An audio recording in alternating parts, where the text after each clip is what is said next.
unforgiving here over to the boys of Claw. I mean, he's been throwing a lot of nades just to flush them out, and this is, of course, the cue for Sim9 to actually get in and finish up the job here. I mean, we're just looking at Pubgm as the last surviving member, but then again, he was able to pick his teammate up, but they're not out of the woods just yet, or out of the smokes in this matter. But Pubgm already got hit down on the ground here, so last remaining player for Claw, unfortunately, Umeko says no. Go back to the lobby, Claw.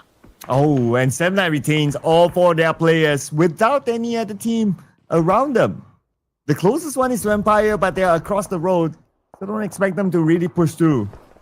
Drexy, however, is on the other side, the IGL of Sim9, so he's going to stay put.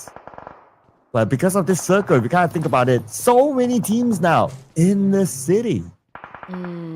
Absolutely right. Mountain Web is definitely jam-packed at the moment. I mean, there are a lot of teams coming from all directions. And Sim9 as well as GLU, they've already managed to secure a compound, you know, like an area inside Mountain Web. But then again, there will be a lot of teams eyeing that those spots, so they will have to prepare for a fight. I mean, we do hear a lot of gunshots, you know, from the surrounding areas, and now we're looking at Nongshim Red Force, another team coming from Korea, and they're so close, of course, to Horror Esports of Nepal. So let's see if a fight will break out.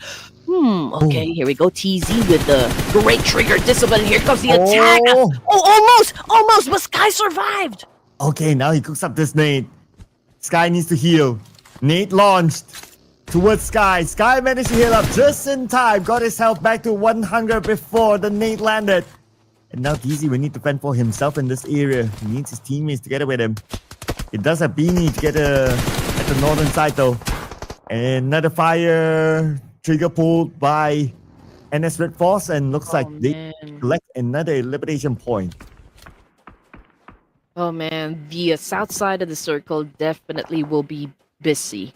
That is for sure. I mean, RQ still outside of the zone, but then again, just looking at the amount of teams that we have down there in Monte Nueva, it's going to be hard for them to actually penetrate the circle, for now. I mean, FaZe is also still outside. We got D plus Kia as well. That will be coming from the east side of the circle. And let's see. I mean, which of these teams are going to have to collide first?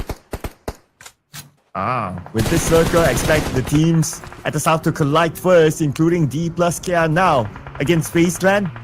Because Faceland also will be the man at forefront. You see Chopper. Okay, he's managing 2 players at the same time.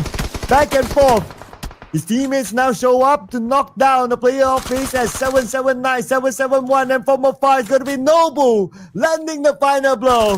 D plus Kia again. Oh man. Do we even need to cast D plus Kia? I mean, this guy is the playoffs. It's like they're just doing a classic game of PUBG here, Sir Cloud. Yeah, they're like, okay, you know what? We're just here to, fulfill the wishes of our coach, and that's about it. They're just playing autopilot now. The other team's hoping to play as autopilot, especially for 79. Viren alone here at IGL with GenForce in front, but GenForce focus on saving his teammate, so Viren won't be his main target for now, that is. But here comes Alva with the nade onto the second floor, hoping to land that one. Second nade across. Oh, but that bounced. Never mind. Oh man, here we go. And this is what I love about Alter Ego Eras. It doesn't even matter, even if they're down to their last player or like 2 of their members, they're still going to go for a fight. They're not going to back down in any situation. And just look at that, how they're challenging up the boys of GLU's squad here for this specific area. Let's see if GLU can defend themselves up against Alter Ego Eras, because it's an even fight here, Sir Cloud. It's a 2v2. Only 2 left here. At least they have the circle, so they can buy a little bit more time. But expect Alter Ego to push in. Waiting for the smoke to subside perhaps, so they can gather as much information as possible. But they can still push through though. GenForce gets tickly.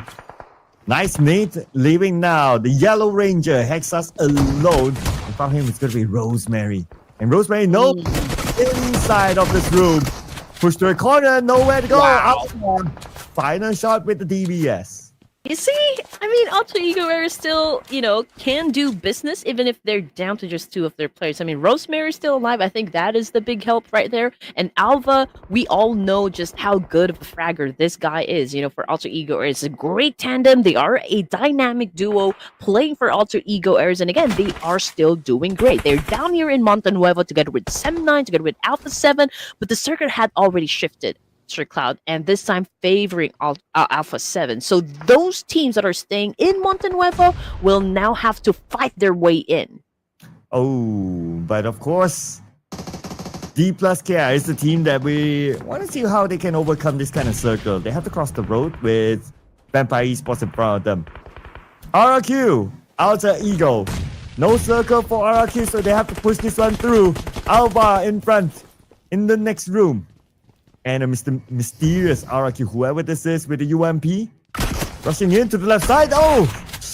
Did not manage to check his corner in time, but just Zenforce here, and he managed to hit Alba down to a critical help, but Alba is not phased at all. That was such a great timing coming from Alba. We also just how low HP he was just moments ago, but still manages to get that job done. And here comes Vampire Esports right now, 3 elimination points in their pockets, going up against a D plus Kia. Lazarus cooking up a nade here. He does have a great vantage point, up against D plus Kia, but he did not let go of that nade. Okay. Second time's the charm, perhaps. As now they will need to manage D plus Kia, but Osal onto Mela. 3 left for Vampire Esports. Onzen takes a lot of damage. And Onzen's will be gunned down by Osa. Osa gets a double for himself. Now they have the numbers against Vampire Esports. Time for them to push in. Within the smoke, it's not going to be a problem. They need to navigate around this building as well. Fabian shows up and here comes Vintores. Tries to pull over clutch, but then again, Chips showed up.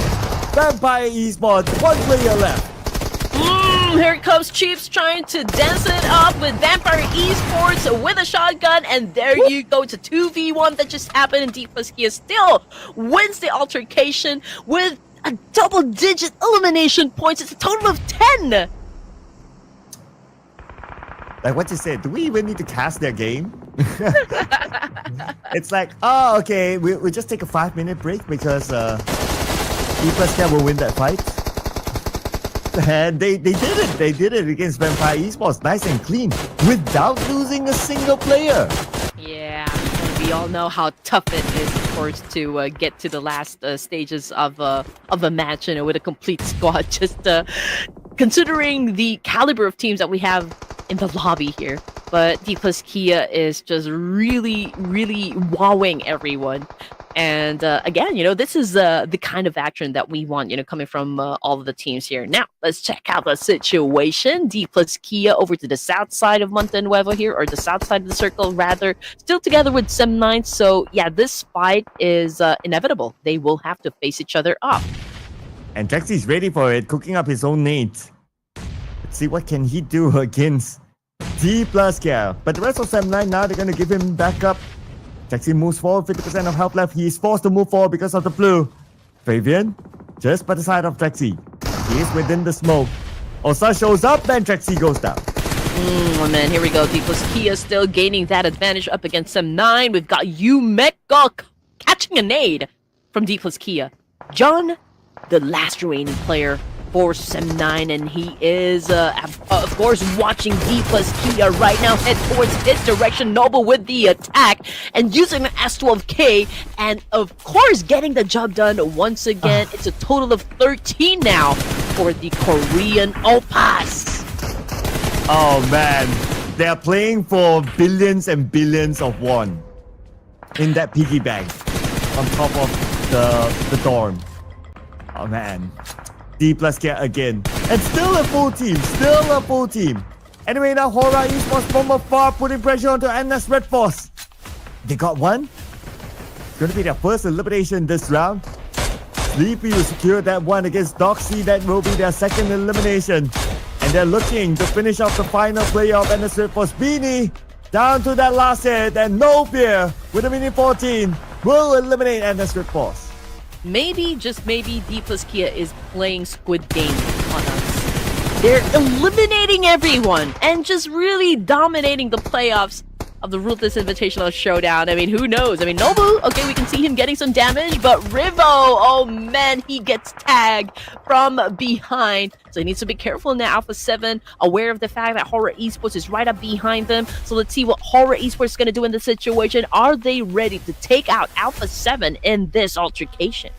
All right. This will be the fight for the South domination. But across them, we can see D+K. Anyway, Sleepy now stands up, fires. Not able to get the knock yet, but he has to save his teammate Jiggle. Probably his role right now is just to buy enough time and just to make sure that Alpha 7 is kept at bay while Jiggle is being revived. Novia taps onto D+K on the other side. D+K then safe and sound within the circle. Stage 8 is going to be upon us in about 10 more seconds. And the next closest team to D+K is going to be Kinodrop. Man.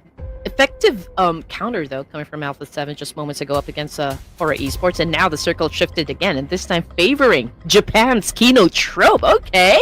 All right, I'm liking this. Perhaps, this is the time to shine, for the only team that we have, representing Japan. But let's see. I mean, D+K, they're safe and sound over to the east side of the map here. Alpha 7 could probably go up against Horror Esports, but let's see how this is going to go down. I mean, Nobu is not shy at all. They are really making their presence felt and just really shouting and announcing to everyone that we are over to this side. We are here and we're ready to challenge you guys up. But here comes Nobu once again and just putting down Finale coming from Kino Trope.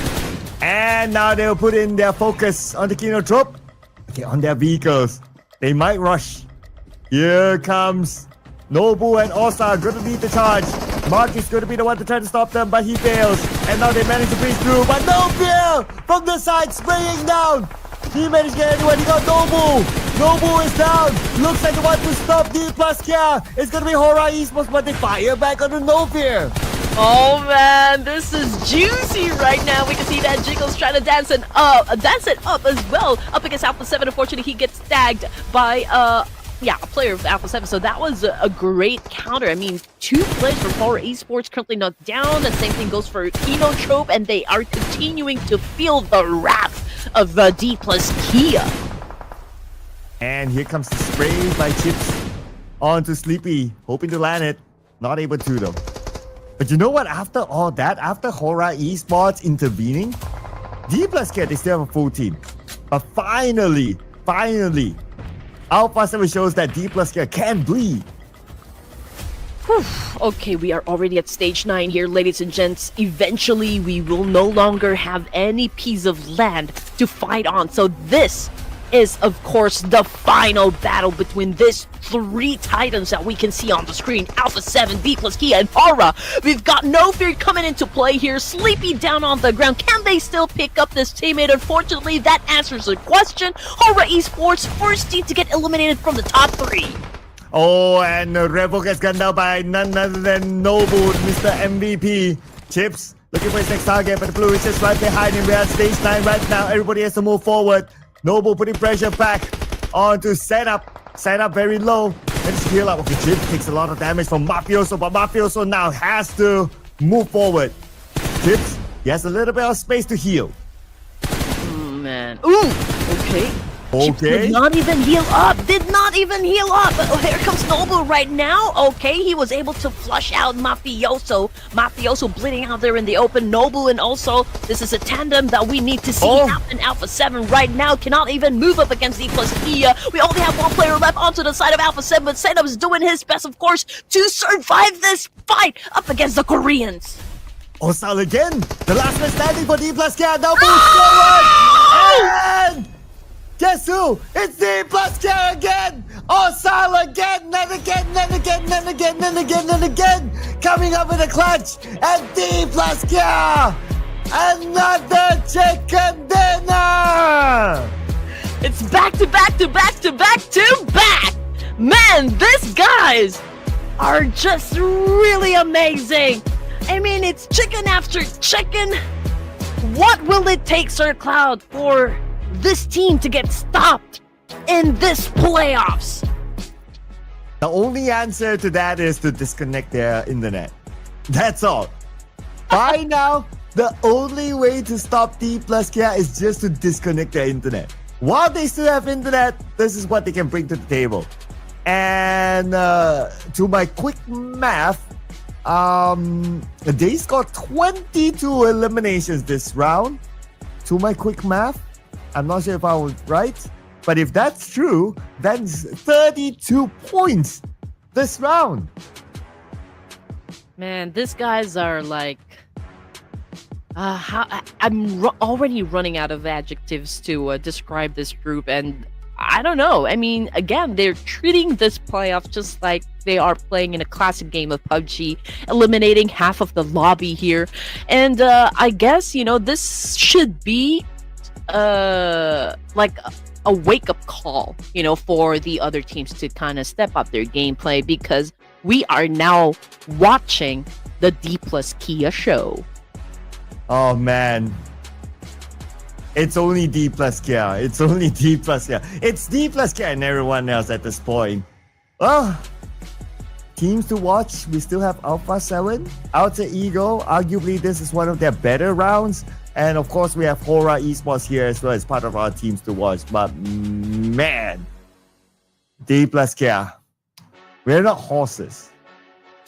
We're humans. Okay, so this is what I'm going to say.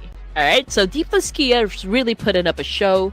Like everyone's enjoying all of the exchange that happened, for this match alone.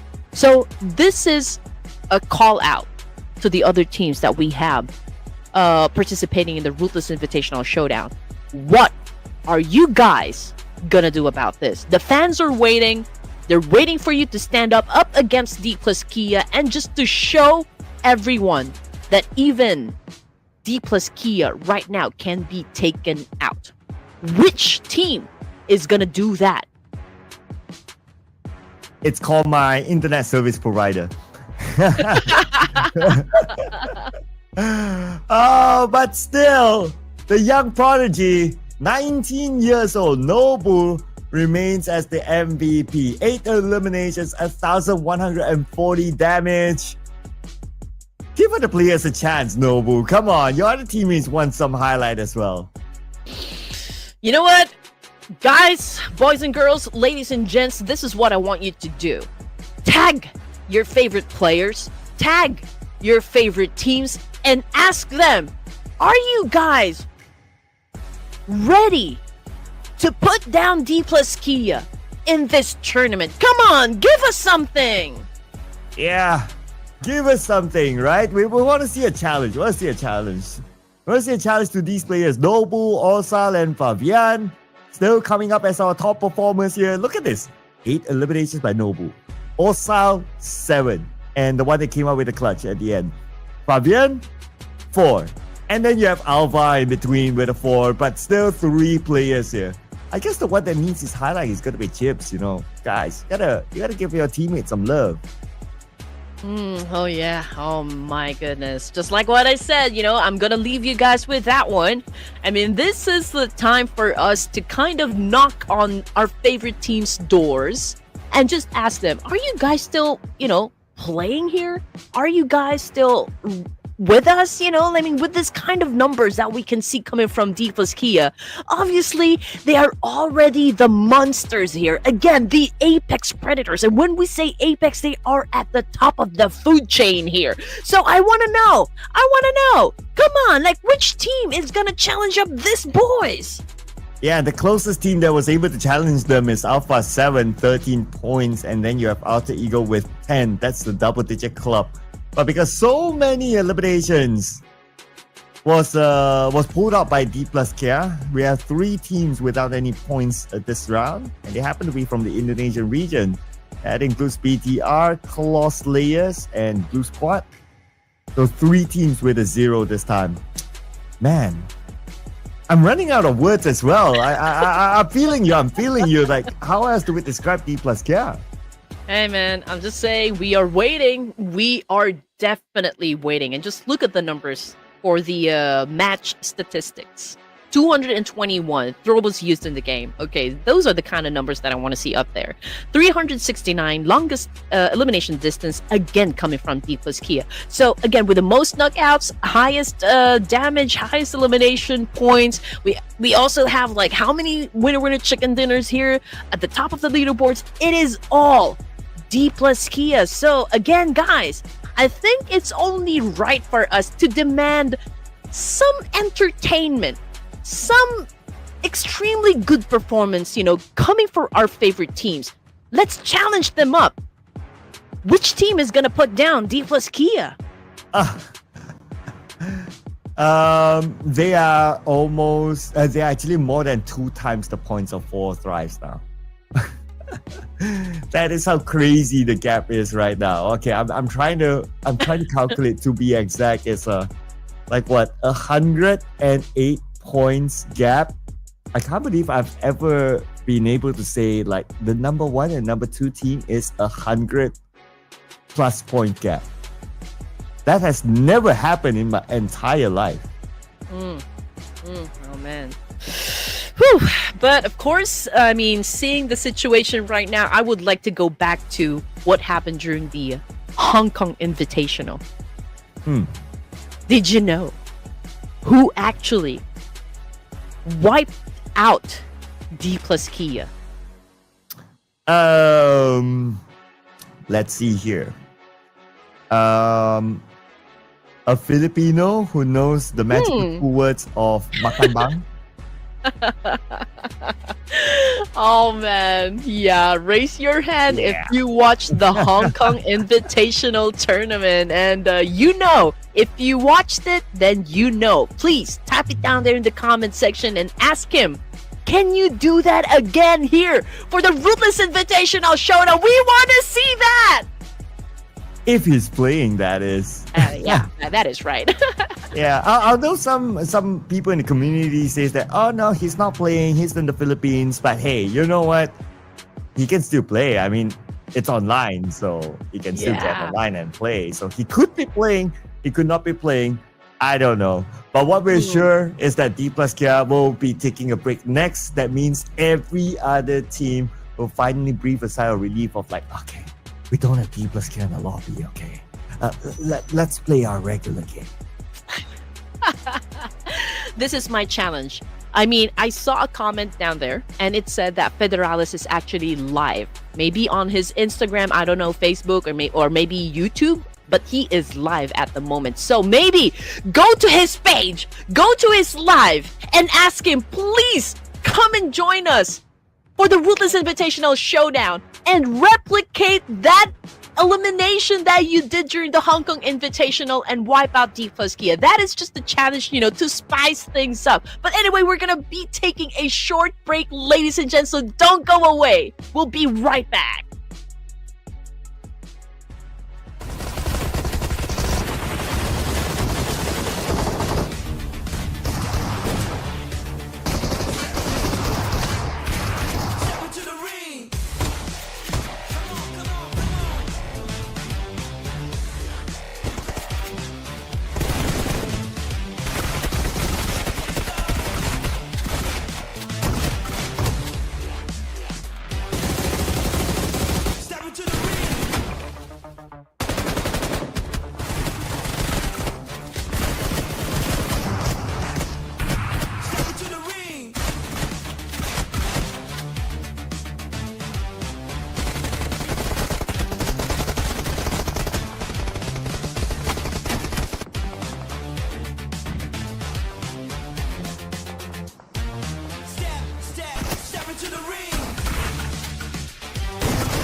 Welcome back to the D plus Kia show. Oh, sorry. The Ruthless Invitational Showdown Season 11 with us, Red Queen Andy, and of course, Sir Cloud.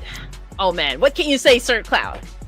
You know what? I was thinking about the math, right? So they have collected 190 points in 6 games. So if you are a performing team, right, in average 6 games, you could have collected like maybe like 60-ish points around that mark.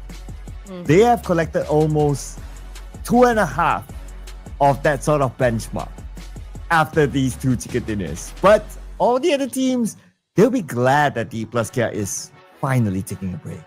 Oh man, yeah, that could again. We don't know if that's well at this point. I mean, there's really no stopping D plus Kia, in terms of like just how many points they've already accumulated for the playoffs. But then again, we are not say against D plus Kia topping the charts, but this is just more of like spicing things up. We just want to ask other teams if they are in the mood, of course, to try and maybe counter D plus Kia. Give us something very nice to watch, because again, D plus Kia right now is pretty insane. They are crazy good in this playoffs, and we want to see if there will be teams like maybe, okay, you know what? This is too much for D plus Kia, and I'm going to show them that my team is also capable of doing the very same thing that D plus Kia is doing right now. So we want to see that, okay? Everyone want to see our next prediction? Jungle Galacticos is our expert's prediction. Okay. Never gets easier.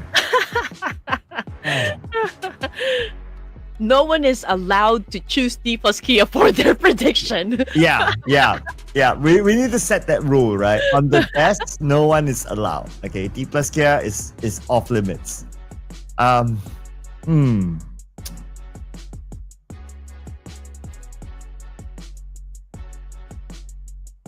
Okay.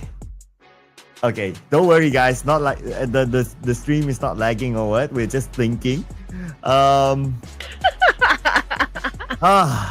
Okay, I'm gonna go with my homeboys. Okay, Sem9. Let's go, Sem9. Yeah, and as a matter of fact, I texted an actual guy working in Sem9 called John. He's not a player. He's working there, and he says like, "Hey, you spotted me." Okay, so it could be him. But anyway, I just put it as Sem9. Yeah. You know what? It's yours. I'm gonna go with Fourth Thrives this time. So, if you're fans of Fourth Thrives, please let them know. Let them know that I'm rooting for them. Again, Falak and the boys. Let's get it! Falak and the boys, T24, the child prodigy. Well, no longer a child, but the young prodigy in Fourth Thrives. They did score a chicken dinner yesterday in the last game. So let's see if they can bring it on here into this round, because Red Queen needs points. I need points. Needs points now. Hashtag pack on top. Let's go. Fourth Thrives, I'm locking you guys in. I believe in you, Noki, T24, and the rest of the gang here. Let's go get it. So again, please spam their Facebook pages, their Instagram pages, and let them know to show up this time and flex their muscles too. Yes, they need to flex it. Because now Group A is not playing, or Group Red is not playing. So this is the chance for someone else to gain that chicken dinner. But quite stacked though, I mean, honestly speaking, if I were to pick any other team, it will be Yangon Galacticos. Yeah, they are a solid team, so I want to see them being able to pull off a good performance. Yeah, I believe they're doing great, because if I'm not mistaken, they recently won as champions during the PMCL. So I think it's a great start, of the official tournaments for Yangon Galacticos, because we've seen them kind of be low key for a bit. But right now, I think they would want to reclaim their spot at the top as well. Oh, if they're being low key, who's the Thor? Ooh. I like what you did there. Oh. Because you have your Infinity Stones behind you. Oh yeah. Oh man. And Here we I go noticed again. there's a new figurine as well beside the Infinity Gauntlet. No, it's just the usual stuff I have back here. I mean, it's just Goku and Trunks. That's it. Oh. If you get to choose one, Goku or Trunks? Trunks Oh, I like the choice. is my first boyfriend. So, Oh wow. and you Sorry, know what they Goku. say? You know what they say about Goku? Oh, what's that? He's a bad father because he always leaves Gohan. It's not even like fair for Gohan because Goku's always busy fighting and training. Then again, you know, it's pretty much like what most of the teams here in the competition, what they always do, right? They train 10 to 12 hours in a day just to make sure that they maintain their digital physique in the game, well, I can say, or like their prowess in every competition. Yeah, their digital physique, their gorgeous hairstyles. It's important to maintain, especially when you're dominating the charts like D plus Kia. Pubgm with the fringe. It's looking pretty good, very nice. Nobu has the biggest picture. Yeah, we're gonna see a lot of D plus Kia players up here, for sure. But they're not playing this round. So a switcheroo in groups. So let's see where will we get the first fights. Yasnaya will be open for talent because their regular opponents, Hora, is not playing this round. You're absolutely right, Sir Kyle. But then again, you know, we're looking at D plus Kia dominating all of the game titles that we have here for this competition. So I'm waiting.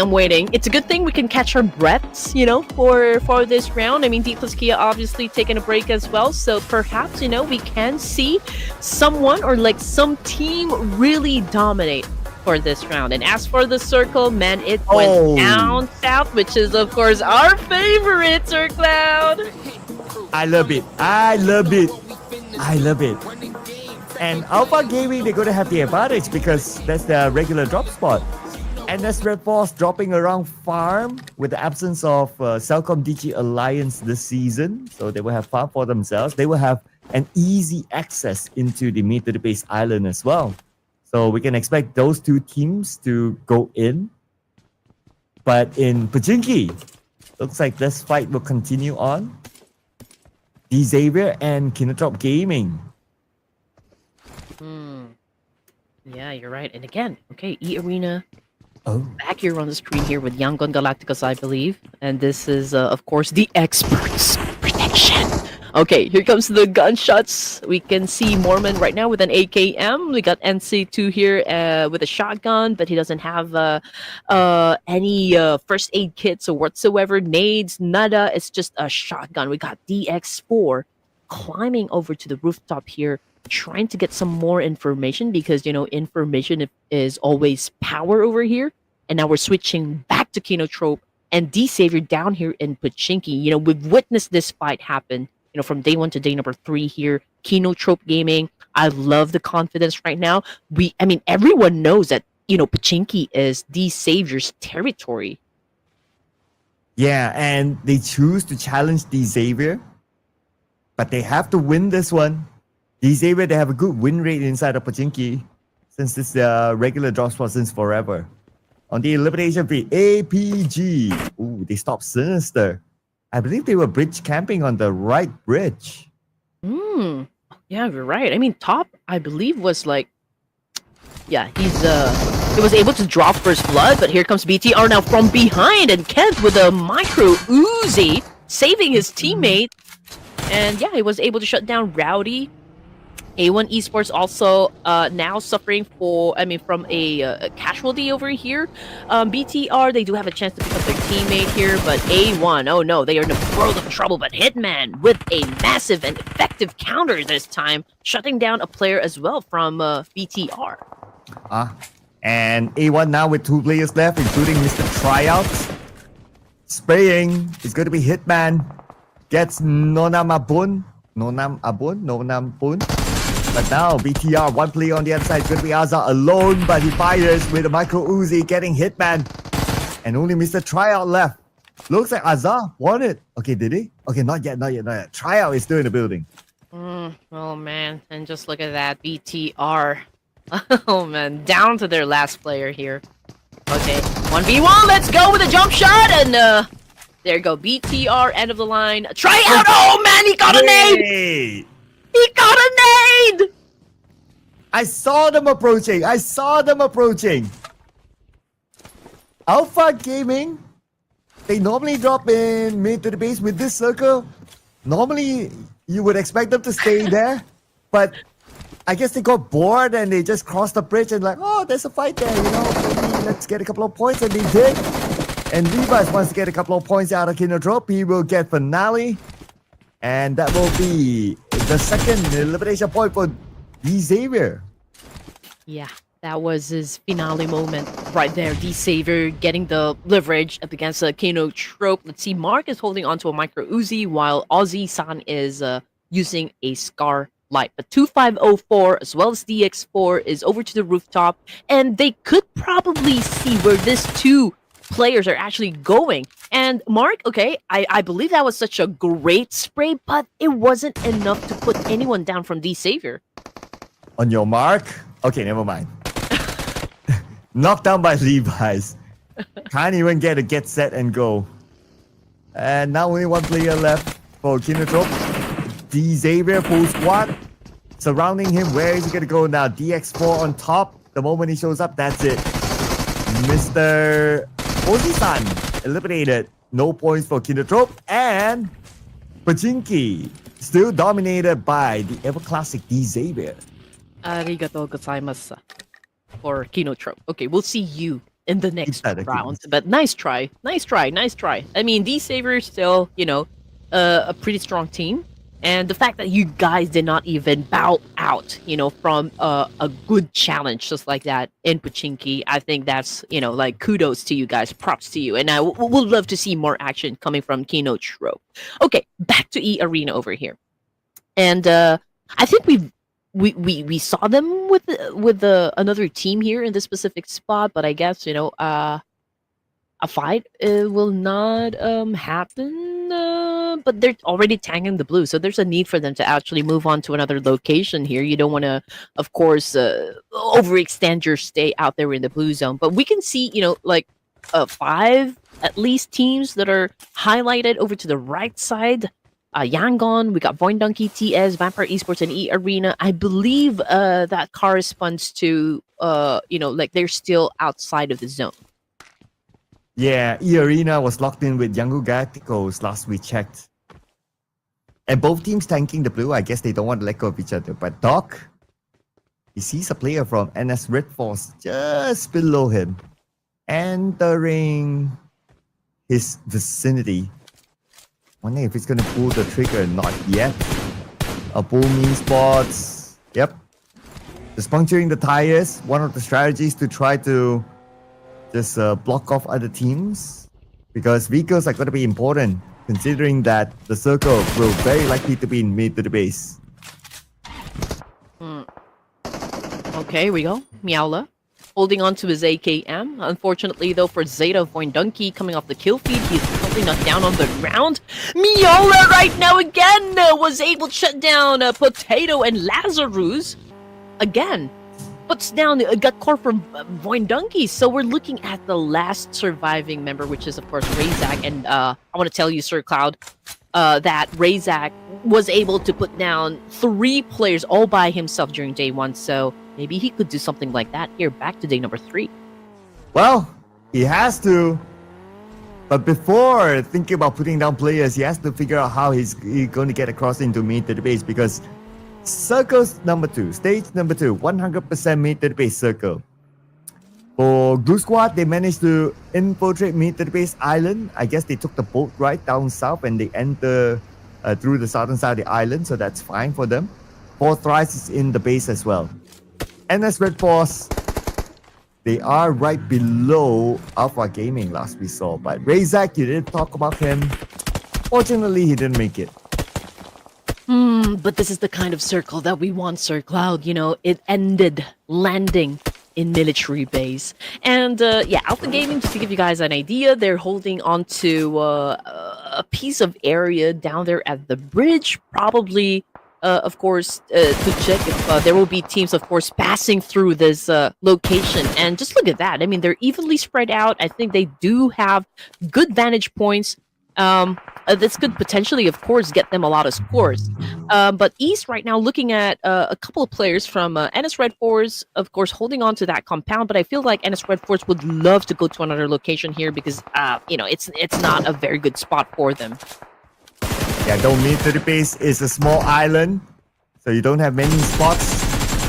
Alpha Gaming will want to try to stop them from picking their next pit stop. Ooh, smoked up vehicle. Now Doc has a good clear, I wouldn't say a good clear shot, but he knows that he has pinned them down. But here comes East moving in with the buggy. Very risky move by East. Somehow survives. No! Beanie got him. Oh man, okay. That was okay, I can say that was a bold move, right? But East right now crawling back to safety here. We got Top, of course, assisting this attack, and he was able to get Binny, you know, with that nade. Okay, but the other members of NS Red Force climbing up to the high ground now, just right in front of Top, and now Top 10% of health will be got now by Doxy. The rest of Alpha Gaming will need to follow up to save their teammate. Beanie is still bleeding now, not eliminated yet. XCY sprays out the refuse, shooing him off. And now they have that space to save their teammate. Oh man, do you think that was kind of reckless on to the side of Alpha Gaming? I do have a lot of question with that move. Me too. Yeah, I mean they could have taken like the moment they got their first knock, they could have taken the high ground across and just finished them off from there. But they somehow decided to East decided to just follow the road and circle around and became a clear target for NS Red Force to take down, and then the rest just went haywire from there. Absolutely right, Sir Cloud. I agree with you. But anyway, map feed. Okay, map. Okay, this is the current situation. Fourth Tribe's already inside military base. They're pretty close with NS Red Force and, of course, GLU. Perhaps we can see, you know, like a fight break out between these three teams. But as for those teams that are still trying to get their way in, it's Talon Esports coming from the East Bridge. But they will have to deal with Vampire Esports first before they could even, like, maybe get inside the circle safely. And as for Alpha Gaming, they're down in Novorepnoi. And like what you mentioned, Sir Cloud, a while ago, because military base is actually the area for Alpha Gaming, and we saw them join the fight a while ago between BTR and A1. So maybe, I mean, like, what can you say? Like, was it a wrong move? Should they have stayed inside military base? I guess it was okay to come out and gain those few eliminations. Well, normally you don't see that. But I guess they were also kind of excited. But at the end of the day, it brought them like the 2 eliminations, so that's okay. If they were to stay, then they would probably still be on top of that high ground last we saw them, which was still okay. The only one that wasn't so okay was their fight against NS Red Force. I guess they checked the box for everything except for that. That was such a risky move coming from Alpha Gaming. But then again, you know, risk is PUBG. That's the name of the game. But anyway, Vampire Esports right now having trouble, of course, to get across the bridge just because Talon Esports is making sure it will be difficult for them. And now Talon Esports, they have all the potential right now to assume points, you know, from Vampire Esports. But then again, maybe, just maybe Vampire Esports can do something of a great counter here, you know, to serve up Talon Esports. But then again, let's see, because right now we are looking at the situation and they're having a hard time. You know, obviously they're struggling a bit, but then again, you know, it all boils down to execution. And here comes Frankie right now coming from Team Secret, having an altercation against the Saver. We can see them throwing up nades here, and boom! Down goes Levi. Ooh, okay. Advantage for the but Zero's got Paragen. A bit of a counter engagement. But turning kick at Zeros. Okay, 3 teams around the same area right now on the left side bridge around the gas station. Frankly, he is going to go in. He sees his target right in front of him. But the moment he lands, he gets gunned down by 2504. Here comes GK to land the final blow onto Levi's. Team Secret wins it against D Xavier. But now, their mission is to get into the circle. They see E Arena though. Alright, here we go. Talon Esports, a little bit of an accident there. Internal accident, I can say. Team Secret, we got Trang on the screen here, tanking the blue, but he continues on to do a massive spray. But then again, they will have to move on to another location here if they want to survive the game. Chul, however, did not survive the blue Ripper, and now we're looking at 11 teams remaining at stage 4 here. Yoru! Man, they're not letting this one go. Here comes Yoru with the attack using a DBS, and that was an exchange up against Lazarus of Vampire Esports, and now he was able to take a point. And a few players got taken out by the zone. But we do have a good amount of teams that have managed to make it into Meet to the Base, including 4 Thrice and Talon. Say hello to Meet to the Base Island. Okay, but they have to make it across quickly because these 2 players of Vampire Esports behind them. Mela and Onzens, but they're pretty low on health, especially Onzens, so I guess he won't be making the engagement. And we can see that they are taking that rotation towards the left side, and that's a safer rotation to get in.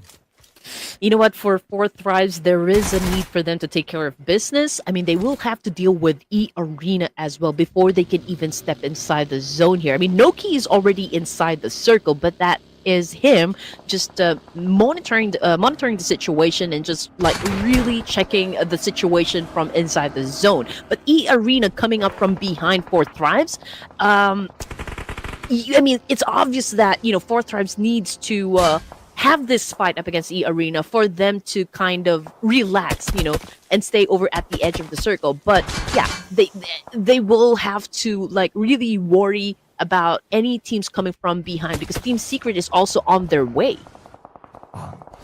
And Team Secret, great that they managed to make it across, but they're not out of the blue yet. Down to 50% of health. And as for Force, PZ got Onzens while they were traveling to get into the position that they would have wanted, but they happened to encounter NS Force. And NS Force now, they are also playing a safer stance by the edge of the circle with this high ground. We're only at stage 4 though. We have 5 teams eliminated. That means NS Force will need to move forward in stage 5. That's number 1. Number 2, 11 teams is still not bad, considering that it's a Meet to the Base circle. It's true, it's true. Yangon Galacticus, however, man, having a hard time because there's a lot of teams actually pointing their guns towards them because they're in between a lot of teams here. 4 Thrives, GLU, even E Arena coming from the south of the circle. And we also have Sem9 over here with a Mini 14. Byron is, of course, just making sure that E Arena gets a lot of damage from that attack. And we can see that Yumiko has been popping off the smoke, of course, to conceal their location. But then again, the fight is really ongoing right now between these 2 teams. And that's Sem9 coming in onto the high ground. Okay, circle-wise, it's gonna shift again next. Let's see who will be favored by it. And it goes slightly up north. Boom Esports in the middle together with the final player of Vampire Esports, Mela there. But I guess the next big encounter might be the teams on the south, E Arena, now making their way across, and 7-9 will be left behind them. Man, and coming off the kill feed though, GLU just probably... Oh yeah, we got 1 player knocked down from the side of GLU, and perhaps that was coming from 4 Thrives. And from the kill feed, it's XZY of NS Red 4 is getting taken down by Team Secret, and that's confirmation again. XZY already out of the game. Joker from E Arena also back to the lobby for him, followed by Mormon. Yangon Galacticus already suffered 2 casualties here, so they need to be careful. We got Say Cloud trying to make sure that Marmon will not come back from that one. Tourney K also out, so E Arena is really in a pickle here. Yeah, only one active player now. So, but they managed to recover one player, okay? Nongshim Red Force with Doxy. He sees one player in front of him, but they got eliminated by another team. I believe it was 4 tries. Speaking of 4 tries, now we have them on screen spraying down onto Young Radicals and G24 got Romeo Boy from afar, and he will be the one to secure that elimination point for 4 tries. Oh man, here we go. So Cloud, the only player remaining for the side of Yangon Galacticos, and he is actually between 4 tries and E Arena. And there you go. We've got, of course, Yangon Galacticos out of the game. So 4 tries, they just have to deal with GLU squad just for them to get inside the zone. But it could be hard, I don't know. But, one nade, one molly could probably flush them out. So let's see if 4 tries can even get close to where GLU is.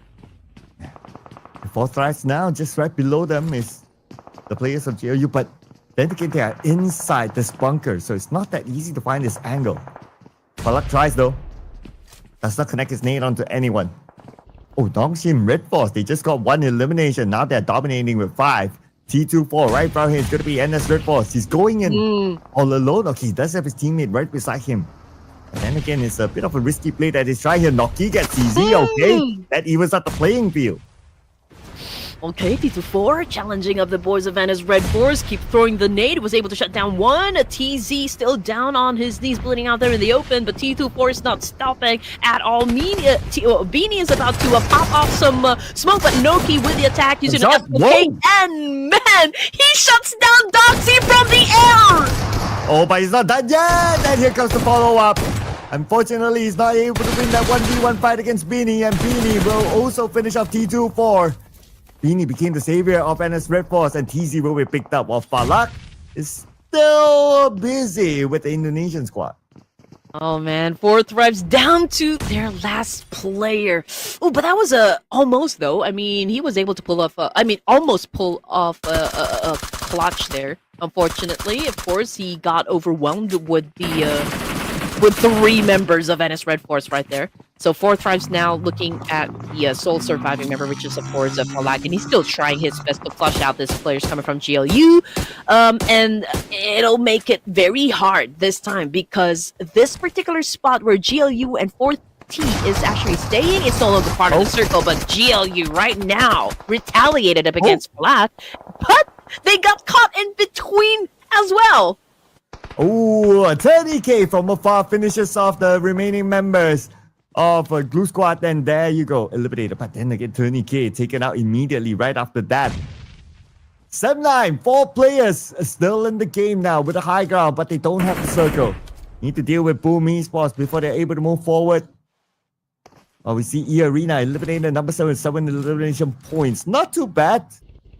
8 points in total collected, so they're okay. But for 7-9, okay. Waiting for them to face the challenge down south. And you know what? 7-9 is the only team that has a complete squad here, Sir Cloud. However, NS Red Force, they do have most number of elimination points. So perhaps, when it comes to rhythm and consistency, they have it down. But then again, we still have 6 teams here for stage number 6, and a lot of things can still happen. At this point, it's still anybody's ball game up until we perhaps reach the top 3 teams here for this match. But anyway, Alpha Gaming is still alive. However, we're looking at Rifus as the sole surviving member. Oh yeah, and he's in the circle, so at most, right now, he'll hold on for positioning points. If he gets to steal away any long range, that'll be great. That'll be a bonus for him. But if not, then he will surely be chilling in that building. 7-9 can't chill though. They have still 1 player on the outside, and they still need to deal with Boom Esports with Yummy on the other side, but they don't have a clear shot because of how this terrain is. I wonder if they know that Yummy's there. Okay, they do know. They're cooking up that thing. Okay, here we go. TZ. He got shut down a while ago, but now he is back on his feet, alive and kicking. We got Doxy, of course, with a high ground advantage. He does spot, this players from Sem9. He opened fire, unfortunately, did not hit any target at all. Umega from Sem9. He does have an information that there's a player just right down behind, just right down below that hill. So Yumeko now going to another location here because they still need to deal with was that Vampire Esports or no? Okay, I'm trying to check. Yeah, it's Miola. Ah, still alive after so long. Okay. And since he's also the last player, so he's in the same situation as Ruthless. Hold on for positioning points. Whereas for NS Red Force, after that fight with 4 tries, now they have recovered as a trio. But we're waiting for stage 7 now. Everybody's in the circle, so stage 7 will rock that boat. Who will get that circle? But very likely who's in the middle will still get it. Okay, we get a good zoomed in now of the map. And looks like Axel gets the circle. Sam9 still needs to move forward, but they have not dealt with Yummy behind. Yeah, that is right. Okay, here we go. Boom Esports. It's gonna be tricky though because it's going to be a 3v1 situation, and he is definitely getting hunted here by Sam9. So let's see what's going to do with the situation. Unfortunately, he did not even have a chance to pull out his gun. So that's Sam9 with 5 points in the bag. Oh, but Mela saw John though. John eliminated. Now Sam9 3 players. They want to seek revenge onto Mela. Mela in the hovercraft. Lots of protection in the hovercraft, but Beanie shoots down Yumeko from afar. For Sam9, they have to be extra careful not to overstep themselves. Mela's hovercraft now building up. It might explode anytime soon. And Sam9 Farron lands the final blow. But Sam9, and what cost? 2 players taken out by NS Red Force. Wow, NS Red Force is definitely showing up here, Sir Cloud. Okay, if D plus Kia can dominate, I think NS Red Force is about ready to show them, or show us rather, what they can do in the battlefield as well. I mean, they do have a staggering 44% of getting that winner chicken dinner. And then we got Sam9 with 2 players here, APG with 1, same thing goes for talent. So number advantage, it goes to NS Red Force. In terms of zone control, let's see if they can actually take over the north side of the circle here, because they have to deal with Axel of Talon and they have to deal with Ruthless of APG. Oh, it could still be anyone's game, though the numbers do favor NS Red Force. Already 8 elimination points in the name. Nobody knows where Axel is at. Okay, interesting. We do see Ruthless on the other building. It's most likely forward, but that might expose his position. So now he's playing the spy game, trying to stay away from other players. Oh, managed to get himself into this tower, so that will be a really good spot for now. Oh man, things are getting interesting. Of course, we can see a truce happen between these 4 teams. Okay, never mind, I said anything because we heard the gunshots, and I think a player already received a little bit of damage, but still not enough to put anyone down just yet. Okay, just yet. But Doxy is holding on to this position. Okay, he knows exactly where his enemies will be coming from, and he's just really preparing himself for it. And yeah, Beanie, TZ, outside of the zone, Doxy is just looking at Axel here from Talon Esports and just waiting for him to go outside. But, you know, as for Rufus, the clock is ticking. A Molly sends onto Axel, forcing Axel to move. Oh, Axel now exposed himself, but the Molly is all he needs to secure that elimination point. However, the bad news for Ruthless is that he is not in the circle. He has to leave this tower.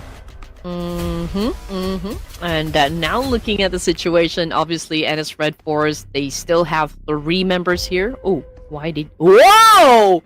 Parkour!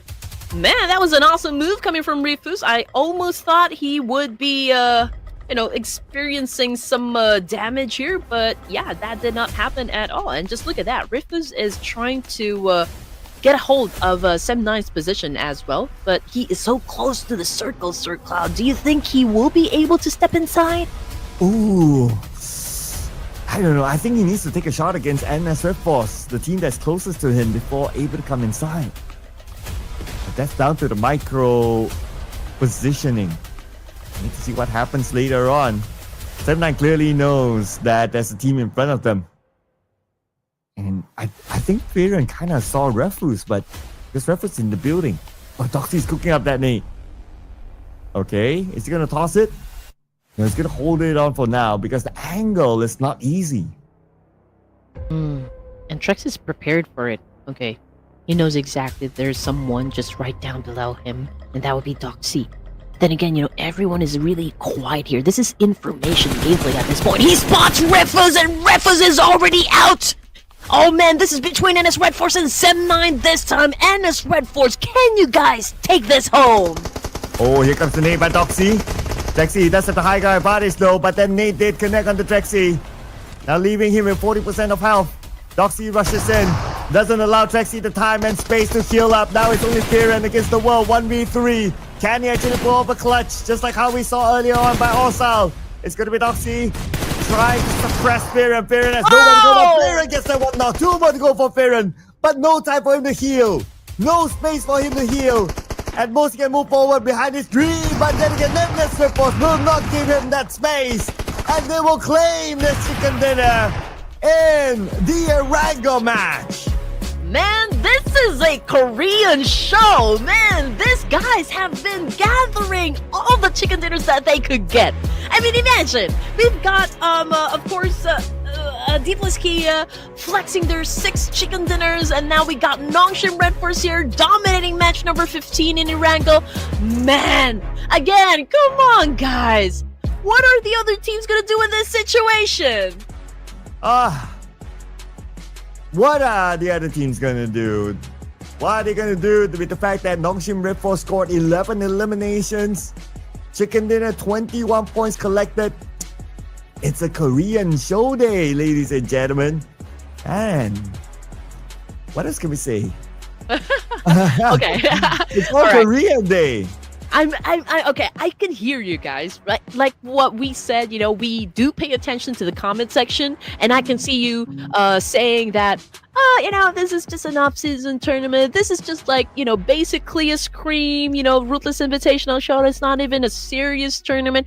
That's it, guys. This is not a serious tournament. So, for the teams here, they're really just showing us like how they're going to be performing in the upcoming tournaments, right? We can see some experimental rotations, the synergy being checked, even the chemistry and the overall team composition. But then again, this is still a show. And what I want to tell you guys is that Nongshim Red Force, they are showing us that they're also a force to be reckoned with, and D plus Kia really is just giving everyone such a great time here at Ruthless, and we want to experience that same thing from the other teams. So hopefully, our favorite teams, our favorite players can step it up a bit, give us a good show as well. So far, that would be my only request and only challenge to the other participating teams.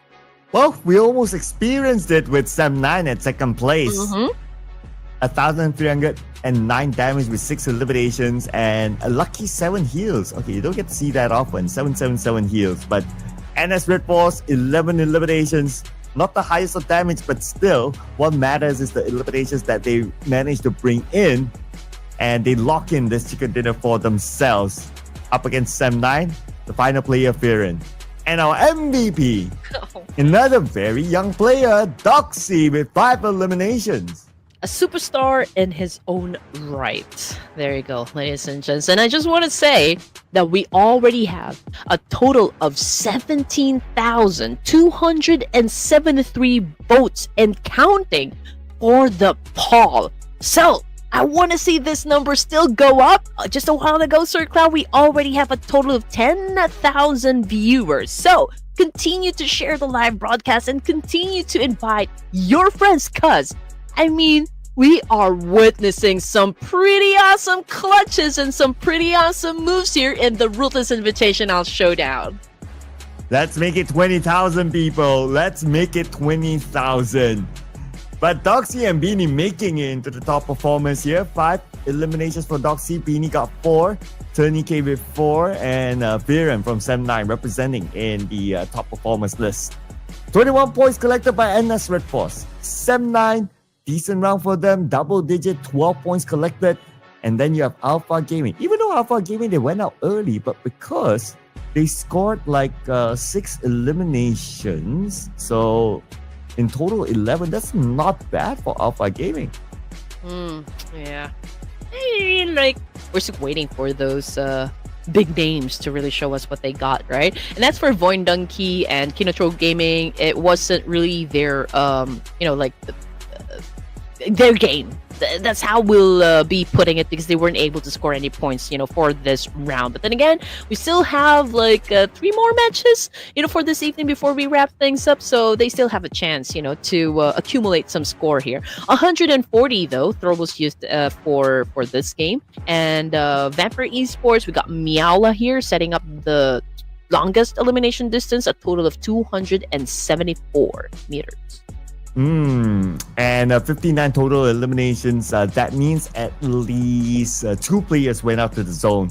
But it's a military-based circle, so kind of understand that naturally there'll be players going out to it. On the overalls, okay. And that's third force after scoring that chicken dinner. Welcome to page 1 now. 67 points at number 6. They leap up 8 notches to be on page 1. I won't even ask whether they can catch D plus K or not. That's probably going to be out of question. But at least they're very close to that number 2. Yeah. And, oh my goodness. I was going to say something, but I forgot. Okay. But anyway, we're going to focus our attention onto the second page here. And again, we got A1 Esports flexing their chicken dinner and already at 58 points here. Alpha Gaming with an okay performance, I can say. Moved up 4 ranks here with a total of 57. Currently tied up with GLU. Team Secret, Hora, RQ, Boomface. They are your teams here from 9 to 16. And on page 3... number 19 onwards is where nobody wants to be at. It's BTR onwards. But 7-9 with a decent performance, 12 points collected. At least now they're at the safe spot, the safe zone, which is number 18. But BTR, they're a team that is known to catch up from behind, so they have to be aware of that. For Kinetro, well, I guess if they would want to consider other options than Pachinki, maybe they would perform better overall. All of these fights, all I can say, Sir Cloud, is making me hungry. Man. Like, I do wonder, and I'm already anxious what will happen onto the next round. So I'm just having a potato corner here, the world's best flavored fries since 1990. No, I'm not plugging. But anyway, we're gonna be taking a short break, ladies and gents. Grab your favorite snacks and your favorite drinks, because we are really up for a great set of matches for this evening. So we'll see you guys in a while. Don't go away.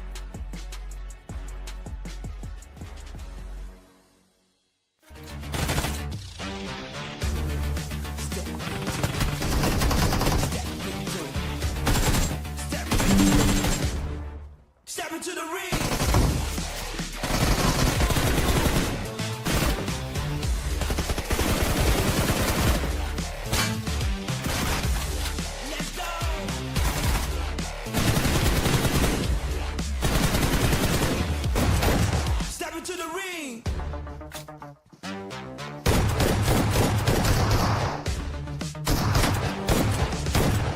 Step into the ring.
the Korean domination. From dominating our social medias, from dominating concerts to now dominating PUBG Mobile esports. Man, welcome back to the Ruthless Invitational Showdown Season 11. And guess who's back? No, it's not D plus Kia. It's the cat. Do you know this dance move, Sir Cloud? Do you guys know this dance move? Please, if you know, type it in the comment section. What's that dance move? Soda pop from K-pop Demon Hunters. Oh, okay. Oh man, okay, here we go. All right, it's the Korean domination as we can see on the screen here from match number 13 to match number 15. Korea definitely flexing their muscle here, and we've got D plus Kia a back-to-back winner chicken dinner for today, and of course NS Red Force also showing up, you know. And for our next round, let's all welcome back D plus Kia from Group Red. This time they're going up against Group Green. So will any of the teams here that we see on screen can take down D plus Kia? I know, right? This will be the first round today that, well, if any team were to take them out, then they will not score the chicken dinner. But we have to take them out of the equation when it comes to our prediction, okay? So they are still in our no-no list, okay? We have to pick someone else. But if it's not D plus Kia, who could it be? It's red versus yellow, right? Or red versus green? Red and green. Okay, red and green. You know, they came close. They came close to actually taking out D plus Kia. So let me go with Boom Esports this time. Ooh, okay. I was kind of thinking of them. It's not that I'm wishing D plus Kia to be taken out, right? It's just, you know, like, I'm curious. I'm really curious if there will be other teams that could, you know, like maybe not let them get the chicken dinner this time. That's it. That's just it, you know, just for a good story to tell. Yeah, for a team to, like, you know, step up the competition, make things exciting. Yeah.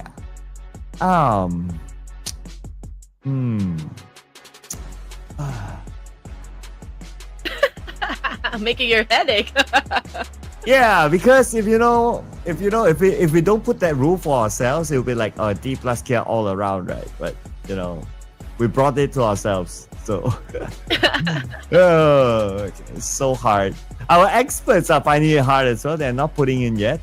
Yeah, it's hard. It's hard, really. Who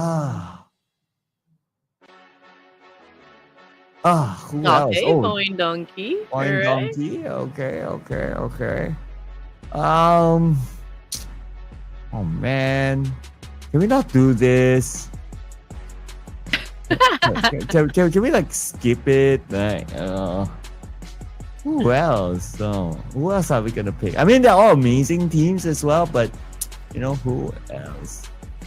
Okay, I'm just gonna shut my brain off. Okay, and let's go for. Don't ask me why, except for them being an amazing team. RRQ, let's go. It's been a long time, honestly. Yeah. RQ. It's a staple name, just like what we always say. They're a staple name here in the Ruthless community. So it's been a while since I've seen them really dominate. So I would love for that to happen, you know, for RQ. I don't even know if they're playing with their original roster, or perhaps, you know, there's some tryouts, you know, for the team. But if you can see, all of our teams that we have are all coming from Indonesia. Oh yeah. Okay. That was my chance, by the way. I didn't plan it out. Just saying. So perhaps, you know, we could maybe get something from Indo Pride. Let me see. Let us see the Indo Pride, ladies and gentlemen, because now we're going to head on to the second half of the day. This is going to be match number 16 of the playoffs. Miramar, here we go. Woohoo, man, we are already halfway through and I did not even feel it. I'm even looking forward for this match to happen just because of what D plus Kia is actually doing today. But anyway, we're back here in the barren desert of Miramar, and I guess, we all have that one question in mind. For the first time ever, I think I can speak for everyone here that we all have that question in mind. If D plus Kia can be stopped, for this match. Oh yeah. That will be the top question mark, right? Like, okay, who and of course, who is going to be the one to deny them of another chicken dinner? At this point, they really don't need it. They'll be like, yeah, we can just AFK and it's fine. But they still went for it. They still play their hearts out. So gotta give it to D plus Care as well. Like they still think of like the fans who come and support them and want to see a good show, and they're giving basically fan service, even though they don't really need the points. Exactly.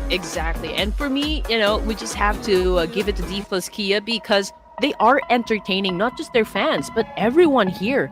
Watching Ruthless, even us casters, we are really having a great time just watching D plus Kia really rock it out in the battlefield. So let's just give it to them. Hopefully we can see other teams do that as well. Just like what you said, Sir Cos, this is an awesome fan service coming from D plus Kia. And I just know that there will be other teams that perhaps will be challenged just because of the win streak that D plus Kia is actually doing at this moment. So yeah, I'm excited. I'm excited if there will be a team really that will put a stop to the win streak that was set out by D plus Kia.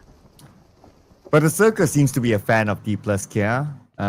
It's on top of where they dropped. But we seem to have an early fight here. Yaku Gaticos at Alpha 7, okay? With Romeo Boy scoring the first elimination. That's going to be the first blood in this round. And they still have the other 3 players of Alpha 7 to deal with. Romeo, he could use some backup. Carillo and his other teammate is sharing the same building and they could rush up anytime. So far, Alpha 7 is not really showing us what they can do in the games. This is not the usual gameplay that we do expect coming from Alpha 7 because, we want to see them dominate, But this time, I think they're keeping it still on the down low. They're going up against Yangon Galactus for now. Carrillo getting shut down by Master Smile. Oh, come on, guys. Ending Carrillo with a melee this time. Of all players, right? It had to be the main man of Alpha 7 that they panned. He is going to remember this moment. And he will find them. And he will hunt them. Okay, I forgot the script, but you know where I'm getting to. Oh, yeah. For sure. I have a particular set of skills. And I will look for you. No, something like that. No. Oh, yeah. Okay. Alpha 7 is still alive for the fans out there asking. Yeah, although we are looking at the last surviving member as well. So all 3 members of Alpha 7 already back to the lobby. And that was courtesy, of course, by Yangon Galacticus, the PMCL Southeast Asia champs. And Yaku Galacticos will be making their debut in the PMWC soon. And a lot of Myanmar fans are obviously very excited for that. Last we saw a Myanmar team hitting the world stage is like at least 2 years ago. So there's like the return of a Myanmar representative at that stage. And the Myanmar fans are generally very supportive of their team. So it almost feels like, it doesn't matter as long as you're a Myanmar team, like they will give like 200% support, which I really like to see. Yeah, for sure. It's not always like teams are really having a good day. Sometimes the pressure also gets to them, gets to their nerves. And we just have to be like really support them, win or lose, right? It should happen, to all of the fandoms. But anyway, back to Yangon Galacticus again, 3 points in the bag here. And they seem to have found this last remaining player. They can really smell blood at this point, and they're headed towards this last player coming from Alpha 7. Let's see if they can actually find him. Mafioso's just chillaxing at the rooftop at this spot here, but let's see if he can maybe get a point still before he exits the game. Oh, but Chopper is looking at this point. Oh no. Surprise! Frankie totally didn't know what hit him. And eliminated just like that. Ah, he must be cursing right now. He's like, oh, blah, blah, blah, blah, blah, blah, blah. Chopper, Oh no! why you? There's someone there. There's someone there at this spot. Yeah, probably. Yeah. He wasn't expecting that at all. He was caught off guard. But that was a point. Good. For which team was that? FaZe Clan. Yeah, FaZe Shopper. But anyway, Mafioso still here on prone, just really waiting for anyone to brave enough to come and challenge him, because at this point he is in a good spot here, but not if like all members of Yangon Galacticus actually goes there and charge him. This is the time where young radicals wish they have a chopper, right? Like, can we just land on the rooftop directly? You know, it's a really tall building. It will take a while. But I really like the fact that they position Saycloud here on top of this hill. Like, he can be the cover fire in case Mafioso shows himself. So that's kind of like a nice angle, nice spot that he has found, allowing his other teammates to rush up and Mafioso not to do anything funny, like, I don't know, parkering down and, surprise them from the ground floor, something like that. Yeah, at this point, I feel like they're going to be focused on just like surviving first this, and if ever he gets a chance to actually survive this one, it will be focusing on getting some placement points for himself. I mean, that's the only best thing that he can do at this point, since he doesn't have any teammates right now. But Yangon Galacticus, okay, already tanking the blue here, so I'm not sure if they're gonna let go of Mafioso, because it will be hard, right? If you overextend your stay, especially in Miramar, could be difficult for you to step into the zone just because of like how big the map is, or like how far you are from the safe zone, or if there will be teams that would gatekeep him or gatekeep them. Oh, but now the blue is on top of Mafioso. He does have 2 first aids. So first stage, second stage will still be okay, but there's only a limited amount of time that he can tank the blue. Yagu Radicals must be thinking the same as well. They want to finish this one fast, but they kind of have a hunch that he's here, but I don't know if they know that he's at the rooftop. Okay, this is the only access into the rooftop. Oh wait, he's on the other building. Oh, Yeah. so they don't know that he is in which building exactly. Oh, this Oh. that was a great opportunity there for Mafioso, and he's holding on to an M249. So now that his location had already been compromised, and I feel like Yangon Galacticus will definitely hunt him down just because of what he did. So let's see if he will be surviving that one. But in the meantime, we're looking at Vikings at the moment going up against the Bangladesh is, of course, A1 Esports. Break was able to take in some damage, but there is, time for him to heal up. But A1 Esports, let's see if this time they can be successful, right? And getting a lot of elimination points for this round, and maybe even have the chance to score that chicken dinner. But in the meantime, let's see how this fight is going to go down. A1 scoping down. Oh, okay. Never mind. No. I guess he denied himself because based on the elimination feed, it looked like he fell, so he doesn't want to give that point away. So I guess he might as well like, you know what? If I'm not gonna get your point, you're not gonna get mine. Yeah, just deny the point. Oh no, 1T got shut down by Fabiano Di Kia, and again, that's a confirmation from the kill feed. He is already out of the game here. Zeta as well, fallen victim to his opposition. So, but I mean, there's no confirmation just yet, so I believe he's still alive. And now we're looking at Di Kia with 1 point in the bag here. They're doing some sort of rotation here over to the south side of the circle, pretty close to where A1 is. And here's D plus Kia in action. Already got their first elimination this round. Swing towards their opponents from the Vikings on the other side. And on the elimination feed, the player of RRQ just got taken out by Canary from FaZe Clan. Okay, that's 2 down for RRQ. Yeah, we have them on screen right now, and Red Bull will be the one to finish off Mr. 33. Okay, here we go. We got Shopper. Okay, good vantage point. He's trying to disorient these two players coming from RQ, but he did not hit his target just yet. It doesn't have a very good vantage point. That's all I can say here. But no fear. Okay, great spot. One down from the side of a boom, but Jigga, oh man, he overextended his peak and now he's paying for it. Just spray by Yummy. Oh, a Ripple just got knocked by Bobo Crew of Claw. The Chopper is there to pick him up, and at this high ground, okay, he will have that time and space. Not going to be a problem. As for Canary, he needs to get away. Being shot at. But he should be alright last we checked. And now Yummy. Boom Esports up against Hora Esports. Surrounded. And Sleepy's on the other side. Octa is moving towards him with the blue, saying hello. Octa does have a Scout L though. And here comes Octa. Ooh. Not able to get Sleepy yet. But he does. Man. With the Astro K.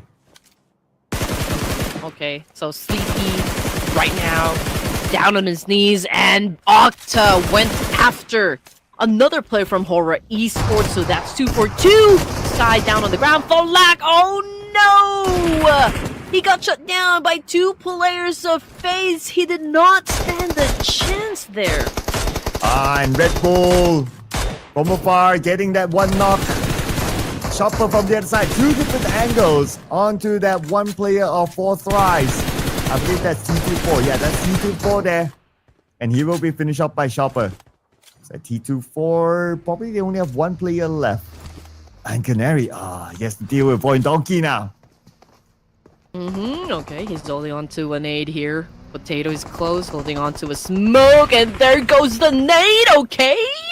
It did not hit anyone. Okay, that's a good thing, I guess, for the side of Void Donkey. But here comes Canary again with his second nade. This time, potentially can shut down Zeta, but Zeta was able to dodge from that attack.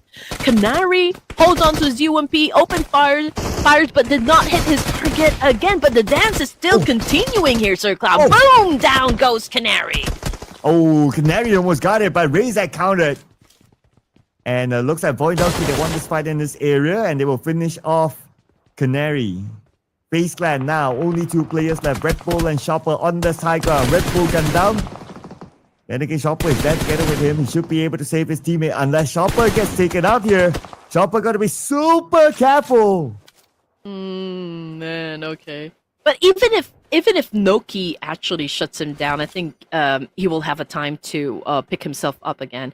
And Chopper is doing that exactly. You know, he's helping Red Bull in this situation. But here comes 14 now, getting closer and closer, about to throw that nade. Oh, there you go. But oh, it's too early. It's a little bit short for FaZe Clan to take in some damage. Oh yeah, Chopper counting his lucky stars there. Okay, a bit of a boost here. While Red Bull heals up. And now it's time for Red Bull to cook his own meat. Lobs it across, tries to find that angle. Did manage to damage a player of 4 thrives. And somebody told me that this is IQ. Okay, gotta be careful there. Don't take fall damage unnecessarily. Noki from the other side.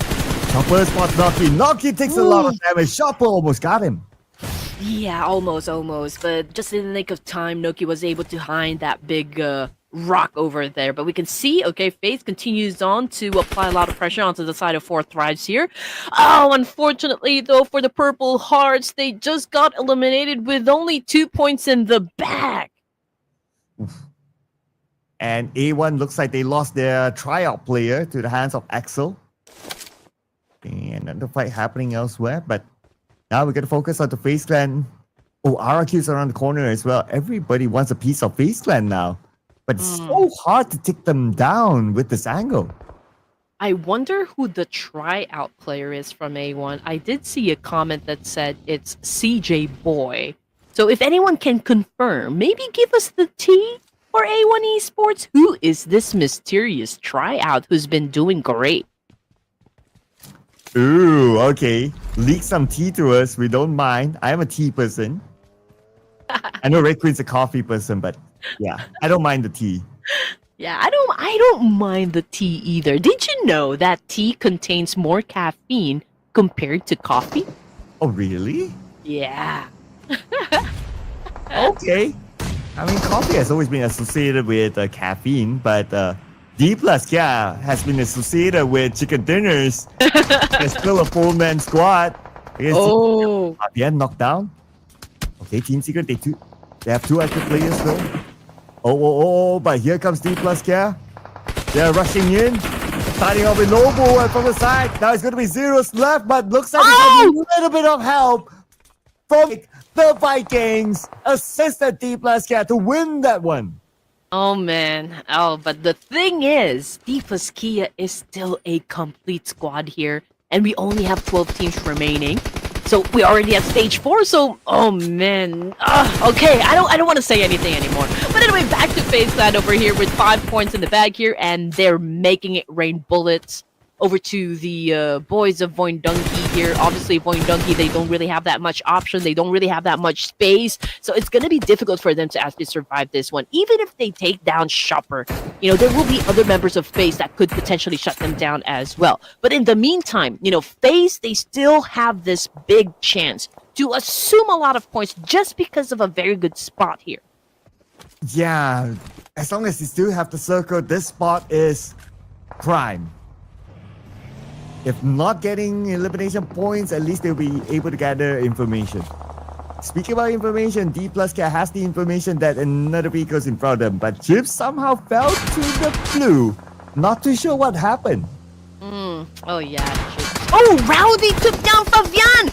Oh, okay. Here we go. Now we're talking. Oh. No, we're not. No, we're not. Also, with a very good counter right there, shutting down Rowdy from that distance, and now A1 Esports completely eliminated from this match at stage 4. So 11 teams remaining here. D plus Kia, they lost one player. They're picking up their third member. So I mean, 3 is still a strong number, I can say. It has to be All-Star again, right? Like this guy always comes up with a clutch. It's crazy. Man. But D plus K, like what you said, 3 players, anything can still happen. 4 tries now approaching D plus K. They will be the next challenger to D plus K. We'll try to take them out. But this D plus K that we're talking about, Nobu at the forefront with his M4, trying to gather as much information as possible. Well, Fabian, he's not being revived yet. Okay, now he's back up. Okay, and you know what, D plus Kia, they even lost cheap to the Blue Reaper, not even from a player. But anyway, good shot though coming from Nobu, shutting down 4 thrives. Oh man, he did it on his own. Ooh, while his other teammates tanked out the damage, they lost Fabian in the process. But also can be revived. But Nobu, he has to do it quick because there's still other teams around and they don't have the circle. He has about 40 more seconds before the zone starts to close again. I honestly don't know what's going on in here, Circle, but D plus Kia, I can feel like, you know, they're not backing down in any situation, even if they're down to just 3 members. I feel like, you know, it is still within their objective to get that chicken dinner. Oh yeah, they want to prove it with 3 players they can do it, right? But now, Young Radicals want to prove it that they can win against Boom Esports, but it's only Smile left here on the lower ground. The terrain is not favoring him, and Yummy is right in front of Smile, and now he shows up with the DBS. He will not miss the second shot, and Smile, Mr. Clutchman for Younger Galacticos, will still be the one to win it. Oh man, here we go. Now we're talking. YG stepping up. Okay, this is what we want to see. Unfortunately, though, will it be enough? Because they've already suffered 2 losses here. But of course, we're not discounting the possibility of them securing a chicken dinner. But that is, of course, if they can get through some of the other teams here. Maybe just like Talon Esports. But unfortunately, though, for the side of Voin Donkey, they just got taken out of the equation as well with only 1 point in their pocket. And Talon now wants to finish out the remaining members of Claw with this high guard advantage, while Smile is monitoring the situation on the other side. Good spray there by Reboyaza. Almost got his target. Pepin got down by Achul. And looks like Claw, they're falling apart. In fact, they did. Number 8. No elimination points. Only 1 point collected by Claw. Okay, here we go. Achul? I think he spotted Master Smile from Yangon Galacticos. So Let's see what he's going to do with that information. And as for Vikings, okay, one T's already out, but they did manage, though, to score 2 points for themselves. And we all know that Superman is also part of the lineup for the road to MVP, so perhaps he can do something extraordinary here for the team to make sure that they at least secure a chicken for this day. But D plus Kia, again, now moving on to a compound over here to the east side, close to where Superman is. Alter Ego Airs definitely had already picked up that information as well. The big question is if there will be, like a team brave enough to really challenge up the boards of D plus Kia. But here we go. Talon Esports in action, shutting down Yangon Galacticos. Oh, dominating right now with 5 eliminations at least. Yangon Galacticos, they bow out with 6 eliminations. Now it's RRQ. Going to be in action against Alter Ego. Okay, but they're okay in the circle right now, so they might stay quiet since they only have 3 players, unless they're challenged by another team. Speaking about challenge, D plus Care, they might bring the challenge to Alter Ego, but it will depend on what kind of circle we're gonna get. Circle will shift, and it will go to the middle. RRQ, Wow. Alter Ego in it, D plus Care. They have to march forward. Yep, they will have to leave that compound now. Okay, no safe haven for D plus Kia. Even the circle is challenging up the boys of D plus Kia. Okay, all right. Making things interesting for us. Now, the circle obviously favored RQ this time. They're already in the middle. Let's see if they can utilize this or capitalize on this situation. But in the meantime, we're looking at Vikings, of course. We got Superman. I think he knows exactly where D plus Kia is in the moment. But oh man, this is such a great attack coming from D plus Kia. Unfortunately, they are getting punished. Not just by one team, but 2 teams. Alter Ego, Errors. Oh my goodness. Capitalize on the situation. And they were able to eliminate D plus Kia. Ooh, and finally, a team managed to take down D plus Kia, but D plus Kia, well, they're pretty comfortable up there. They're fine. Now, for sure, we will see a new team getting the chicken dinner. Who could it be between Talon, RRQ, the Vikings, Alter Ego, and Base Clan? Talon is the only team with a full squad, so they have the numbers. But Achu has to be careful. Gen Force is the one to knock him down. So I guess that answers your question. Ladies and gents, if there will be a team that could put a stop on the streak set out by D plus Kia, and that will be the boys of Alter Ego Eris. And now the fight continues on as we look at the 5 teams remaining on the screen here for stage 6. We got Achu coming off the kill feed here, getting shut down by RRQ. And you got sprayed by Yoru. Almost getting a knock. Alter Ego just right in front of him. Yoru.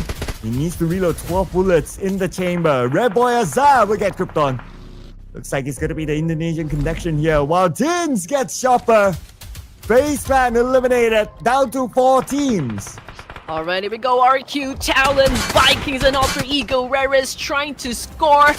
Chicken dinner for the team. Alva getting shut down by Superman. A great vantage point here from the side of Vikings. And now we can see that Rosemary's changing his location, trying to change the angle. Very low in HP though. Thank you to Rebo Yaza of Talon Esports. And now getting to seal the deal with a nade. Can he be accurate though? But Krypton from Alter Ego Eras also gets shut down. And Talon Esports does have that advantage up against Alter Ego Eras.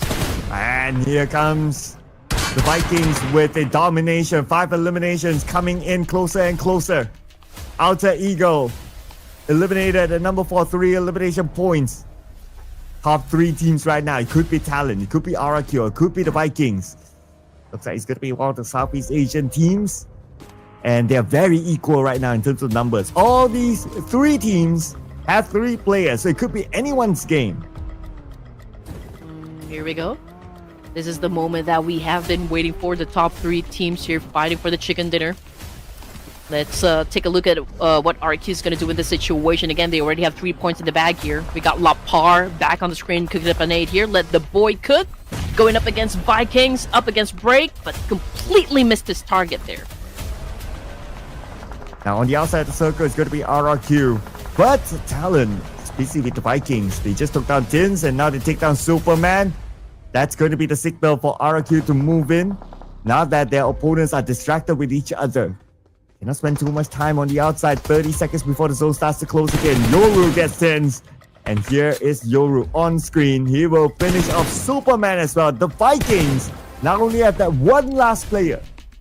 That was Doomsday taking out Superman from Vikings. And now we're looking at their last surviving member. And of course, this is going to be a battle between RQ and Talon Esports. It's a 3v3v1. And now we're looking at Break. Again, this is a sole surviving member coming from the Vikings.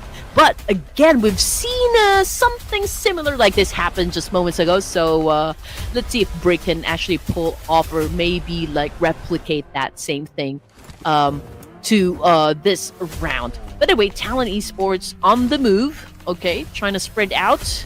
Again, at this point, it's information gameplay for now. But I guess for RQ and Talon Esports, both of the teams here poses a big chance of scoring the chicken dinner. Yeah, looking good for them though, unless we can see a surprise. Now Break, that's it. No surprises from Break there. It's going to be an all-Indonesia finale, 3v3. Even the stat shows 50% for each team to score this chicken dinner.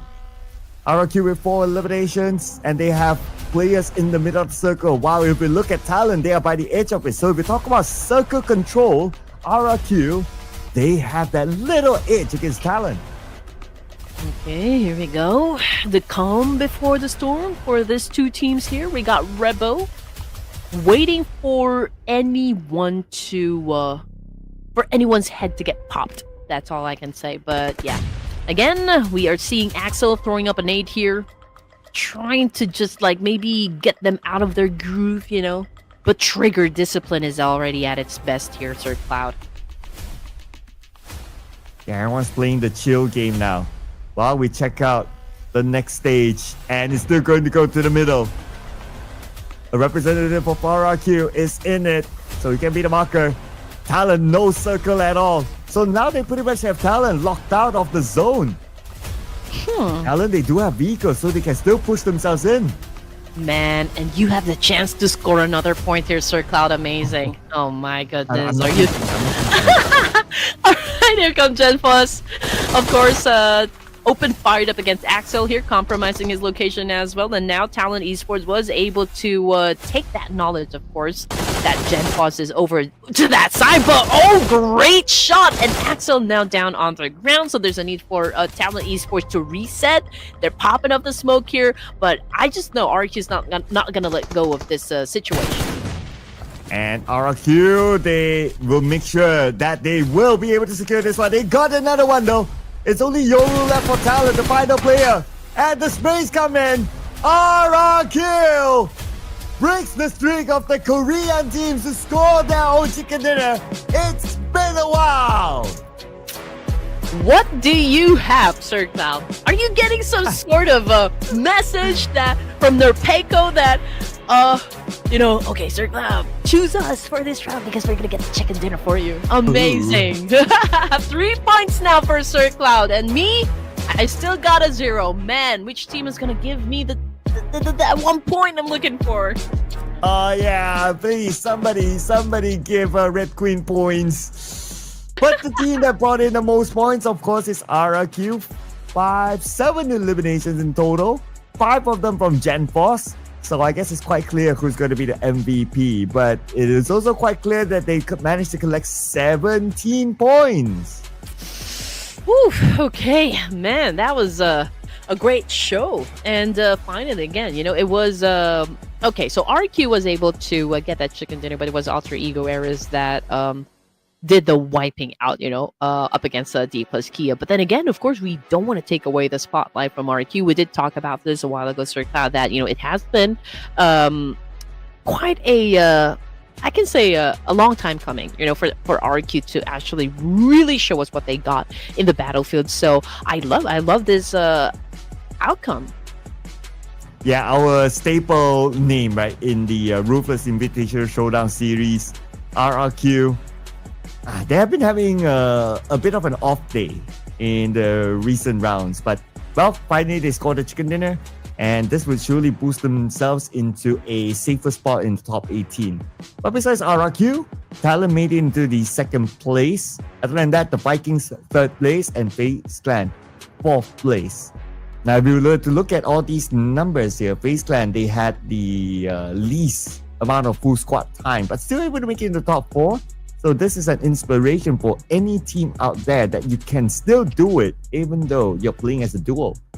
I appreciate what the Vikings also doing for the Ruthless Invitational Showdown. I mean, we all know what 1T can do in the battlefield. We all know what this guy is capable of. And to see his gameplay getting complemented by Superman as well, I think they are a very good duo for Vikings. And I would love to see more, from Vikings. But anyway, as for the MVP of the match here, it is none other than Chopper coming from FaZe Clan with the 1,157 damage output, and of course 4 elimination points for this guy.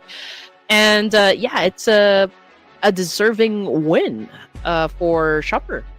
Oh, I thought it would have been GenForce, but okay. Because we don't necessarily award the MVP to the Chicken Dinner team, so it's open. So congratulations, Chopper, for that. Now, GenForce is still one of the players with the highest eliminations. He shared the same amount of eliminations with Yoru from Talon with 5, Chopper with 4 eliminations. But look at his damage, 1,157. Bringing in 4 eliminations, that's a lot of work done. But we cannot have a stat without a representative of D plus Kia, right? That was what I was about to say. I mean, we still got Nobu, of course, for the top performers here. Amazing. 759 damage output and almost half of the team contribution. Again, this guy is really putting a statement out there, really flexing his muscle. And again, this is the dosage that we want, the action that we want coming from a Ruthless Invitational Showdown. And it's always nice to see when teams are really giving us a great show. And as for RQ, again, this is such a great win for them, a total of 17 points. We have Talent Esports coming in at 2nd and Vikings coming in at 3rd. It's a good thing that we don't really see any teams exiting the game empty-handed, but from Claw down to Alpha 7 Esports, they only scored 1 point. Yeah, especially Claw needs to do a lot more work to be in the top 18. So they have to claw back those points later. But before we look at the overall, so some of these numbers here, 58 total eliminations. With the fact that RQ had 3 players towards the end, that means we have 3 players that actually went out to the zone. And Canary's getting his limelight as well as the longest elimination distance. Now, with the overalls, RQ after the chicken dinner, they welcome themselves into page 1. Oh, yeah. And with only that one massive performance, right? 7 ranks. Wow, that was a good one. But anyway, I would like to ask the Korean viewers. I mean, I'm pretty sure that we have a lot of Koreans in the comment section. It is also quite new to me because before they're so quiet in the comment section, but now they're really making their presence felt, right? And especially, D plus K as well as NS Red Force is doing great, in this competition. So I would want to ask them, what is the best Korean chicken for you guys? So please let us know down there in the comment section, and hopefully we have it here in the Philippines or you have it there in Malaysia, Sir Cloud, because I would love to try it. Ooh, food conversations. Mm-hmm. I'm hungry now just imagining the Korean chicken. But teams of page 3 will be hungry for chickens. 7-9 onwards at number 19. Now, to be fair to like 7-9 and BTR, they didn't play this round, so they will have the chance to bring back the points in the remaining 2 matches here today. It's going to be the final 2 matches before we wrap up day number 3 and look forward to day number 4, of course. So next is going to be back in Erangel again, and we're going to rotate the groups. The D plus here, they're still going to play. So stick around for them, ladies and gentlemen, as we head on to a break. Don't go anywhere. See you guys after this one.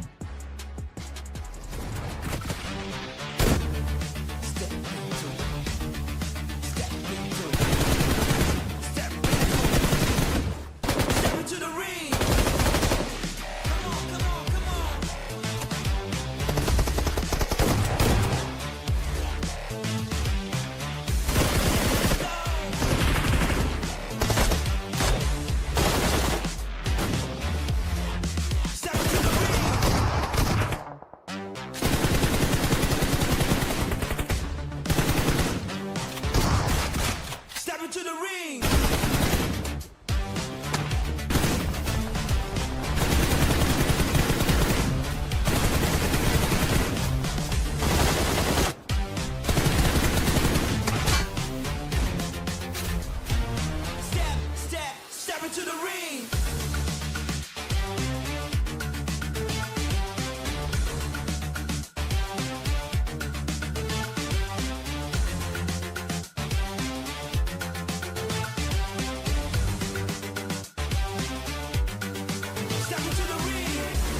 4 down, 2 to go, ladies and gents. Welcome back to the Ruthless Invitational Showdown, Season 11, of course, with Red Queen Andy and Sir Cloud. Yeah, in case you're worried that, oh, is D plus Kia dropping the ball right now? Oh, don't worry. We'll be able to find out because they will be playing the next match in Erangel again. And who knows, they might make that big comeback because RRQ was the one that broke the Korean streak. Oh, yeah. And let's put it this way. It was Indonesia that stopped the Koreans. There you go. That's another pull-out for you guys. Right, okay. And we will have a lot of Indonesian teams here. As we can see, Group Red and Group Yellow will still be playing, this round. So we have 5 Indonesian teams. Let's see if they'll be able to get that one. But of course, looking at the teams, we have to refresh the mind who's playing because we need to bring out a crystal ball. I think I need a crystal ball. I need a crystal ball! Oh man, just look at that. 3-1-0. Oh man, okay. Okay, which group again is gonna play? It's going to be group red and yellow, right? Red and yellow. Okay, guys, please let me know down there in the comment section, who should I pick? Pick for me. I'm gonna wait for you guys, so I'm gonna let Expert Prediction and Sir Cloud to go first. I want you guys to choose for me. Okay. I guess I have to go first then. But Expert's Prediction can go first, just saying, just give us an idea, Oh, Alter Ego. Okay, they've been quiet. So banking on, it's the same case, right, with RRQ. They have been quiet as well, and then, all of a sudden, they show up at the chicken dinner. So that could happen to Alter Ego. But if I were to pick one, Alter Ego also the team that stopped D plus Kia, so that's gotta count. For something. Oh, okay. That could be a point there.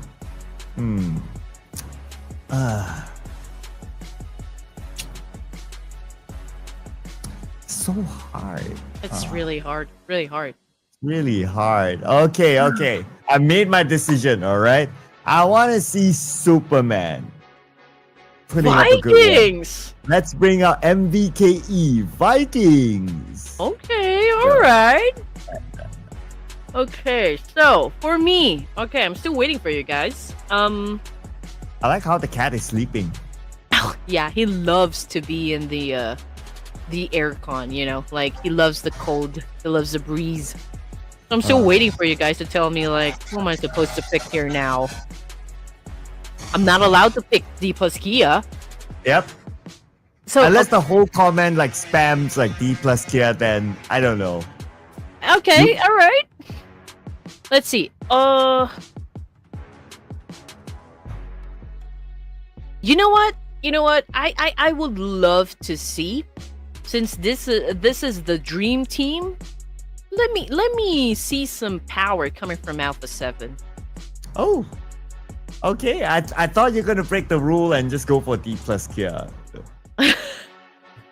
Okay, we're just in time, people. We're just in time. Okay, alright, okay. Oh man. We have a rule here that we're not supposed to pick the team that we've already picked in the previous matches. So even if I would love to go with Horror Esports, I'd love to go with the teams that I've already picked in the previous match, let's give a chance, to the other teams to really show what they got. So I'm gonna stick with my prediction. Let's see if they can actually accomplish that one. But anyway, again, we're back to the match here, and this is is this the second to the last game? Yeah, second to the last game. Okay, so we're almost, of course, at the end of our day number 3 here, and again, things are already heating up, coming from all of the players here, and I can see a lot of you guys down there cheering for Yangon Galacticos. So let's see if really Yangon Galacticos can take the chicken here. But then again, Yangon Galacticus is not playing, guys. Come on. Okay, they're cheering in advance. Because they will play in the next round. Okay, we get you guys. We get you guys. Okay, but let's see if there's any early encounter here. I believe FaZe Clan is sharing Yasnaya with another team and trying to. Oh, okay, it's FaZe Clan and Hora and Yasnaya. So that's going to be the first fight encounter. Oh man. Okay. Okay, I think we're gonna see this fight break out for now. Okay. So far, there's a lot of teams already in the circle here, so perhaps we will see a bloody south side of the map here, or like the circle rather. But as for now, we're looking at FaZe, and they're close to Horror Esports Sir Cloud, so perhaps a fight will definitely happen. Yep. There you go on the elimination feed. Oh, looks like Drop's getting their revenge against Xavier, but Xavier won't go down without a fight. Alright, 3 plays for Drop. Here comes Ozzy's son. Spraying with barrel into the room. Takes a bit of time to reload, but now he's pretty low on ammunition. Gotta be a bit conservative there. As Levi's has this nade. Where he's gonna launch it? He's probably gonna launch it past the door, but 2504 gets Ozzy's son. Oh my god. By Finale. And here's Pyrogen. He still have Finale here. He wants to find that Finale shot. Jump shot.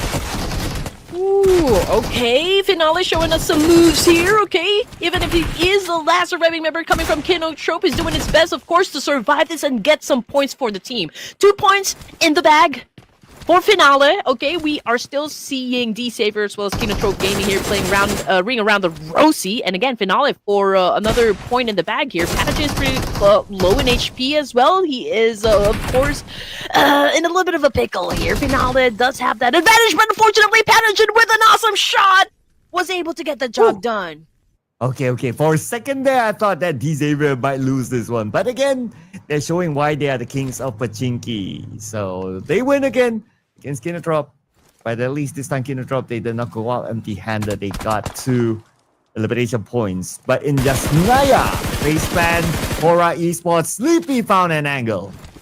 Oof, okay, here we go. Hora is doing some effective counters. Okay, that is good. Unfortunately, though, for Sky, he did not survive the fight this time in Yasnaya. But we're still looking at 3 more members, or make it 2, because, Nofer is still down on the ground here.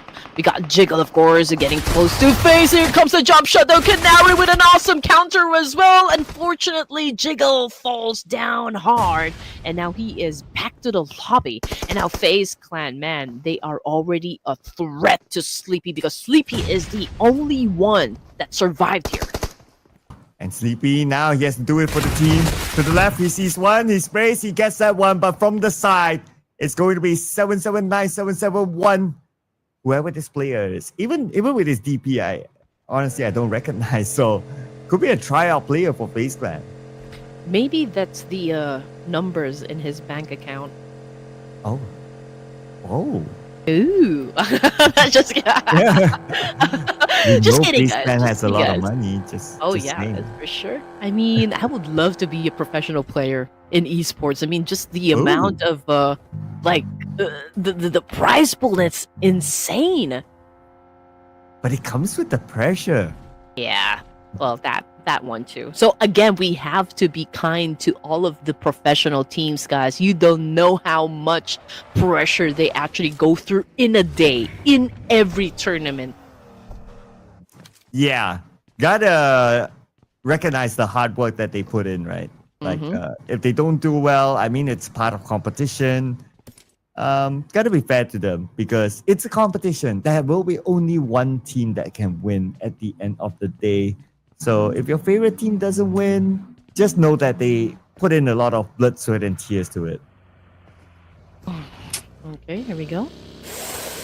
Everyone's of course doing the rotation. I mean, this is I believe the last Erangel for this evening, and by now they already know also the rotations from most of the teams here, and perhaps we will see some sort of change when it comes to their tactics. But then again, we are looking at D plus Kia here, and the first team that they're gonna challenge are the boys of Indonesia again, BTR.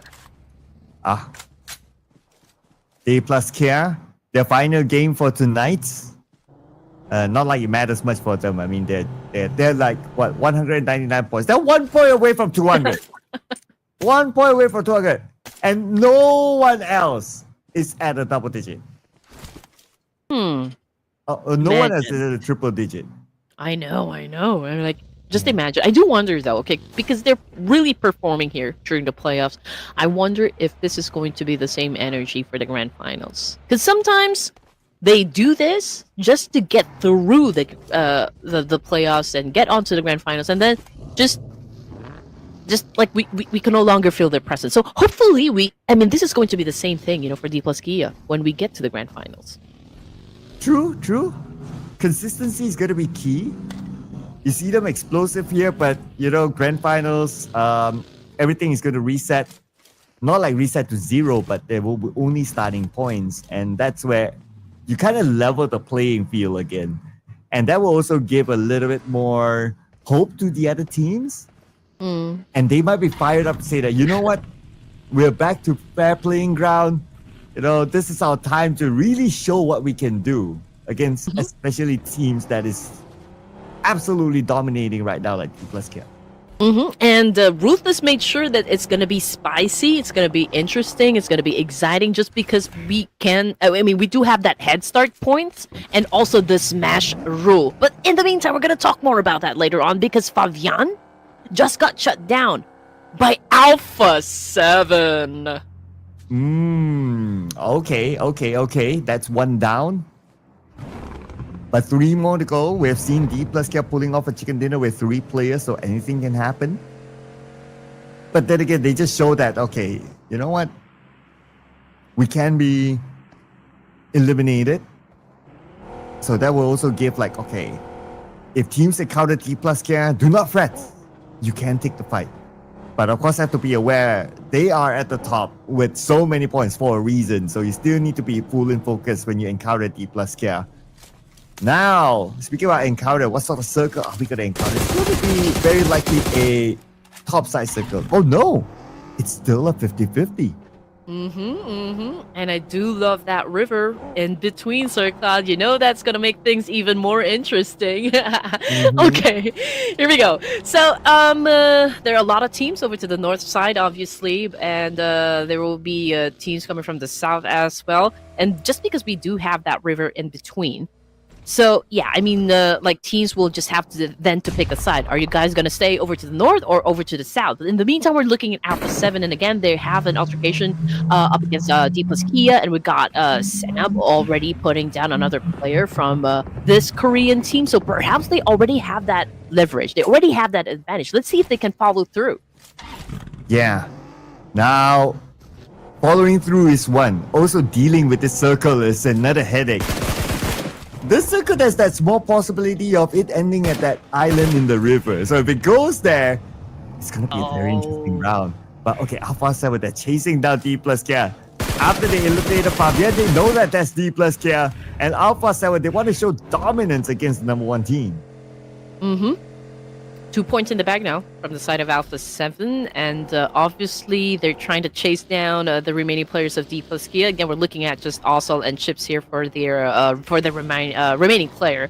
And now Chips a little bit stuck, but he was able to come through. Okay, let's see if he will be gunned down, at this point. But anyway, we're looking at Vikings, and this is Sir Claude's choice of team for this round. And so far, I don't see any team that could challenge them. They pretty much have this compound all to themselves, but let's just give it some time, because we are already at stage 2 here, and the space will eventually run out, and there will be teams, of course, that will challenge them, and that's what we have to wait.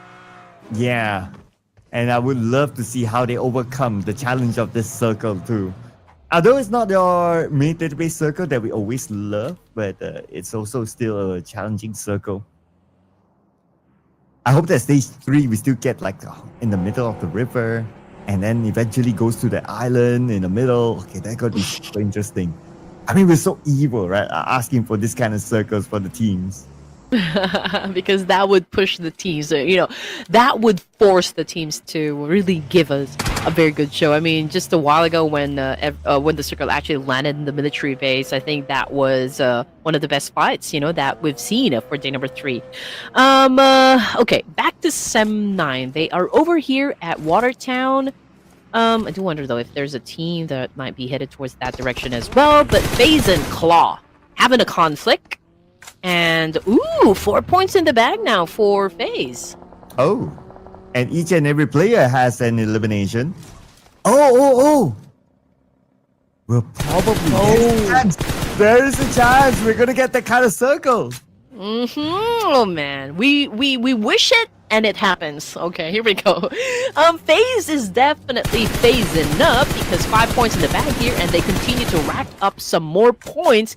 Right now, we're looking at Claw getting, of course, all of the punishment from FaZe, and now Claw in big trouble now. Bobo Ho, can he still escape? No. Okay, that answered my question. Is Claw already out of the game?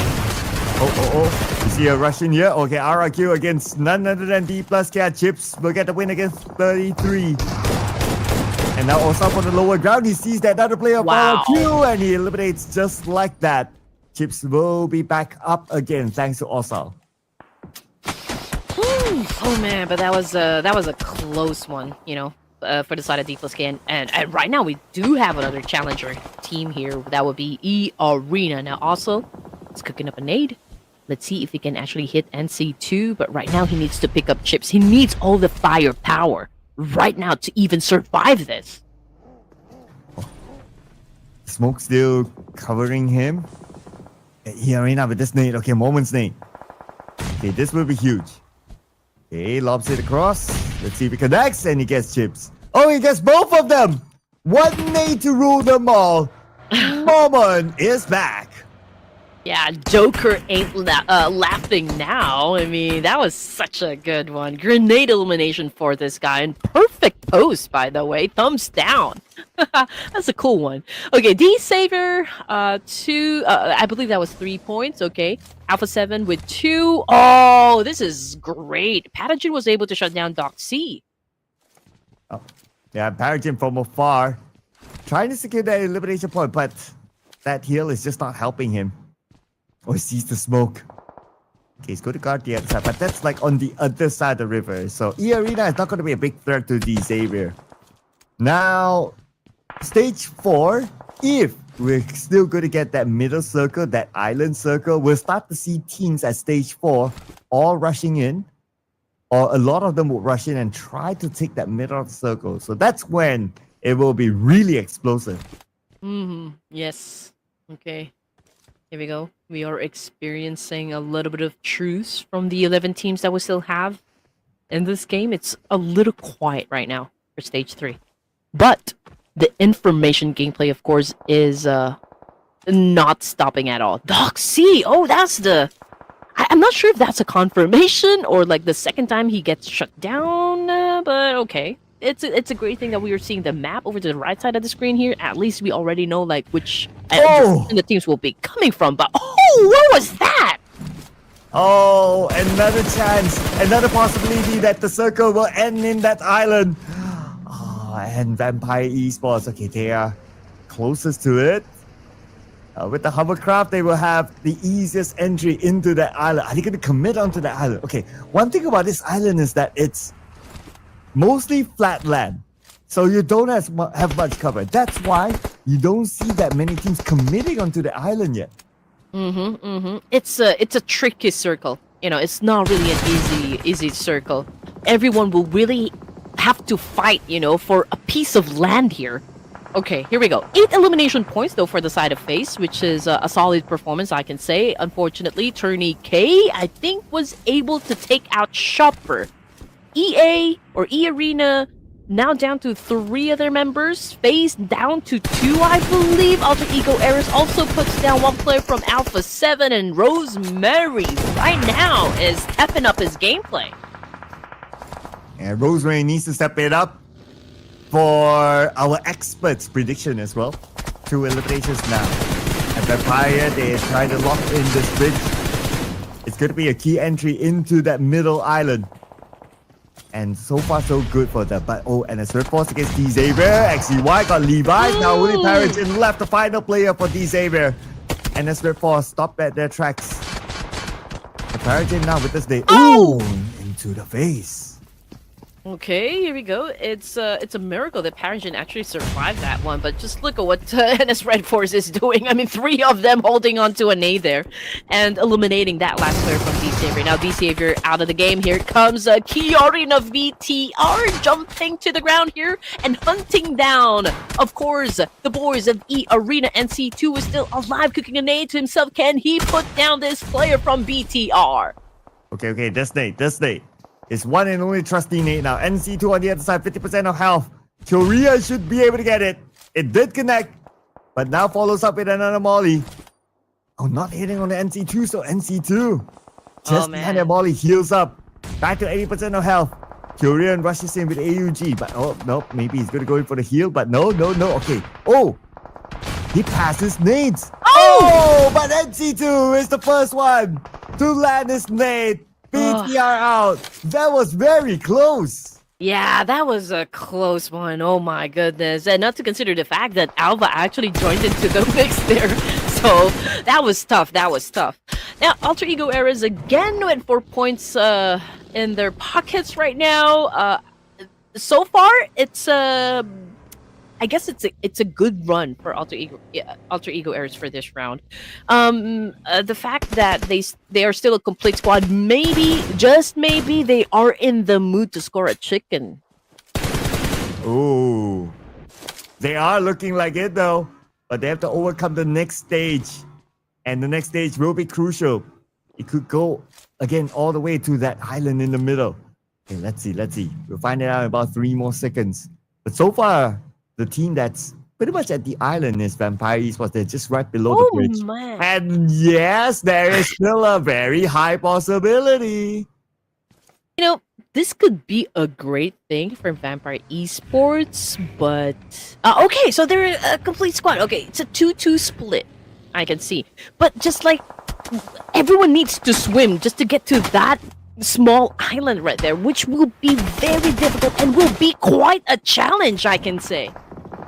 Oh yeah. It's small, lots of flat land. It's very, very challenging for any team. Even Vampire Esports, they have 2 players by their bridge. You can see why they don't go up to the island, because it's such a flat land.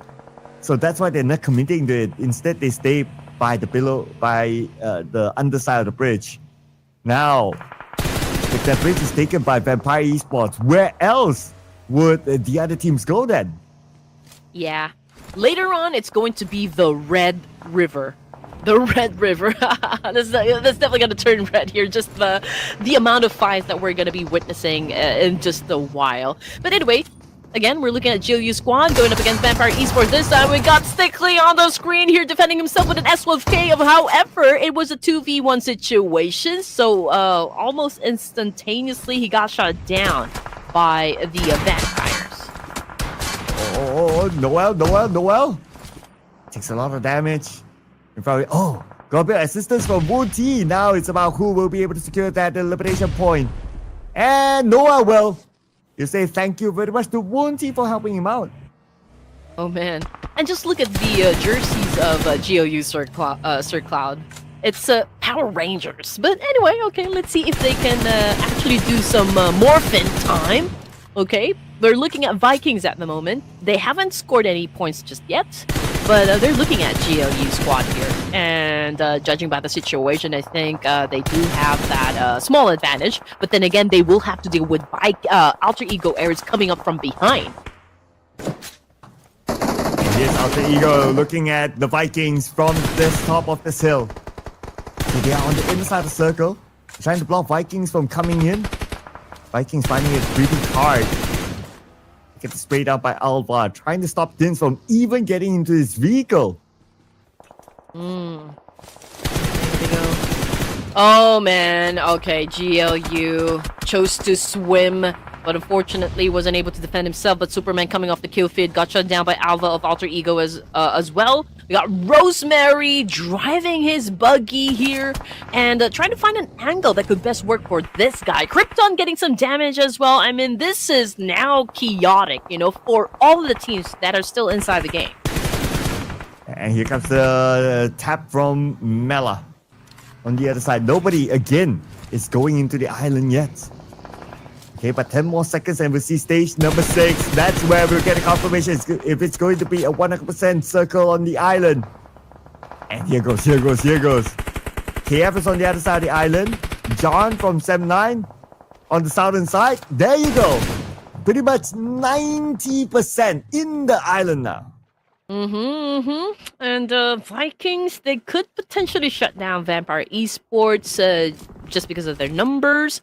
And GLU, right now, KF is, he's left all alone to deal with business here. We're looking at 7 teams remaining for stage 6.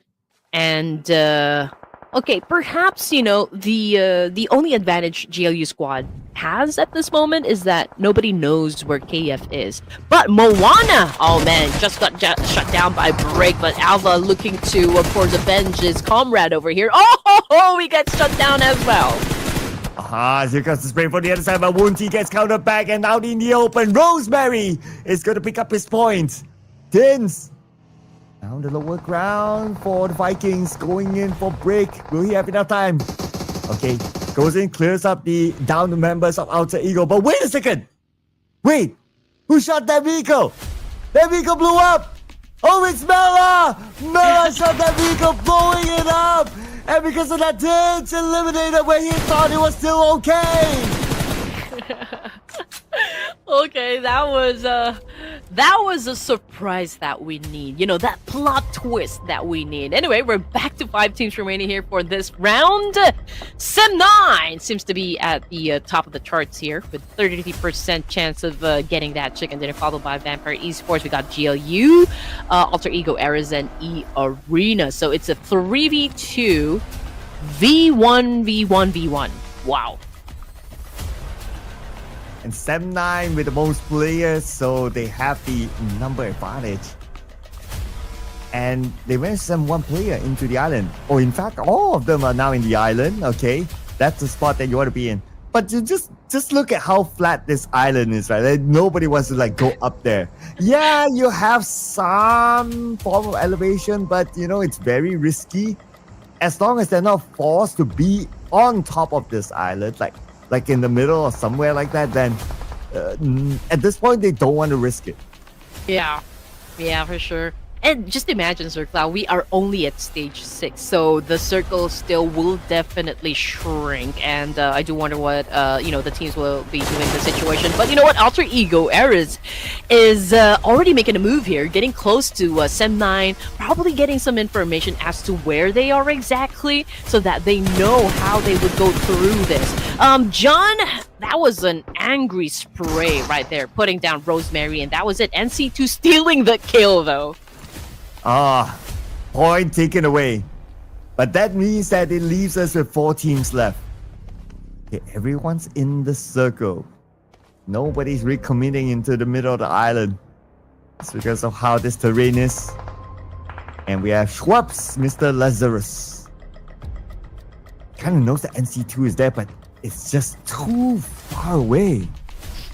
Yeah, I mean, it's too reckless to even, do something about this at this point. I mean, considering just how flat the island is. But you know what? No Koreans this time. It's just Malaysia, Thailand, and Indonesia. So, I mean, which country will then step up and represent?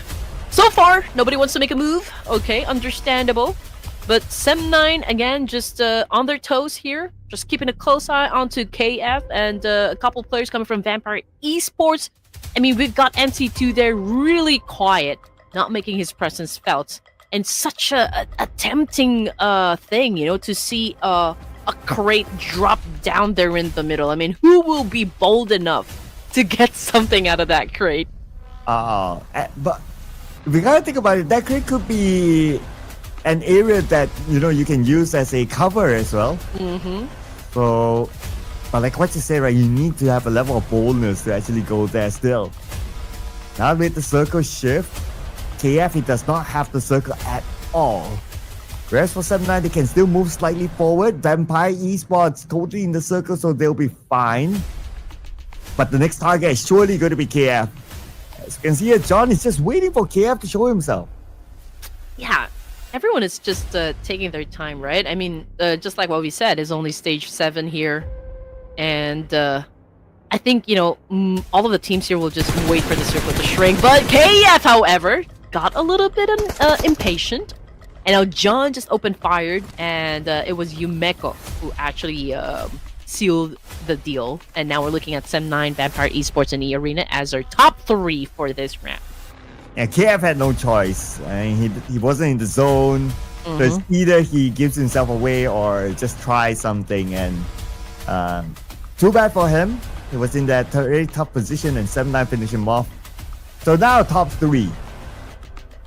Everyone's pretty much in the circle, so it will kind of depend on stage 8 who gets that little bit of piece of potential circle. Or if the circle just goes like straight smack in the middle where the airdrop was.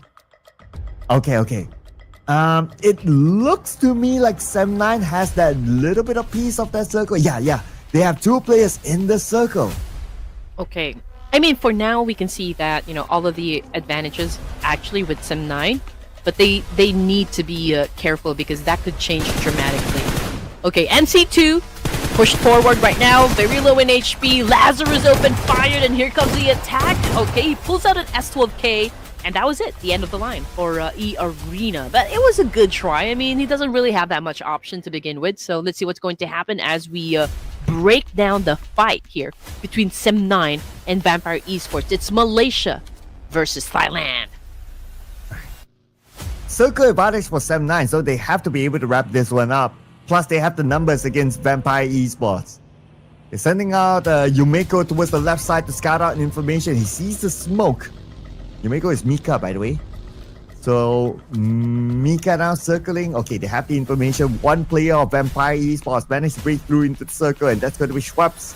But he only has that smoke to cover him. Mela tries to find the side angle here. Trying to get a knock on the Trexie, the off-angle guy. But Mela is finding it difficult as well. There's at least 2 trees in front of him.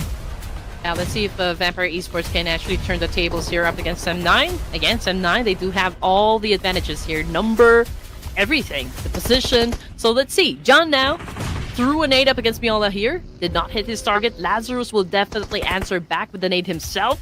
Let's see if he can be accurate with this shot. Oh, yes, he shuts down Trexie. Did he? Oh, well, yes, he did. Oh! And they will shut down John as well. So now it's only Mika left. Oh, Vampire Esports, this could be the comeback that they're looking for. 1v3. They don't have the odds. The odds were against them. And now they have a very good chance of securing the chicken dinner. One last shot is only they need. And they will beat the odds to claim the chicken dinner in a very, very tight match. And of course, this is so nice to see Vampire Esports coming out of their coffins and showing their fangs and now getting the chicken dinner. Match number 17 here, day 3 of the playoffs. And again, that was such a great exchange to see between them and, of course, Sem9. And Vampire Esports, again, was able to flip the script here. A much deserving win, for Lazarus, for Miaula. We've got Vina J, and, of course, Onzen. Ooh, what a round. Frankly speaking, Vampire shouldn't have got this chicken dinner. They didn't have the circle. They only had 2 players. They were pushed to a corner. And yeah, basically everything was against them. But after they got the knock from Trexie, and then they got the knock of John, and then that was pretty much it. 7-9 should have been able to wrap things up, but man, to me it was quite a missed opportunity. Yeah, that was really a missed opportunity for Sem9. But then again, we cannot really deny, the power that is Vampire Esports. And I'm not even seeing Tony K here. Oh yeah, he hasn't been playing so far in the playoffs. So no Tony K, no problem for Vampire Esports.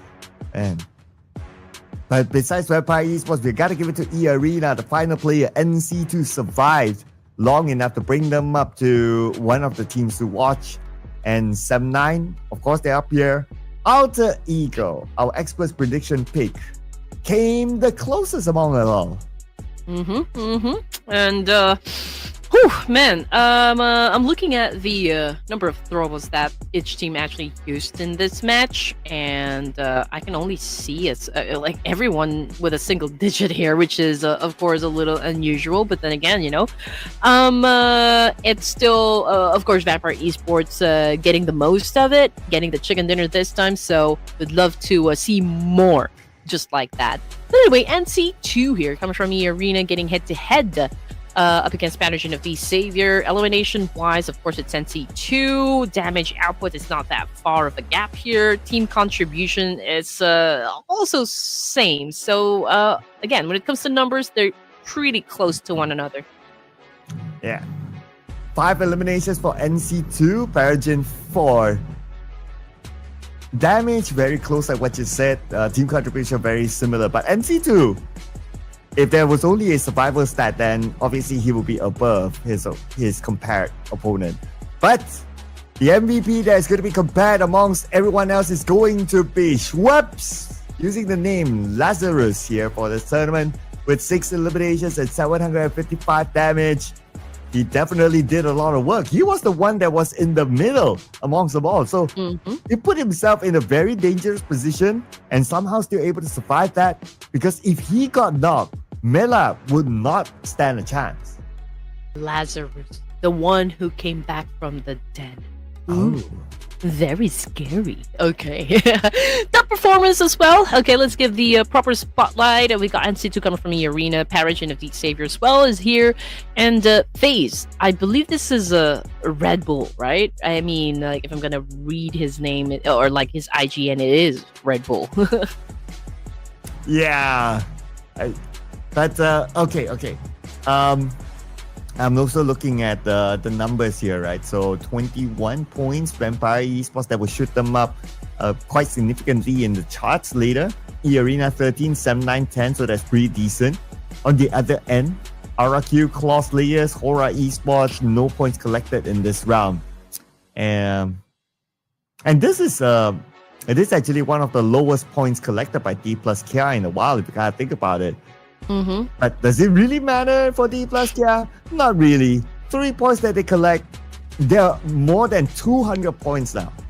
Yeah, this is not even gonna like put a dent onto the number of points that they've already set onto the board here. So I think they're gonna be safe. Okay, no harm done, says D plus Kia. So everyone in the comment section is pretty excited, and there's a lot of Korean viewers. So again, welcome to the Koreans. There was a time that we could not even feel their presence, even if we already have like Korean teams participating in the Ruthless Invitational Showdown. So it's nice to see that our community is actually growing. And speaking of a community, D plus Kia is already being celebrated. 202 with 7 chicken dinners. I mean, that is just incredible. And look at this. No one else is even close. No one else is even at 100 points. And D plus K is already there. So 4 tries will be playing the last game, so they will have a chance to be at least at 100 points and above. So we'll see about that later on. Page 2. 7-9, we welcome them here to page number 2 after a 10-point round collected by them. Though they could have scored the chicken dinner, but yeah, I mean, it's okay. It's okay. As long as they're in the top 18, that's fine. You're in the safe zone, that's okay. And also Vampire Esports, with that massive performance, I think that put them, onto the first page here. Same thing for D-Savior, GLU squad. I think they moved up ranks as well. And for the third page here, I mean, Talon, Horror, Team Secret, they moved down rather a couple of ranks here. E-Arena, the only team that moved up ranks, at least for the third page. But then again, if we're really going to pay close attention to the names that we have here over to the third page, we just know that these are all titans as well. I mean, the fact that these teams have been invited to participate in the Invitational Showdown, that goes to show that they're also like, we consider them as the monsters, in every region. So, ladies and gents, again, we're gonna catch our breaths, right? Okay, we're gonna take a short break, so please don't go away.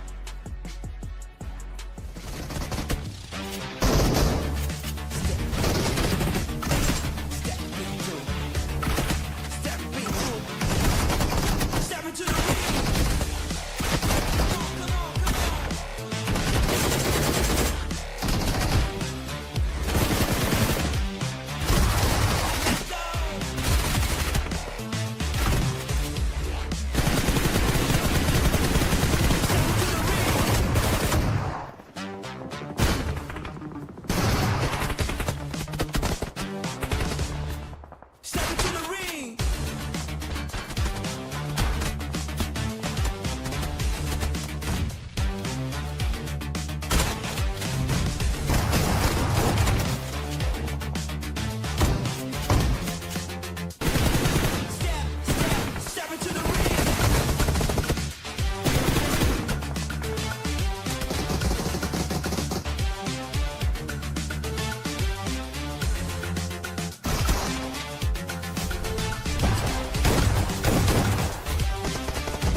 Last game it is. Last game it is, ladies and gentlemen. Welcome back to the Ruthless Invitational Showdown Season 11. And we just came off a chicken dinner that was won by Vampire Esports. So, Red Queen, what? How do you make of the day so far? Oh man, I'm not gonna lie. This day has been very exciting, full of action. You know, especially coming from, of course, still the Koreans, D plus Kia and NS Red Force. They're really showing up. But yeah, if you guys have missed to watch match number 13 to 17, as you can see, we already have 3 chicken dinners here coming from the Koreans, and then RQ and of course Vampire Esports stepped up for Indonesia and Thailand. So let's see for the final game, Sir Cloud. Let's see who's gonna be dominating. Ooh, okay. We will definitely still see some of these teams that scored the chicken dinner before, especially Vampire Esports who just did, and as Red Force as well. So, okay, so that means a team in Group Green, they have not scored yet.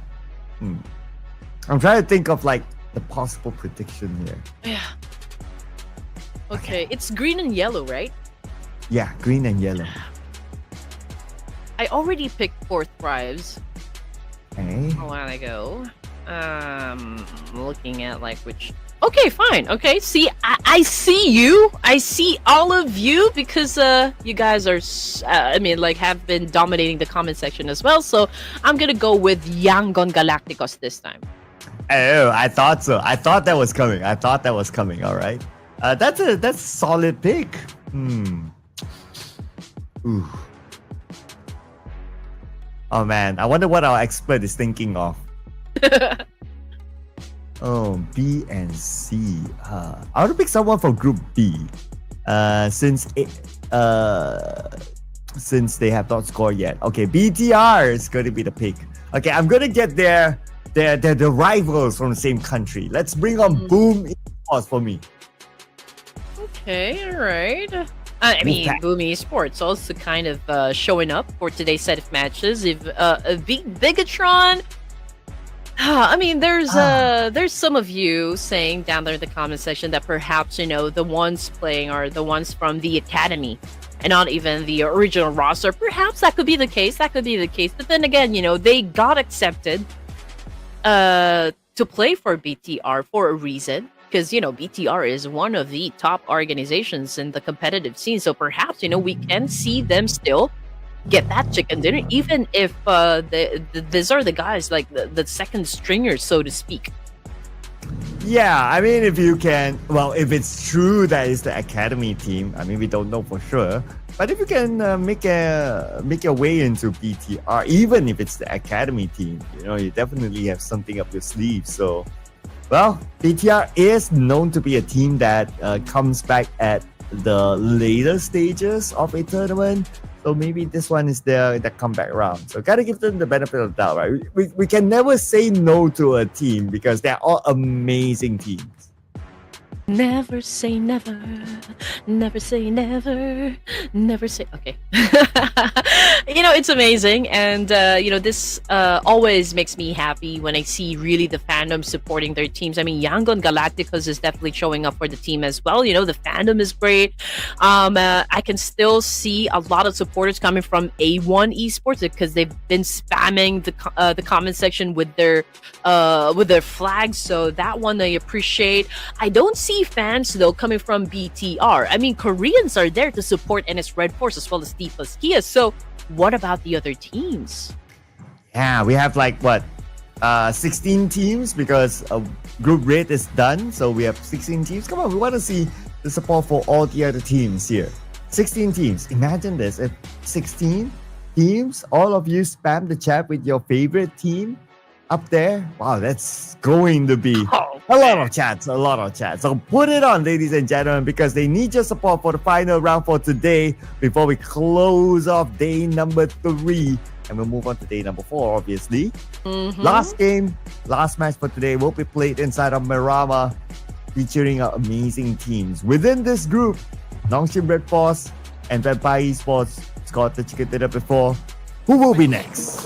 Who will be next? That's a great question right there. Last chance, for this teams to score a chicken. At least for today. At least for today. Okay, would like to give a big shout out, of course, to everyone down there in the comment section. Again, the final chance for us to make a lot of noise for our favorite teams. So let's see which of these amazing teams is gonna score the last winner chicken dinner. Ooh, here we go with the flight path cutting across the map from the left to the right, ending around Impala. El Pozo have been very popular. Like almost every Miramar round, we see a fight in El Pozo. Of course, it's going to feature the Xavier. That's their regular drop spot. But it's common to see a team challenging them for El Pozo. So overall, the Xavier throughout the entire day, they have not had an off round. Oh, you're right. And I'm also happy to see that we can see some names popping, from the left side of the screen. I see Mernat Boy and, of course, Superman joining the roster there. But, when it comes to the most number of elimination points, still 3 Deke plus Kia boys. So let's see if that is going to change anytime soon. But anyway, getting back into the action over here, we can see that Alpha Gaming right now picking up their weapons and filling up their backpacks as well. I'm checking if there is a team that might challenge them for this particular spot. But as for the other teams, Void Donkey, D-Saver, even Yangon Galacticos pretty close to one another, so there might be a fight. But a fight is already brewing between E Arena and NS Red Force once again. This time, Momon is the first one to be knocked, but he's back up again thanks to his teammates. NC2 running low on ammunition, so he cannot just spam away his bullets. I wonder will they push forward, but I guess before doing that, they have to consider their utilities and ammunition first. So focus onto the loot, and maybe we'll see them take the fight later on. Based on track record, these two teams have not let go of each other, so I don't expect them to just run away from a fight. Oh, you're absolutely right, Sir Cloud. But okay, NS Red Force, they did score a chicken dinner in one of the matches today. Oh, XZY. NS Red Force seems to love having a bow and arrow, to go up some of the teams here. But XZY, he's probably calling out to E Arena and maybe telling them that, okay, do you want some points? Do you want to move up ranks? Okay, here we are in this building. Why don't you come and get us? Yeah, come here. Come here. XZY. He's using the new meta of the explosive arrows. That meta was made popular during PMHI recently by Weibo Gaming.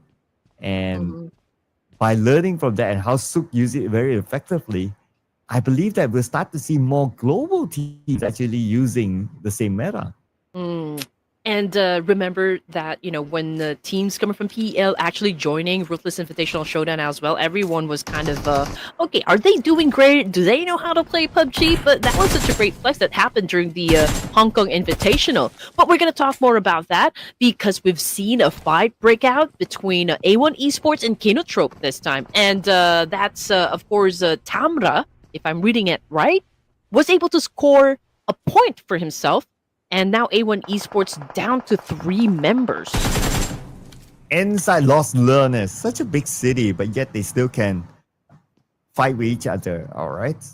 Oh, but Tamra now sharing the same building with Rowdy and Hitman. Okay, who's gonna catch who now? Tamra making a lot of noise by navigating around the building. But both Hitman and Rowdy still staying put. I guess they don't want to overstep in case like Finale could see them from the outside and could probably dish a lot of damage onto them. But here comes both Hitman and Rowdy. Slowly but surely. Okay, here we go. Tamra right in front of them with a shotgun, very clutchable weapon. Yeah, great timing coming from Tamra. I mean, he was able to give off some big damage there against A1 Esports. But I can still say that, that was such a missed opportunity because he could I mean, he could have been able to shut down like a player, like put a stop onto his tracks, but yeah, he was able to inflict a lot of damage. But A1 Esports can definitely reset here. But let's see what kind of maneuver are they prepared, to go up against Kino Trope and eliminate them, or will it be the other way around? Really taking the time here. And Tamra doing the same as well. But of course, for Tamra, he's alone, so he'll need to draw them out. But where is he gonna get a visual? No windows. Okay, there's probably that one window on the left, but that's not gonna give him much info. So all he can do is just listen and depend on the audio cues. But here comes the rest of Kinotrope. They've arrived to provide extra firepower to Tamra. All right, here comes Finale and Ozzy-san. So now it's 3v2 in this building. While Mark keeps an eye on this building from the outside in case a Rowdy or Hitman. Wait a second. Where did they come from? Oh, it's Hitman. Hitman got Tamra. Nice shot, nice shot. From the kill feed, though, it's Top getting shut down as well. And just in case you guys don't know, Kinotrope is actually the champion in the Japan League. So that's got to count for something. Ozzy-san, however, okay, defending himself, keeping himself alive with an AKM. He manages, though, to give time to the rest of the team to recuperate in this situation. So, yeah, they will be needing all the firepower. But let's see if they can survive this fight up against the Bangladeshis, of course, the A1 Esports. Tamra, I guess that's an advantage for him. Talon Esports, however, going up against a team here as well. I'm checking. Okay, that would be Alpha Gaming. Oh, okay, Talon and Alpha Gaming. But Rebel Yaza, he's pretty low on ammunition on his SOK. So he might use a lot more Scar Elf as well. Looking through that angle. Okay, another nade's being cooked up behind. Okay, that's a smoke, but Yoru keeps it behind. Don't get Sacho. It looks like Talon. They lost that one player, and they might lose more here. In fact, that Top is still around, but they managed to find Top. Rebel Yaza knocks him down. The East is going to come in from the other building. Oh, the moment he shows himself past the door, Talon punishes him, and Talon won it against ABG. Clean execution coming from Talon Esports, and they eliminated Alpha Gaming. Coming off the kill feed, it's Rowdy and Hitman down on the floor, and Kinotrope seems to be winning the fight on this one, Sir Cloud. Oh yeah, Kinotrope. Okay, now they only need to find where Sinister is. Okay, they know. They scoped that Sinister. They know. Okay, that's a shout out to Sinister. 50% of health down. Sinister, he does have that one first aid and 10 bandages. He's gonna boost himself up first because he knows he has that time. Back onto APG and Talon. Oh, it's not done yet. Yoru and Cole now needs to finish off Doc, who came to collect the remaining spoils of his fallen teammate. Okay, here we go. Unusual to see Alpha Gaming like this, but then again, let's see what Doc has up in his sleeves here. Okay, he manages to dodge some bullets, but let's see, here comes the attack now. Oh, did not even stand a chance. Doc falls down hard, and that's it. End of the line for APG. Good game, well played. We'll definitely see them tomorrow. Back again for the playoffs. Yep, there'll be all for them for today. Between Kinotrope and A1. Okay. Hang on. Sinister, he fights back though. He got one player of Kinotrope. And he chases down. Okay, calm down, Tamra. Calm down. Chill, boy. Chill. Oh man, that was an angry spray. And of course, using an M249, that's, I mean, you got like a packed round of bullets there. Okay, from the kill feed, it's BTR versus Vampire Esports. Two of them already knocked down on the ground here, and now we're looking at Kent, of course, picking up his teammate, and both of the teams suffered some losses here, but who will be winning the fight? That is the big question right there. Miola gets into position here. He does have that high ground advantage, but let's see what Ken is going to do in this situation. It's a pick and shoot for this guy. Boom! Oh! Wow, he almost got that one. Okay, that was really close, but not close enough. Okay, finally, got Vin Torres. Mela in front, and looks like Kent! Kent got it! Although I believe it's not the actual Ken, but short-lived celebration thanks to 4 Thrives. Oh man, here we go. Oh! And Falak popped from the left side of the screen here because of his grenade elimination. So I think that's a good start for 4th Tribes. Okay, here we go. Back to Sem9 and D Savior. Okay, Pathogen is cooking up a nade here. Okay, now he is joining the rest of the team here. Okay, Sem9 they do have one casualty. Farron also getting into position here. DX4 is moving down a bit, joining Pathogen and the other teammate. Trexie also trying to find the best angle to work with, but are they about to eliminate the Savior? That is still the question. Let's see if they can get an advantage here with this nade. Looks like not. John will be at the forefront with his shotgun against Paragon, and 2504 Levi's is going to be the one on the flank, and he's cooking up this nade. At the same time, they have to say hello to the blue. They not only have to deal with D Xavier, but also the pressure from the blue. D Xavier, even though they're sharing the same blue, but still don't want to let Sem9 go. They want to take this fight. They want to stop Sem9 from moving forward. They want those points. But Perez says, nope, I will not give you those points. 2504 eliminated. Now it's Paragon, Levi's, and 4, wherever he is. He's back into reload, switches to an M4. Paragon gets punished by Mr. John himself. Levi's and DX4, the final 2 plays. But Levi's here. Levi's. You gotta go in quick. Okay, here we go. Levi's! Oh! Perfectly done by Levi's, and now he is the knight in shining armor for the Savior. But in the process, they also lost one player, which is still a-okay. I mean, 3 is still a solid number there, and they just eliminated Sem9, so I guess they were able to get through that situation. But of course, we're back into the trade-off between E-Arena and NS Red Force. Obviously, there's still a complete squad here, which is always an advantage, but Beanie got knocked down on the floor. XZY on the screen here with a Scarlight, just waiting for that right opportunity. So knockdown, someone, and then C2 falls down victim for this one. Tourniquet trying to defend himself. Joker falls down hard as well. XZY with the attack. Scarlight, oh man! A wipeout just happened! Coming from the side of Venice Red Force. E-Arena right now is nowhere to be found. But we still have one more. Okay, that was it. Joker out of the game. Clearly, NS Red Force had the last laugh. But we're not done yet with action. Now we have Pubgm Sports against D plus Kia. Okay, here comes D plus as they rush in onto the staircase. 0 is there. 0 down. Oh, it's not D plus Kia. It's Kinotrope Gaming. Apologies there. D plus Kia, they're done. And Kinotrope Gaming. Okay, 5 eliminations now. And they'll be able to save Mark. So they'll be back as a trio. Yummy with this nade across, but nobody's home. And just look at that, Sir Cloud. We are just at stage 3, but we're down to 10 teams remaining. Okay, so Kinotrope right now going up against Boom. Okay, Octa and the rest of the team here trying to get into position. Tamra is being quiet. Okay. Oops! Alright. That was almost. Octa was able to spot him out, but unfortunately was not able to take him down just yet. Okay. Boing Donkey!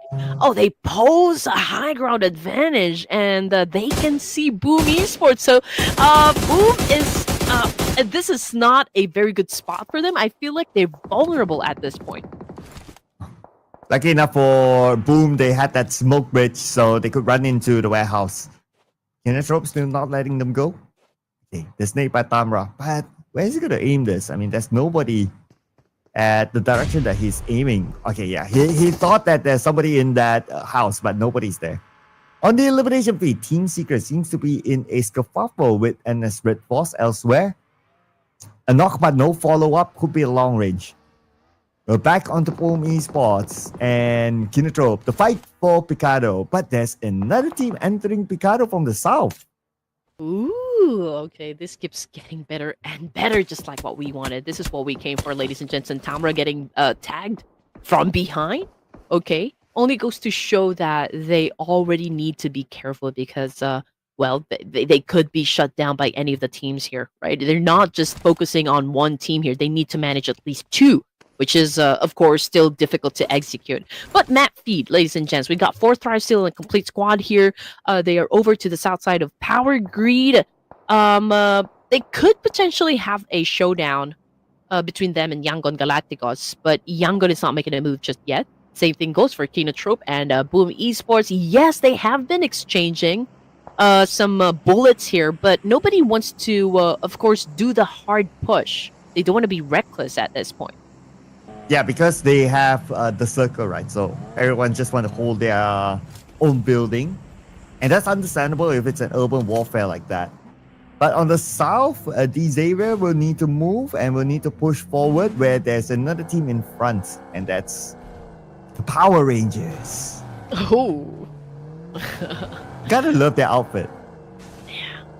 I'm still hoping that we could get some jackets from GLU squad. I mean, we have been telling them that, for as long as I can remember. But GLU's not even looking our way, Sir Cloud. I know, right? Like, we could use some love as well. I did ask around, like, when PMSL was happening in Jakarta, like, okay, are they selling this jersey or jersey? Apparently, they are not selling that. Oh man. Yeah. Why? Or at least on ground. Maybe online, I'm not too sure, but on ground, they weren't selling that. Too bad. Oh man. Okay. Hopefully GLU hears us. If there are fans of GLU squad there, can you please tell them that we love the jacket? Probably. Or potentially maybe they could send some. That's just a request. But anyway, back into the action here. Again, we got 10 teams remaining, and D-Savior right now doing a massive spray up against GLU squad here, but not hitting their targets just yet. But now D-Savior, they are now holding on to a 4 elimination points, so it's good. Although 2504 is no longer in this game, but this is still D-Savior that we're talking about. During day number 1, again, they had this amazing late game that just happened and dominated Miramar. I mean, that's why they do have, they have that chicken dinner under their belt. So perhaps we can witness that happen once again for this final round. And this final round, okay, NS Red Force is still in. Vampire Esports is out. So any repeat, it could only come from NS Red Force. And speaking about them, looks like GK took out TZ. Okay, that will kind of put them in a handicap situation. But because it's a long range, so no follow-up from there. 3 teams at least inside of Picado. But there's still a chance that the circle will move away from Picado. I mean, to fully commit on the Picado, to really force yourself in if you don't have that space. That's why some of the teams, they choose not to. Like Team Secret, like we'll stay up north. We'll wait for the next circle instead. So far, considering the space, and distance, of course, for all the teams here, I think they're really taking their time and not really just being really aggressive just yet. But now that the circle had already shifted Voindunki, okay, they're close with Yangon Galacticus, but there's a big chance right here that they can deal with either Team Secret or NS Red Force. That is, of course, if NS Red Force and Team Secret does not have a fight, or doesn't have the trade-off, that could happen, that could happen. But anyway, Talon Esports, as well as D-Savior here, is just really preparing for Stage 5. They know what is already at stake here. I mean, D-Savior obviously would want to get to the latter stages of the game here, judging by how they move and how they approach each situation that we've seen so far for this round. Boom Esports, okay, 0 already out of the game here. They do have 1 point in the bag. So let's see if they can, score the chicken dinner this time. I mean, they came so close in the previous match.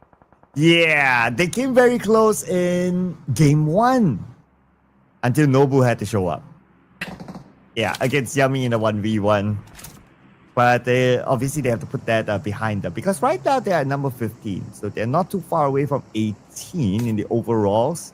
I'm sure they could use the cushion of a good amount of points and just to put them up in page 1. So whatever happens, they would still be in the top 18 because that's the goal at the end of the day for the playoffs for the teams.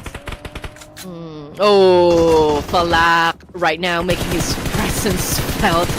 And 3 points make that 4 points in the bag just for Falak. Okay, here we go. Domination coming from, of course, Pakistan with 5 elimination points. But then again, Koreans, they responded, shutting down Falak. And here comes Doc C.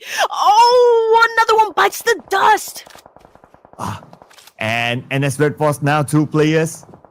But they're not out of it yet. The blue is behind them, closing in. Doxy has to move forward on the 4th rise. 4th rise. Farlock now being healed up. But Doxy came in just in time before the heal or the revive kicked in. And Doxy will get these 2 elimination points. 5 now for Nongshim Red Force. As they found this vehicle, time for them to get into the circle. Oh man, just as Fourth Thrives is picking up momentum, they got shut down by NS Red Force, but it's a good thing that Noki is still alive, you know. For this stage. Now, Team Secret, however, okay, they're getting ready to attack. Voin Donkey? Was that Voin Donkey? Okay, yeah, the trade-off is already happening between these 2 teams. Razak was able to dodge some bullets, but he's not out of the woods just yet. But he could potentially shut down players from Team Secret just by this angle. And Razak, lucky enough for him, he does have this high ground, so he does have that room to heal up without being spotted by any other team. Team Secret, look at GK. I guess he was trying to hike up that hill, but you know, it's kind of hard. But we're gonna see the next shift of the circle soon. Oh, Noki got Doxy elsewhere. Okay, wonder where the fight is happening now. And looks like because of that, looks like 4th rise have been eliminated somehow. Okay, here we go. XZY from NS Red Force is still alive, is still outside of the zone, but it could be a little difficult for him to, grab the chicken dinner. But then again, he could still, get as much placement points as he can. A Team Secret, Voin Donkey, the fight definitely will go down in just a while. Yangon Galacticus might probably go into the mix as well, but GK, oh man. He made sure that he will be getting that point. Now, Team Secret holding on to their 5 elimination points. Oh, and Zeta just got Cloud. Axel got the final player of D Xavier.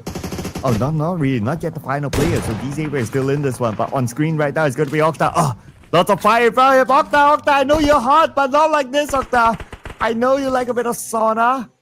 But not like that. Okay, gotta be careful there. Oh, but yummy. Gun down by Tamra. Looks like Kinotrope. Now they have the upper hand. Boom spots. Only 1 more to go.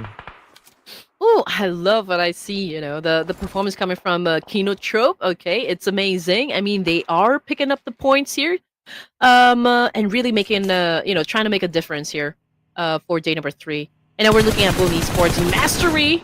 Okay, with a spray, trying to shut down Yangon Galacticus, but it was Zeta of Void Donkey that was able to get some points, from that.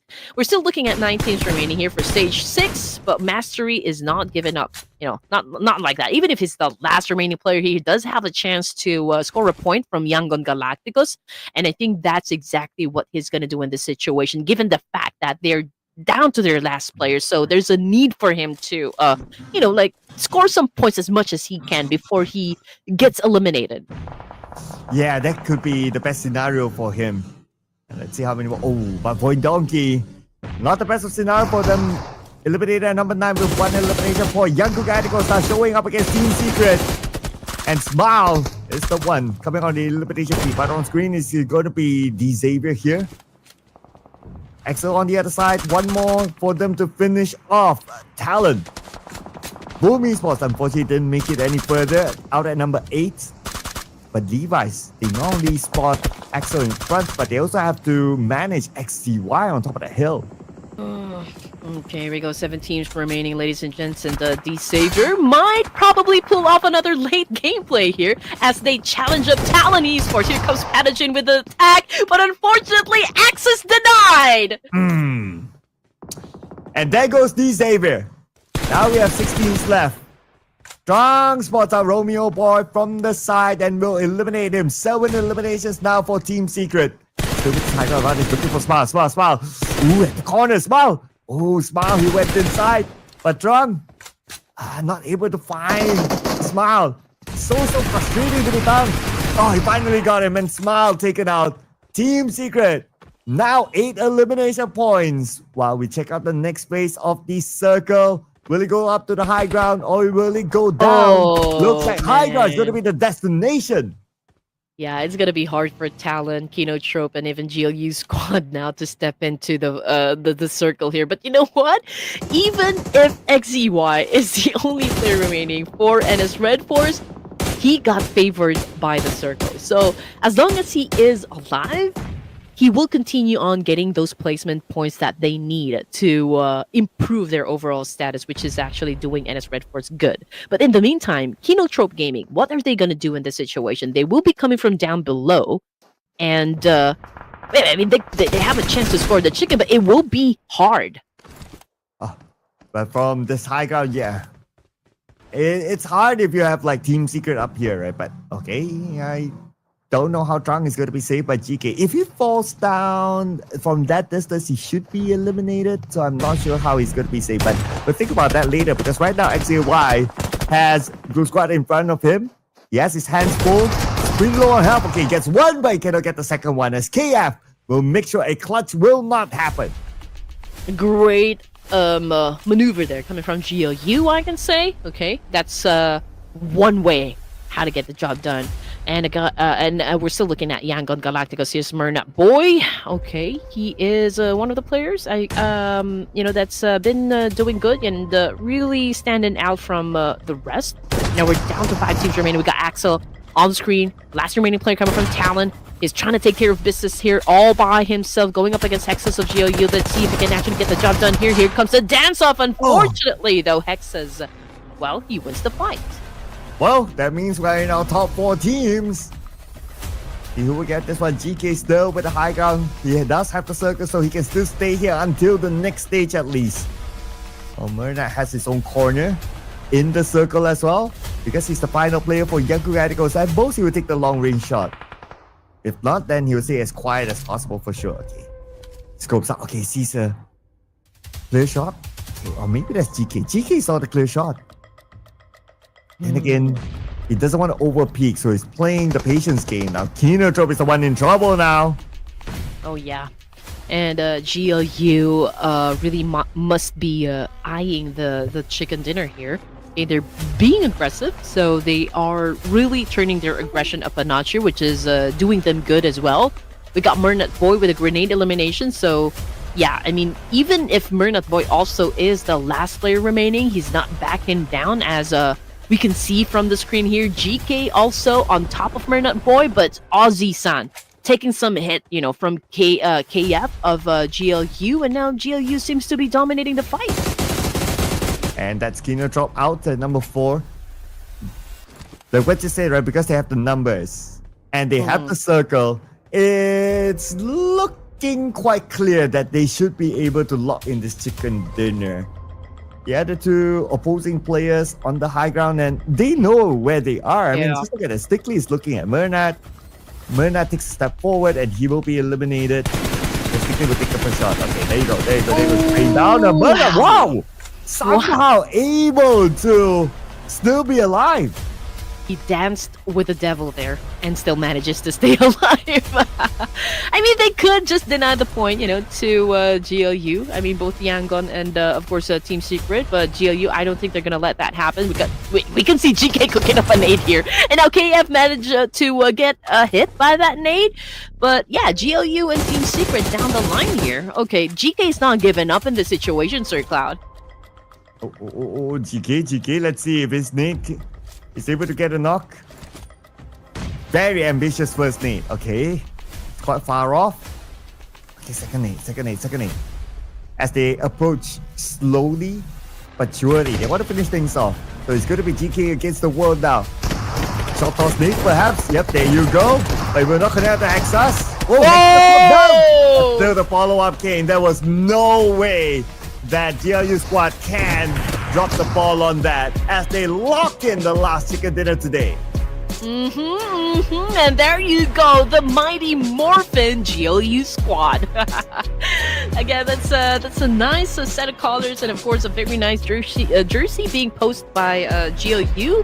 Okay, and a deserving win, a clean, convincing win for GLU squad. Match number 18, the chicken is theirs. You notice that they on their jerseys they even have the morpher. Oh yeah. Yeah. It has to come with the morpher. You thought that, okay, you stop at, just above the morpher, but no, they still put in a morpher. Gotta give them credit for the creativity of their stuff, right? It's just insane. Mm-hmm.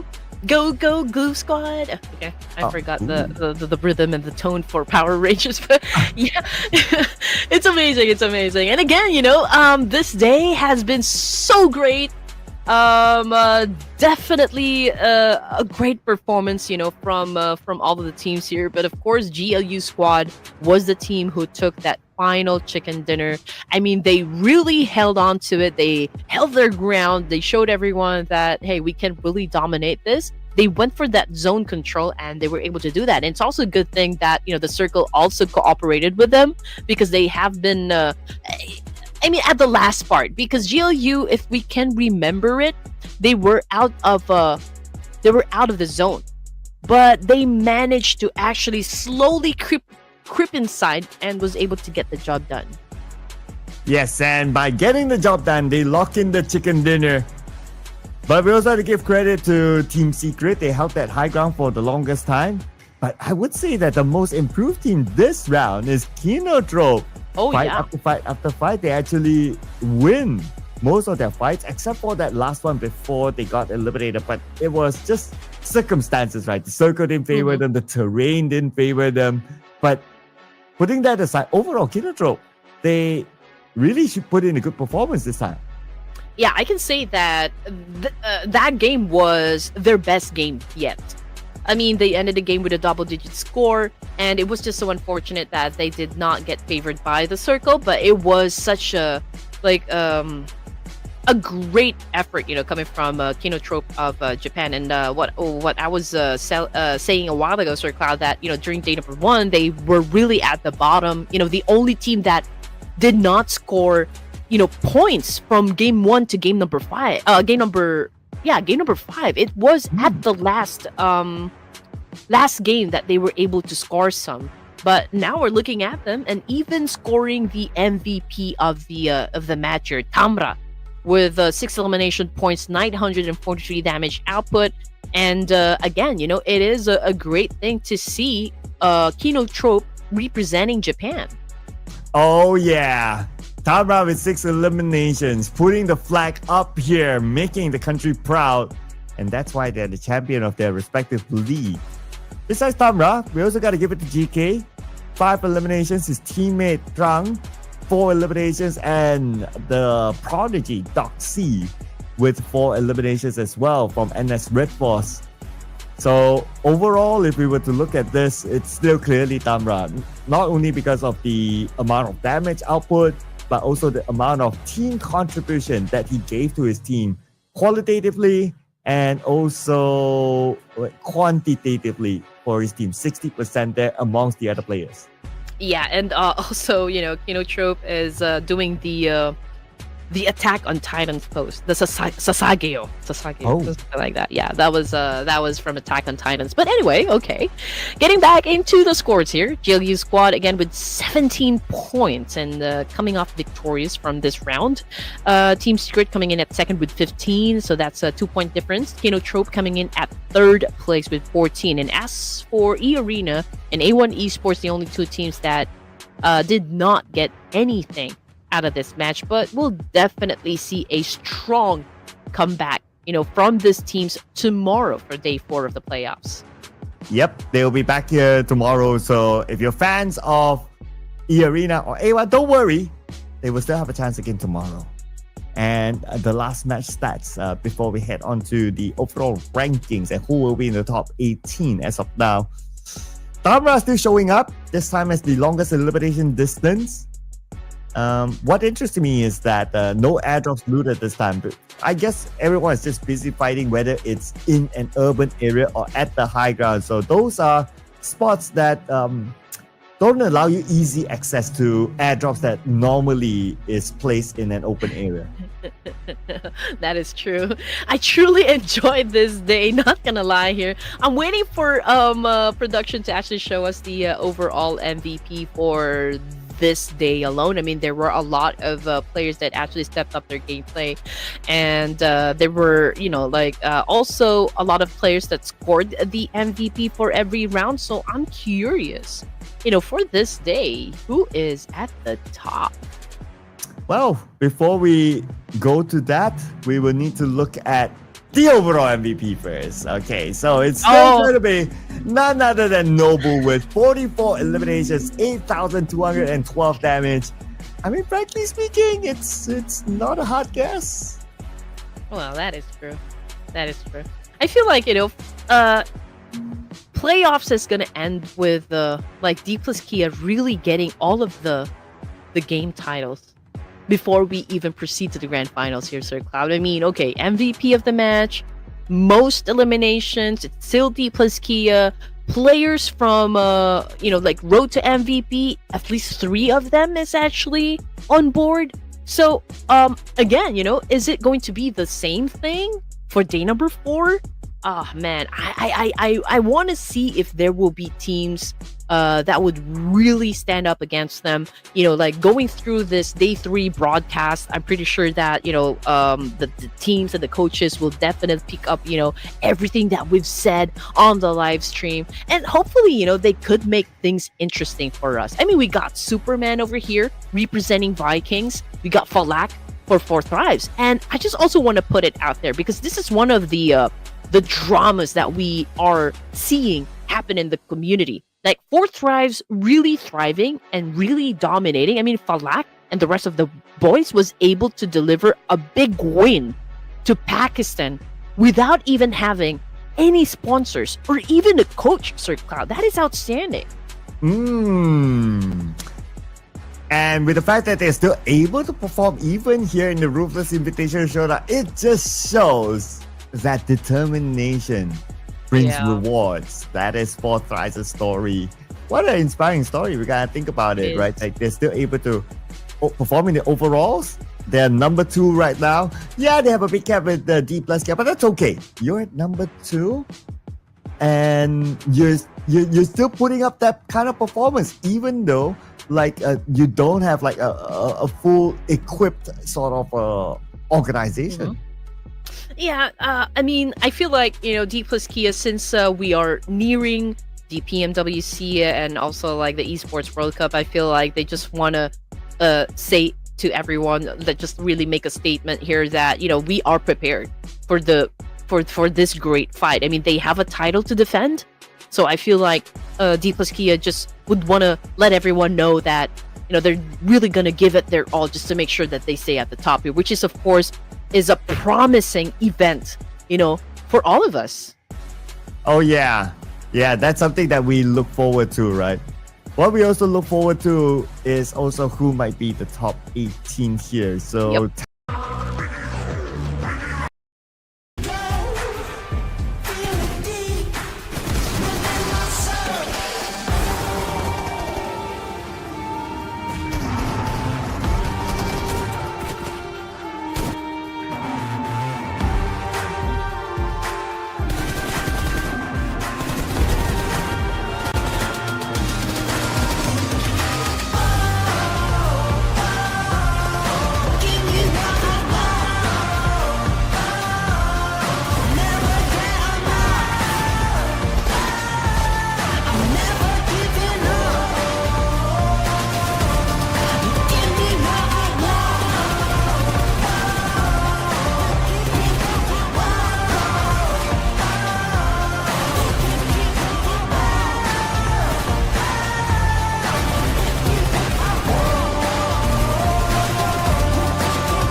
day, but new groupings. Yeah, that's going to be our highlight today. We'll let you know in a little bit, ladies and gentlemen. Welcome back to the Ruthless Invitational Showdown, Season 11. And we're still here with you. My name is Sir Cloud, together with the Red Queen.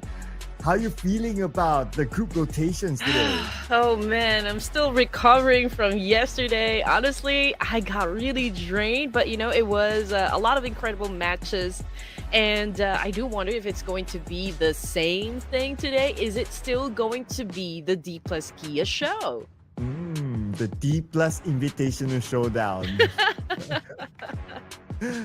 We'll find out. But I have a hunch that it could still be D plus. But because today we're rotating the groups, hopefully another team can step up.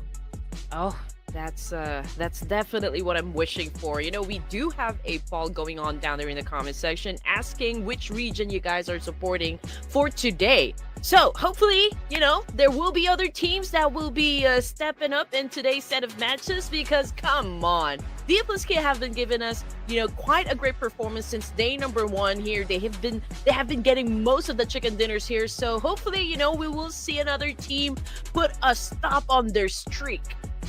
Oh yeah, who could it be? Right? Of course, we'll introduce the new groupings in a little bit more, but as usual, you know this by heart by now. If you don't, well, we're here to help you, I guess. Point system wise, chicken dinner, every round will receive 10 points and it trickles down to 8th place. Anything beyond that, no placement points because you have been a naughty boy. But naughty boys can still get elimination points, so it's either they are really naughty or they're really nice and they go for placements. Ooh, I'm looking for a team that's mischievous enough, to kind of steal all the chicken dinners for today, aside from D plus Kia. And again, they don't even have to perform yesterday because of the amount of number that they have already on the scoreboard. But then again, it seems to me like they are, unstoppable and untouchable at this point in the competition. So again, this is a challenge to all the other teams that's also part of this lobby. But then again, here is the schedule for the Ruthless Invitational Showdown. We started last July 4. Today is actually July 7. So we are already day number 4 of the playoffs. We still have 2 more days. And what's exciting is that we did have a reshuffle in terms of the groups, and the top 18 teams from the 24 teams that we have in the lobby for the playoffs will then have the golden ticket to advance to the grand finals. Oh man, and in the grand finals, they will have their respective head start points. D plus K will secure 20 points. Yeah, I'm calling it now. And second place onwards will depend on what sort of placement they will get in the playoffs. And for the first time ever in the Ruthless Invitational Showdown series, we will be having the Smash Rule. And in case you guys are not accustomed to the Smash Rule yet, so it will be determined after day number 3 in the grand finals. Whoever is at number 1, 10 points will be added to that. And then that will become the match point. Once the team reaches the match point on the 4th day, they score the ticket dinner on the following game. The day ends and they are immediately crowned the champion. I just know that it's a love and hate situation when it comes to the Smash Roll. There are people who loves the Smash Roll, and I do love the Smash Roll. I think it adds a little spice in in the tournament. It kind of forces all the teams to really gun for like being at the top every time they end the game and really score that chicken dinner. But there are those who doesn't like the Smash Rule at all, but it doesn't matter because we have it here for the Ruthless Invitational Showdown, and it's gonna get crazy, even crazier, from yesterday's event. Yeah, it's like, it's here. No matter what, it's here for the first time in the Ruthless Invitational Showdown. I'm going to talk about like the group shuffling, right? So group colors remain red, green, and yellow, but we will have different participating teams in each respective groups. So same rule applies. If you don't see your favorite team in that particular group, they will probably be back in the next round. But if we were to look at group red, to me, it's still the powerhouse group. Definitely agree with you there, Sir Tao. D plus Kia, 7 chicken dinners. Oh man, I do wonder if there will be a team that could top that, and also the triple digit score that D plus Kid had already set up on the board. I do wonder if there will, I mean, like, which team is going to cross that triple digit mark just like D plus Kia. I mean, Alpha 7 is also there.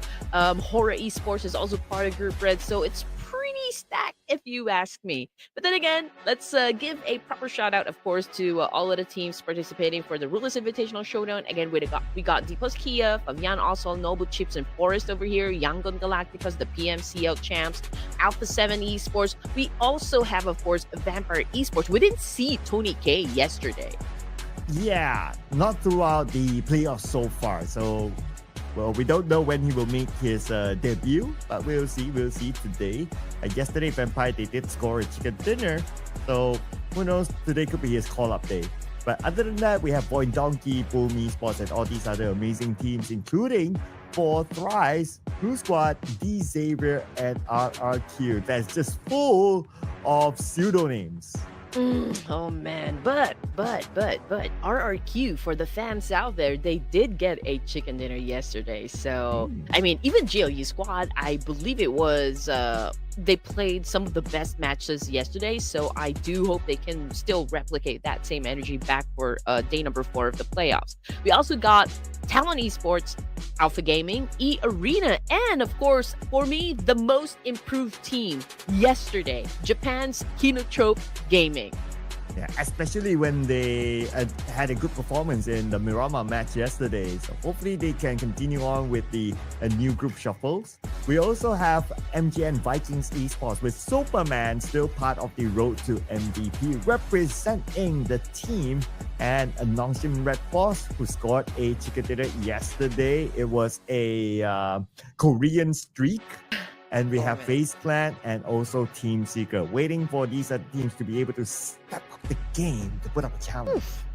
I do wonder if we are actually playing Ruthless Invitational Showdown, or are we playing Squid Game? Oh. Are we playing Squid Game? Oh, anyway. A1 Esports, Sem9, we got Bigatron by Vitality, and of course, Claw Slayers. Hopefully we will see some sort of surge, coming from Claw. They are still at the bottom of the leaderboards, but of course it can still stay. It can still change if they really, really show us what they got for today's set of matches. I mean, after all, we only have like 2 days left for the playoffs to secure their slot for the grand finals after today. Oh yeah, only top 18 will move on. But this player will surely move on. I mean, with the points that they have collected. Our current overall MVP, Nobu, and his stats are way ahead of anyone else. We'll get a comparison soon. But for him personally, it's 44 eliminations at 8,212 damage. That's a lot of numbers on the board here. 2.77 MVP points. And it's not only him, his other teammates are stacked up behind him as well. As you can see here, number 2, Osal, number 3, Fabian. Oh man, yeah, you're absolutely right. But we still got Flag and Superman, of course, repping up their teams. I mean, Vikings and Fourth Thrives over here.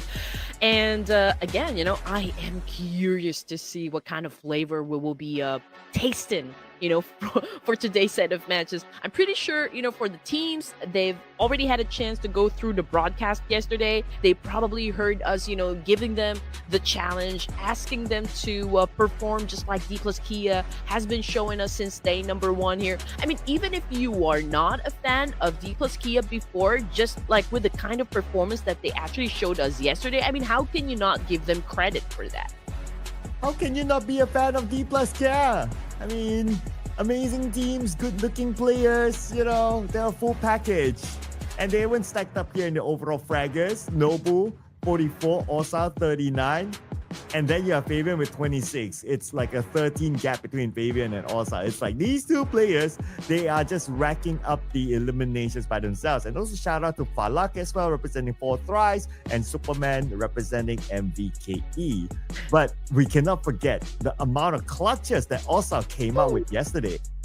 You know what? I'm already beginning to wonder, Sir Cloud, if this is super easy, for the side of the Koreans, especially D plus Kia. Are they having Korean barbecue while they're playing PUBG? Maybe that's the secret sauce. That's the secret thing that they've been doing. That's why they have been clutching every time. I mean, a total of 202 at the top spot here. Four Thrives coming in at second place. They moved up one rank yesterday, and now they landed at 94 points here. Just 1 point though compared to Vikings. Again, Vikings, this is I wouldn't say unusual, but I love seeing Vikings actually dominate. Yeah, and we might see these teams on page number 2 dominate here today too. Imagine this. On page 2, we got 4 teams with chicken dinners. Just because. And the benchmark is, well, kind of, I wouldn't say that high. It's because of a lot of the points being pulled up to that one team called D plus Kia. So because the points are really, really close, teams can shuffle. The aim here, the goal is to be in at least top 18. Yeah. I mean, just imagine. I mean, we have 24 teams, 18 slots. I think it's pretty easy, for most of the team here. It's just that, again, it all depends on their mood. Like, are they here to really show up? Are they here to perform? Or are they here just to gather information? To kind of spy just how good their opponents are. Oh yeah, it's all about information gathering. But if they want to gather more information, of course, gotta hit it to the grand finals. We're gonna start off game number 1 inside of Erangel, featuring Group Red and Group Green. And Group Red is still really, really scared. If you ask me, Group Red, now with the reshuffle, is even scarier than the Group Red before. Oh, okay, let's see if this is still going to be the case, if this is going to be the case for today. Again, we're looking for a team that could potentially catch up to the number, of course, of D plus Kia, but that is still, like a big question mark right here. And of course, before we jump into the game, Sir Cloud, again, we need to do this, the thing that gives us all the headache. Not even the clutches, not even the games, but this particular thing that we always do, the caster prediction. And look at that, experts prediction already went with the big boys of Alpha 7. Okay. That's fast. Are we still batting D plus? Like, we can't use D plus? Okay. Our expert says yes. Nobody can pick D plus. It's cheating. Okay. Oh man. Alpha 7 is solid though. Oh man, I would have gone for them. Vampire Esports won a chicken dinner yesterday, so I'm also kind of thinking. Okay. I'm going for the other Purple Hearts, Yangon Galacticos. Let's bring it on. Oh, so we have 2 Purple Hearts here for today? Okay. Yeah, technically. Okay then, hopefully Sky is already in the mood to clutch and in the mood to perform. Okay, I'm gonna go with Horror Esports. It's kind of a tradition for me now. Every first game I will be choosing the Purple Hearts. Hopefully they deliver me the chicken dinner I need so that I could have a point. Please give me a point. Come on, guys. I like how Hora's logo appeared before you even announced that you're going for them. So yeah, come on. Red Queen needs that point. Her streak was not from this season. Her streak was from last season till now. Yeah. Come on, people. I already feel bad. I really wanted to go with D plus yesterday, but that's kind of a cheat code, just like what you said, because they have been getting a lot of chicken dinners yesterday. So again, I would love to see another thing happen. Hopefully the other teams got challenged, in yesterday's events. I mean, D plus Kia have been putting a really great show, not just for the fans, but for everyone, to be honest. I mean, again, the things that I look forward to when it comes to Ruthless Invitational Showdown, it's not always about those team fights, but those individual clutches that we see, those 1v3, 1v4, nade eliminations, and just really some awesome moves, coming from the players. Oh yeah, absolutely right. We want to see a lot more clutches, a lot more big plays. We did see a lot of them yesterday. I think the most memorable one for me was well, the first game, Osa clutch full me sports 1v2. Yeah, that has to be the most insane move for me.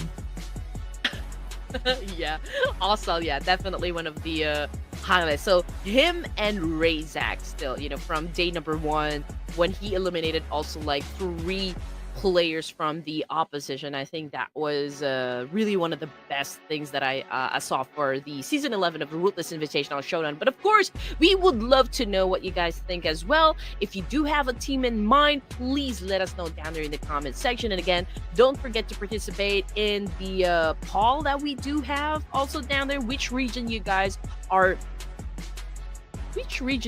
supporting? Okay, there you go. I said it right. Yeah, that's right. That's right. Put it in, ladies and gentlemen. That gives us an idea of where you guys are from. Yeah, so we'd like to find out as well. We'd like to find out, but also we'd like to find out who will be able to get it. Now, since D Plus Cat, they are in Group Red, that means they'll be playing the first two rounds just like before. So the first two rounds will be kind of like the one that sets the tone for them, and if they will still be in the mood. If we were to look at day one, they were really in the mood for the first two rounds, and then they kind of cooled off because they're at number one anyway. So yeah, the first two rounds. If another team is able to overcome them in the first two rounds, we might start to see a different story. Yeah, like I said, they are already untouchable at the top spot here. I feel like, even if we get to the last day of the playoffs, I don't think any team would be able to catch up with with what they've already set on the board here. Not unless if D plus Kia will not be taking those matches or, seriously, if they're not going to be playing just like how we've seen them play from day one to day three. Again, everything can still change. But I'm excited, we're gonna kick things off in Erangel, and this is the OG map, like what we always say, Sir Cloud. So hopefully, I'm crossing my fingers because I'm really excited. I'm kind of scared a bit, I'm a little anxious to be honest, because man, I mean, they really, really took off, yesterday.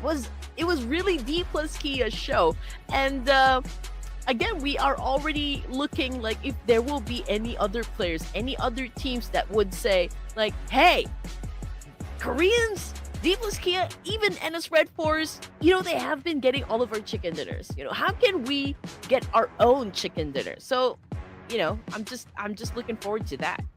Yeah, the whole conversation will be all about that until the storyline changes, of course. So yeah, let's see.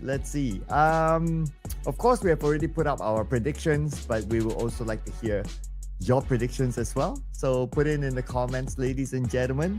We see a lot of fourth tries. Okay, I see a lot of fourth tries. I see, of course, the Purple Hearts, Horror Esports everywhere. I see also Yangon Galacticos. Yeah. So that's at least three of them. Okay, so for the fandom of the other teams, okay, you guys gotta make yourself visible. Okay, I see the Indonesian flag, so whichever Indonesian team, I guess they just support it across. So yeah, for the others, come on, hype it up for your team. Yesterday I'm also happy with the fact that I saw a lot of Koreans down there in the comment section really cheering for D plus K and NS Red Force. They are actually celebrating their teams because, they've been doing great. So I love what I'm seeing down there in the comment section as well. We've got fans from Fourth Thrives, we've got fans from Yangon Galacticos, we've got fans from Horror Esports, and man, come on, where's PTR? Where's Alpha 7? Where's Alpha Gaming? Come on, make a lot of noise down there in the comment section, ladies and gents, because we are in for another wild treat today. Oh yeah. I'm seeing A1 right now in the chat. You guys are amazing. Okay. And I see Alpha 7 as well. Looks like fans of Alpha 7 also in the chat now. Okay. Amazing stuff. You guys are amazing. Hype it up. So yesterday, Red Queen, I think you noticed that we have concurrent viewers of 10,000, right? Yeah. So today, our friends in the chat, our friends who are watching, we gotta beat that number. Let's make it Oh, we do. 15,000. You do. Like I said, you always have to invite your friends, have a watch party. Even if you've already broken up with your girl, broken up with your guy, maybe, maybe we can have some sort of reconciliation just because we are watching Ruthless Invitational Showdown. And I would love for us to top that 10,000 viewers that happened yesterday. Let's make it 15. Or you know what? Let's best it. Let's make it 20,000 viewers today. Well, if you would love to top is playing in this round, representing, of course, Alpha Gaming, and we will begin soon. Erangel. That's going to be match number 19, day number 4 out of the 6 days in the playoffs. Without further ado, let's fly in. Let's get it on, ladies and gents. Kicking things off in Erangel. Again, the OG map is the competitive scene here. Let's see if we're going to be having another set of 1v1s in Pachinki. Maybe Yasnaya, a fight will definitely break out there. Or maybe in Razak military base. We don't know because we don't exactly know where the initial circle will land for now. But in the meantime, we're looking at the flight path over here. It's over to the left side from the north to south. Okay, so we have Razak down there under the flight path, Gata even, Pachinki, and even Primor. So let's all check how these teams are gonna do their rotations. But okay, yeah, I also wanna. Okay, let's find out. Yasnaya fight. Okay, A1 is not playing. This round. Hora is playing. Talon is playing. So they're no longer in the same group. Both Hora and Talon, but they happen to be in the same game for game 1, and both of them are heading to Yasnaya. Looks like we're gonna see that fight happen again. Xavier for Pochinki is also in the same game as Kinetrop, so we're gonna see 2 different fights for sure. Ooh, okay. I'm also checking like if there will be teams that are super close to one another. Definitely the north and the south of Georgia pool, I feel like it's going to be highly occupied or highly populated rather. APG headed towards the military base. That is their turf. But in the meantime, we're looking at Horror Esports, and it seems like Jiggle was able to bag a point for himself. But I did see the opposition. Maybe Talon Esports was able to score a point as well. So technically, I feel like we're already looking at 2 individual players that had already been taken out of the equation. Ooh, 1 apiece so far. Mm-hmm. Oh, but D plus Kia meeting with Kinetrop. All right. Okay, looks like Kinetrop wants to be the villain here. Try to stop D plus Kia early on. Michael Uzi with chips. And Nobu comes in here with an AK, gets that first knockdown. And looks like Kinetrop. Okay, Finale is still here though. So with a shotgun, still very clutchable. But Nobu has shotgun of his own. Here they come, and looks like Kinetrop will not be the one to stop D plus Kia yet. Nah, that was an early engagement though, coming from the side of D plus Kia. 3 points in the bag in an instant. Okay, that's how we wanted. That's what we came for. Again, I'm still looking for any other team here that could maybe change the story for today. Because again, this is still D plus Kia show. I mean, the first team to score 3 points here. But coming off the kill feed, it's E Arena versus Yangon Galacticas and Mernat Boy. That's confirmation that he had already been sent back to the lobby as well. So strong start, I can say, for E Arena. 2 points in the bag. Well, Jungle Galacticos not looking good though. Only 1 player left, eliminated by Mormon of E Arena. So 1 player with the dream, trying to make it happen for the team. But good for E Arena though. 3 points collected as a start, so they equal the amount of points in this round, that is, at least, with D plus Kia. Okay. So far, E Arena is definitely hunting down, say, Cloud, being the last surviving member of Yangon Galacticas at this point, being I mean, for the teammates being eliminated early at stage 1 here, so he needs to be really careful as to where he wants to go next. He needs to find a place where he will be undetected. He wouldn't be spotted by any other teams here. I mean, obviously, he wouldn't go for the fights. He wouldn't push for any elimination points. I feel like he's just gonna focus more on like getting those placement points as needed. That's the best thing that he can do in this situation. Yeah, placements. Unless if he can like survive alone to the end and then come up with a surprise and score the chicken dinner, that will be insane. That will surely be the highlight of the day. Yeah, same goes for even the final player of Kindertrop in the same situation. Only one player left. But the difference between Young Galacticos and Kindertrop is that Kindertrop is at number 23. Young Galacticos at number 4. So top 18. Yeah, Kindertrop needs it more. Oh yeah. And again, I do love the fact that they've managed to really improve their performance since yesterday.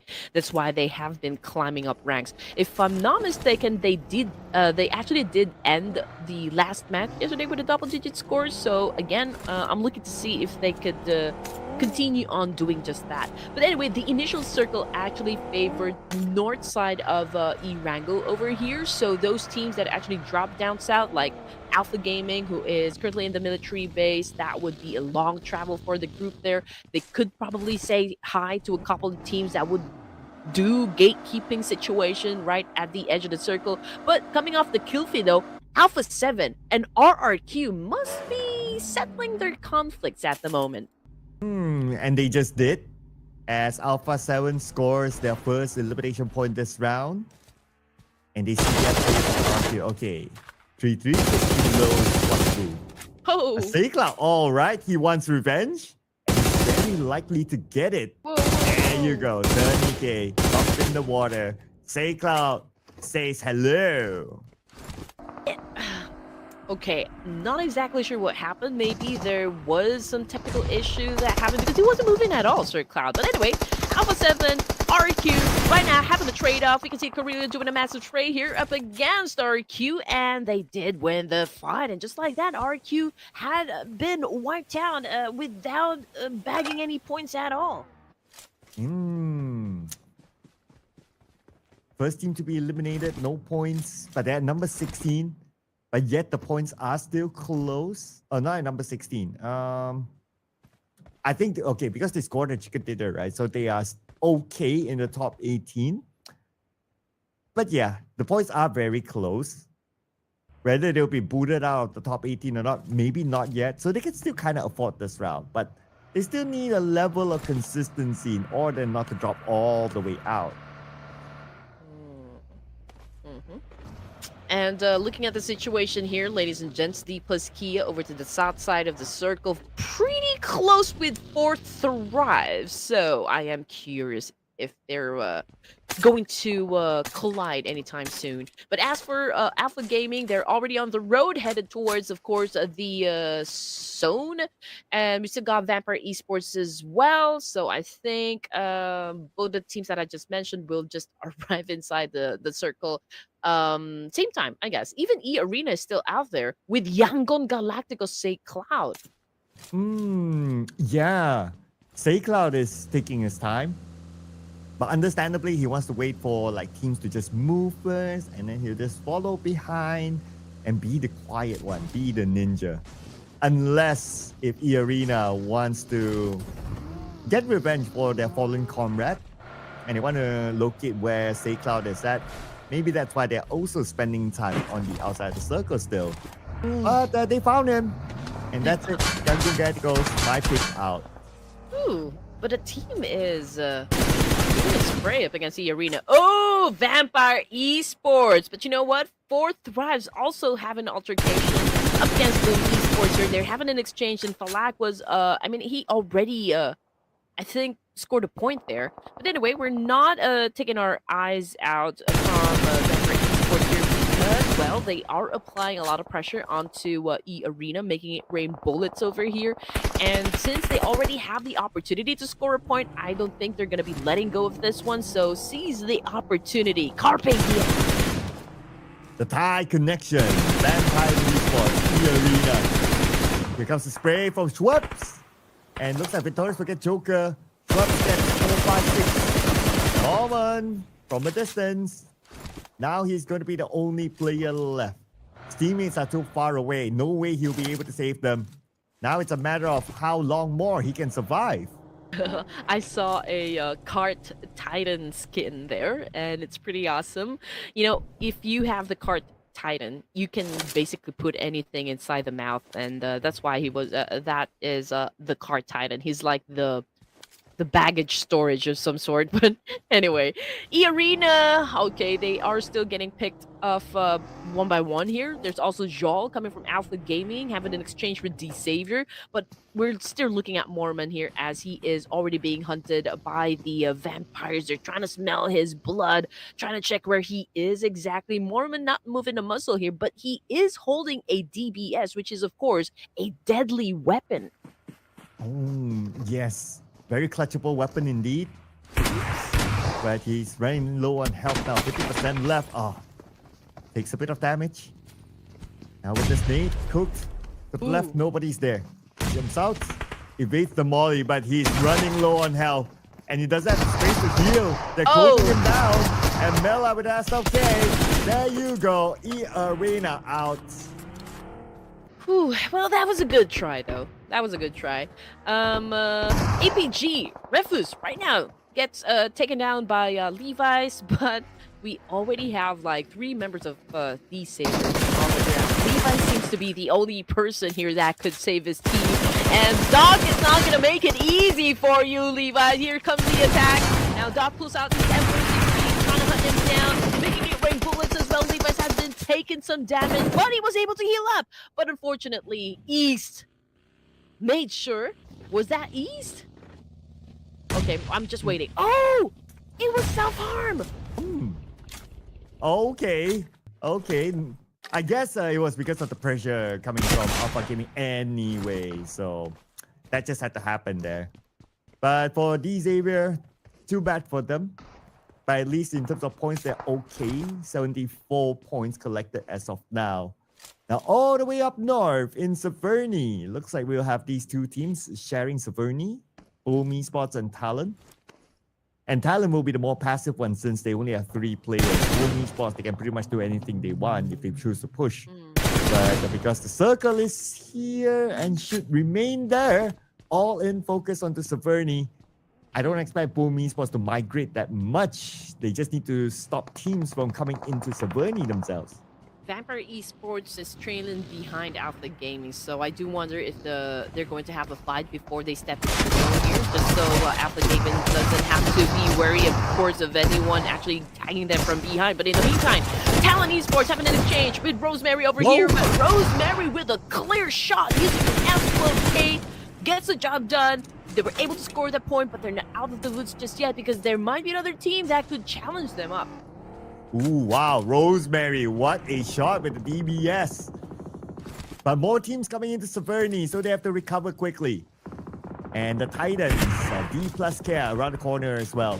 Ooh, on the footage of the Xbox got Nobu. But Mastery stole the point. No, man. Here we go. Fabian as well is taking a hit coming from Yoru, Talon Esports, and Mastery's trying to find an angle here. He's trying to get close, but he's cooking up a nade here to try and flush him out. Fabian is still down on the ground. Will he be picked up by his teammates? That is still, of course, a question over here as the teams tries to apply a lot of pressure onto the side of D plus Kia. Of course, they do have that big targets on their back, and everyone's just really gunning them down. Yeah, everyone's now like, okay, I don't care about any other team. I want to look for D plus Care just because of how dominant they are at the top. Well, D plus Care, that's going to be their challenge now with 3 players. Ruthless will be challenged by Hexas, tapping from the other side, but not able to finish up the job because of that vehicle.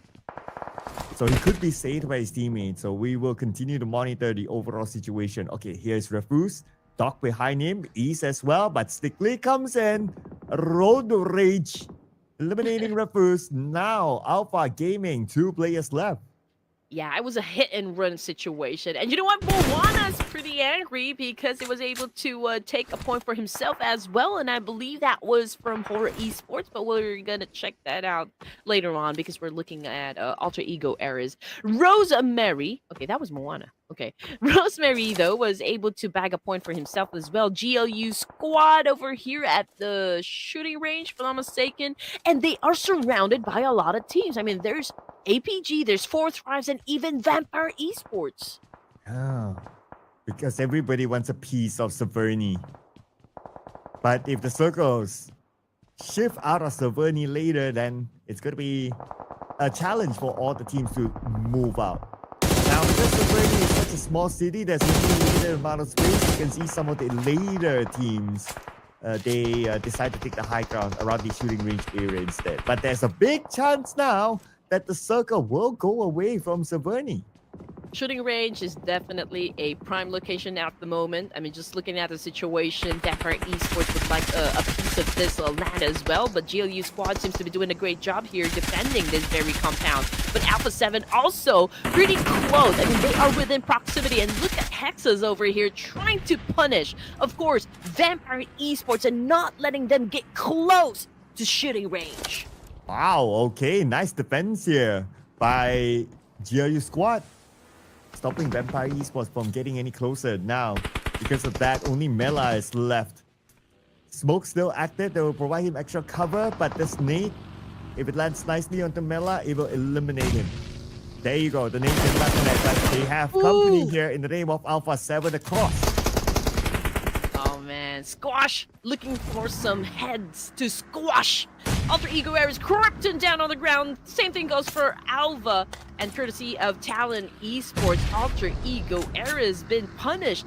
As we speak, ladies and gents, GLU squad Hexa's going to pick up his teammate over here. Vampire's losing some members as well. Miola, I think that's confirmation. He's out of the game. It's total domination coming from GLU. And we did talk about this a while ago, Sir Cloud, that GLU, yesterday, I think they've taken it up one notch, you know, when it comes to their aggression. It seems like they're carrying the same energy back today. Yeah, we need 5 eliminations for them. See how many more they can bring in this round. And Alter Ego, they're looking for their second knock at least, second elimination. But they only have 1 active player now. Anyway, Moana eliminated by Axel. Talon makes a showing to pick up that point. Aura Esports against Alpha 7. They just took out Squash Moon, they took out Carillo. And Revo, he fights back, taking out Sleepy. And Revo gunned down. So looks like Aura Esports, they won it against Alpha 7. Oh yeah, and Staken, but Talon Esports, man, Yoru is the only surviving member here. Now looking at Jiggle at the moment, oh, there's one player coming from Alpha 7 still on prone. I don't think they have spotted him just yet. Mafioso! Oh, he puts down Sky! Oh. And Mafioso went down right after though. That means Sky can still be saved together with No Fear. So Hora Esports, no fear to the fans of Hora Esports. They'll be back up as a full team, and they have positioned themselves away from the Severny town. Back into Severny town though, Alter Ego, Talon is still here, and D plus Care on the southern side. All I know, I can see 3 teams at least down here in Severny. I mean, Alter Ego Ares, Talon, D plus Kia, and boom. Okay, make that 4. Although some of the teams that I can see down there in Severny is also down to their last players. So let's see what's going to happen. I mean, Doc is also all alone to deal with the business here. Horror Esports, they haven't decided yet if they're gonna go to Severny. They're holding on to a compound though. GLU squad, again, this is inevitable. This fight is definitely going to happen. It will happen soon enough because Boing Donkey as well as GLU and even Fourth Tribes already outside of the zone here, Sir Cloud. Oh yeah, they will force them to fight. Here we go. Starting off with Zeta, nading now Hexas. As Zeta looking for his next target.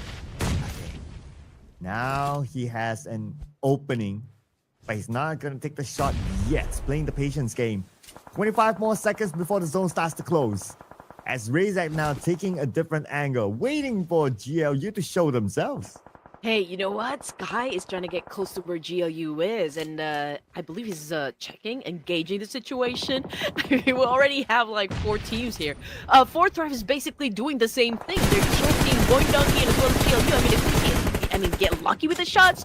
I mean, if you have to seize that opportunity, you always have to grab them. Hexas goes down, courtesy of Zeta. Void Donkey coming into play at the moment. Xbox has taken some heat as well. Good score. And Void Donkey's already getting punished here. Obviously, they no longer have the advantage, and GOU squad might be winning this. But you know what? Horror Esports, they decided to join into the mix as well. Well, it's about time. Here they take a CQC, and the moment they go up, they take a stickly, but Noah counterfires from the back, eliminating Jiggle. And he's still able to save his teammate. Horror Esports, as much as they wanted to push and gain those elimination points, unfortunately, it didn't totally work out for them.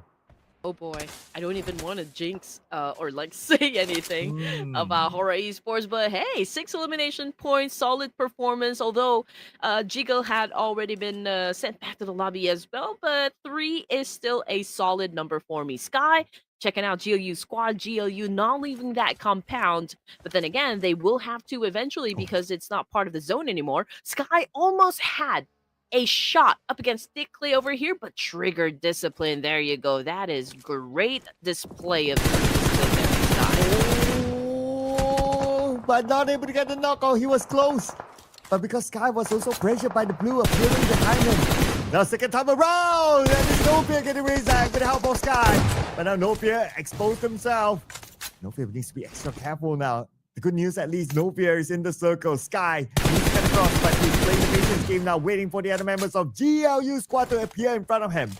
Okay, Sky is applying a lot of pressure onto GLU. Obviously, he's making it very difficult for these 2 guys right here to step into the zone. Again, if you do have the opportunity to score some points, that's exactly what a team is going to do in this situation. But you know what? Horror Esports, they are going for that zone control. APG Doc is not moving a muscle, and now GLU squad was able to step inside, but then again, No Fear is there, making sure that, oh man, you're not going to make it to stage 6. Yeah, they really want to stop them from moving forward. And they're at a rampage right now. Horror Esports, 10 eliminations, looking for their next elimination. But while all that was happening, GLU squad just got eliminated.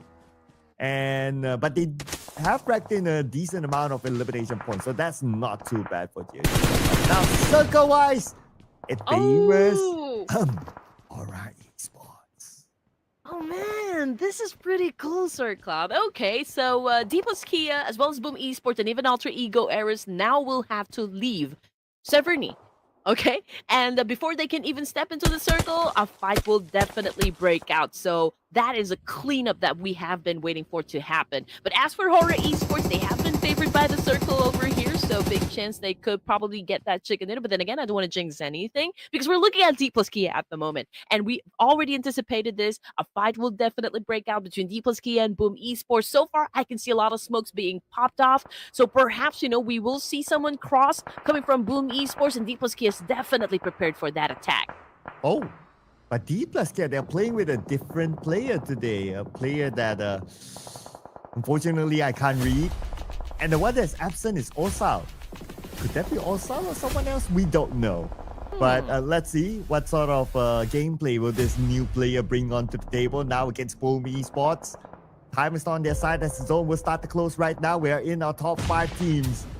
They know that Mastery is behind this building. Try to land that name. And Fabian is moving in. Okay, he's moving into the circle first as a marker so his teammates can follow up later.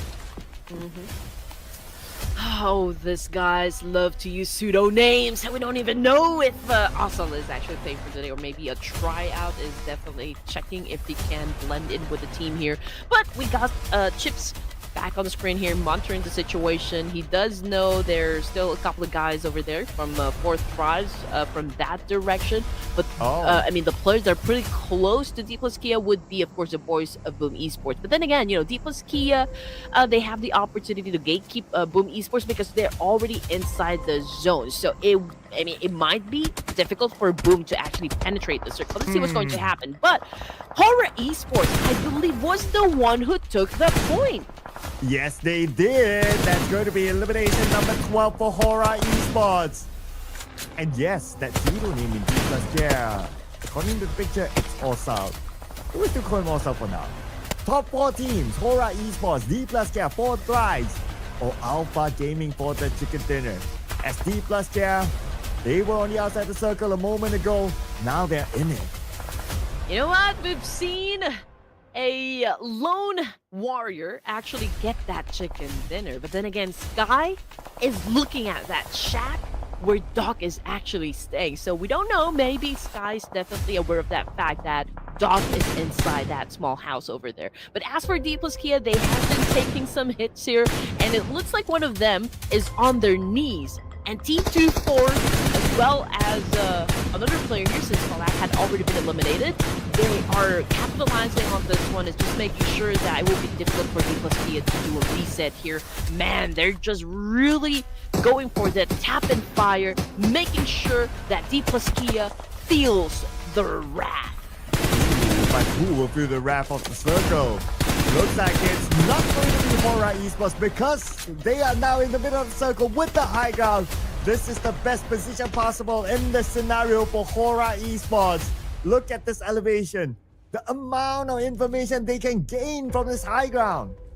Okay, maybe there would be quite an interesting maneuver that D plus Kia still has in their sleeves, but you know what? Sleepy is there to put a stop onto them. Pubgm was able to jiggle, was able to dance it off and was able to dodge those bullets, but of course we still got Horror Esports with the best vantage point. And when it comes to the zone control, they definitely have it down. So, D plus Kia, what are you gonna do in this situation? First, it's not the easiest of situation looking at Horror Esports having the high ground. Same goes to 4 tries on the side. And Sky gets a player out of 4 tries. I believe that's IQ, but Fabian steals that 1 point away. And T24, the prodigy of 4 tries right now, still alive, but being hunted down by Sky. Noki is not playing for this match, so yeah, 4 Thrives already in the deficit. They enter the game and they're just playing with 3 members. But here comes Sleeping out with an S1K. Oh man, that was such a rampage coming from Horror Esports. Now flexing on their 15 elimination points, and now we're looking at the top 2 here: APG, Doc, and Horror. Okay, it has to be. It has to be. It has to be. Doc all alone, 1v3. Horror Esports know exactly where he is after he popped that smoke. And Sky, he wants to end this round, sending nade after nade after nade onto Doc, not allowing him that space. Now he should be able to get to see where Doc is at. The molly will not connect, but it's inside of that storeroom. Doc cannot find salvage in that storeroom, and now they will approach him, and this is where Horror Esports will help Red Queen to gain her first prediction right. Yes! I can always count on my Purple Heart. They're always ready to give me my chicken dinner. I got my point and I got my chicken. Oh yeah, finally, the streak from last season is broken now. Red Queen gets a prediction right. Horror Esports gets a chicken dinner. Everybody is happy. I am happy. I'm definitely happy. It's been a long time coming for me. It's always hard to score a point, but then again, Horror Esports is always there to give me my point. But anyway, sorry, Cloud. You know what? I feel like what happened yesterday must have awakened the spirit warrior. From the side of Horror Esports. Perhaps this could be like the turning page, and maybe Sky is going to also be replicating the energy from maybe PMSL, or like maybe the last Invitational Showdown, or like Clash of Giants, because Clash of Giants, I believe Horror Esports was the reigning champion. So maybe, just maybe, we will see a streak this time coming from Horror Esports. Yeah, maybe they're all fired up for today. Came in at the right timing to score this chicken dinner, and who knows? a good performance for the entire day. So stay tuned, ladies and gentlemen. 16 eliminations collected by Hora Esports. But other than Hora Esports, we still got to give it to the other teams who made it into the top 4. D plus Kia. Even though no chicken dinner, but it's still another good performance by them. And then we have APG at number 3 here as part of our teams to watch. And 4th Thrice with the final player T24 survived that long, bringing them enough points to be part of the top 4. Great effort coming from Doc. He waited such a long time, to just engage in those fights. He waited for that right opportunity. However, being taken out at second place, I think that is still like a massive performance coming from Dog, even if it was left all alone to deal with business. But the fact that Alpha Gaming was able to land in second place, I think that's commendable. Oh yeah, and we definitely have to commend all these other teams as well for performing well this round. Very entertaining. But the one individual that we're going to commend the most is going to be the MVP of the match, Sky from Hora Esports. 6 eliminations, 1,006 damage by the Daddy Sky. Ooh, okay. Again, this must be the beginning of something new for Hora Esports, at least for the playoffs, right? I mean, we want a good show because D plus Kia have been giving us a great show. Perhaps Hora Esports will do the same thing. But congratulations again to the MVP of the match. We got Sky with 1,006 damage output and 6 elimination points rather. We do hope we see some consistency, although that's one of the things that's going to be quite a challenge here. But then again, when it comes to the top performers, Sky, No Fear, Sleepy, a total of 3 players from Hora Esports have dominated this very match. Oh yeah, 3 players representing here as our top performers. And look at the amount of eliminations, that's a lot. And then you have Hexas as well, the Yellow Ranger in between them with 3 eliminations and a 50% team contribution as well. So with a dominant performance by Hora Esports with a whooping 16 eliminations, definitely deserve to have at least 3 players up there. So 26 points for Hora Esports, followed by D plus Kia still, very consistent, 11 points collected this round, Alpha Gaming with 10, and because 4th Thrice Esports, they scored 9 eliminations, or 9 points in total, they are now above 100 points. Yeah, for sure. Kinotro Gaming, however, in RQ didn't get anything out of this match here. But then again, this is just the beginning of day number 4, so we still got 5 more matches, ladies and gents. That's how they can actually come back stronger and get that chance to score that chicken dinner as well. But okay, so what is next? Match statistics: 145 throwables used. I think it's a-okay. 2 airdrops looted, 342 meters for No Fear here, setting the longest elimination distance for this round. And with 59 total eliminations, that means 1 player went out to the zone somewhere. And other than that, 145 throws, that's okay. But what's important, of course, is our overall rankings. Of course, D plus Kia, they continue to be above everyone else. Yeah, we're just going to skip that. 4th Thrice, welcome to the 100-point club here, 103 points. Next up is going to be the Vikings. To be fair to them, they didn't play game number 1. So game number 2 is their chance to join the 100-point club.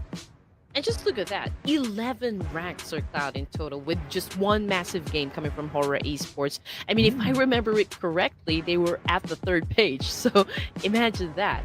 Oh man, that was pretty brutal. Anyway, we're looking at the 2nd page here. We got D Savior moving down a rank here. Same thing for FaZe and Vampire Esports. Alpha Gaming improved during this match, giving them a chance to move up 5 ranks in total, 69 points in total.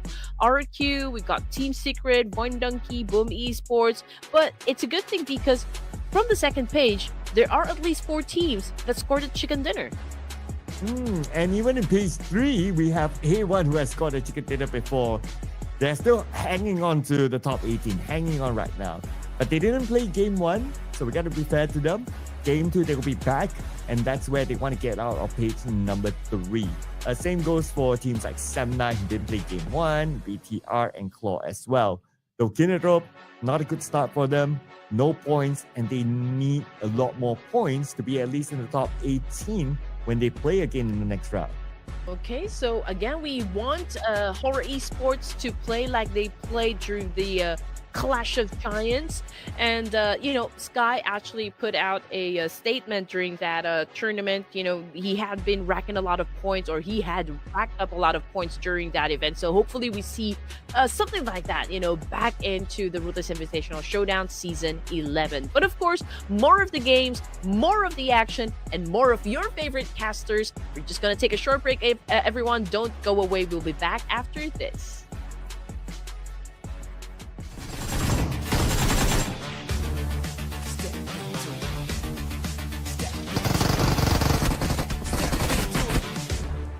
Step into the ring.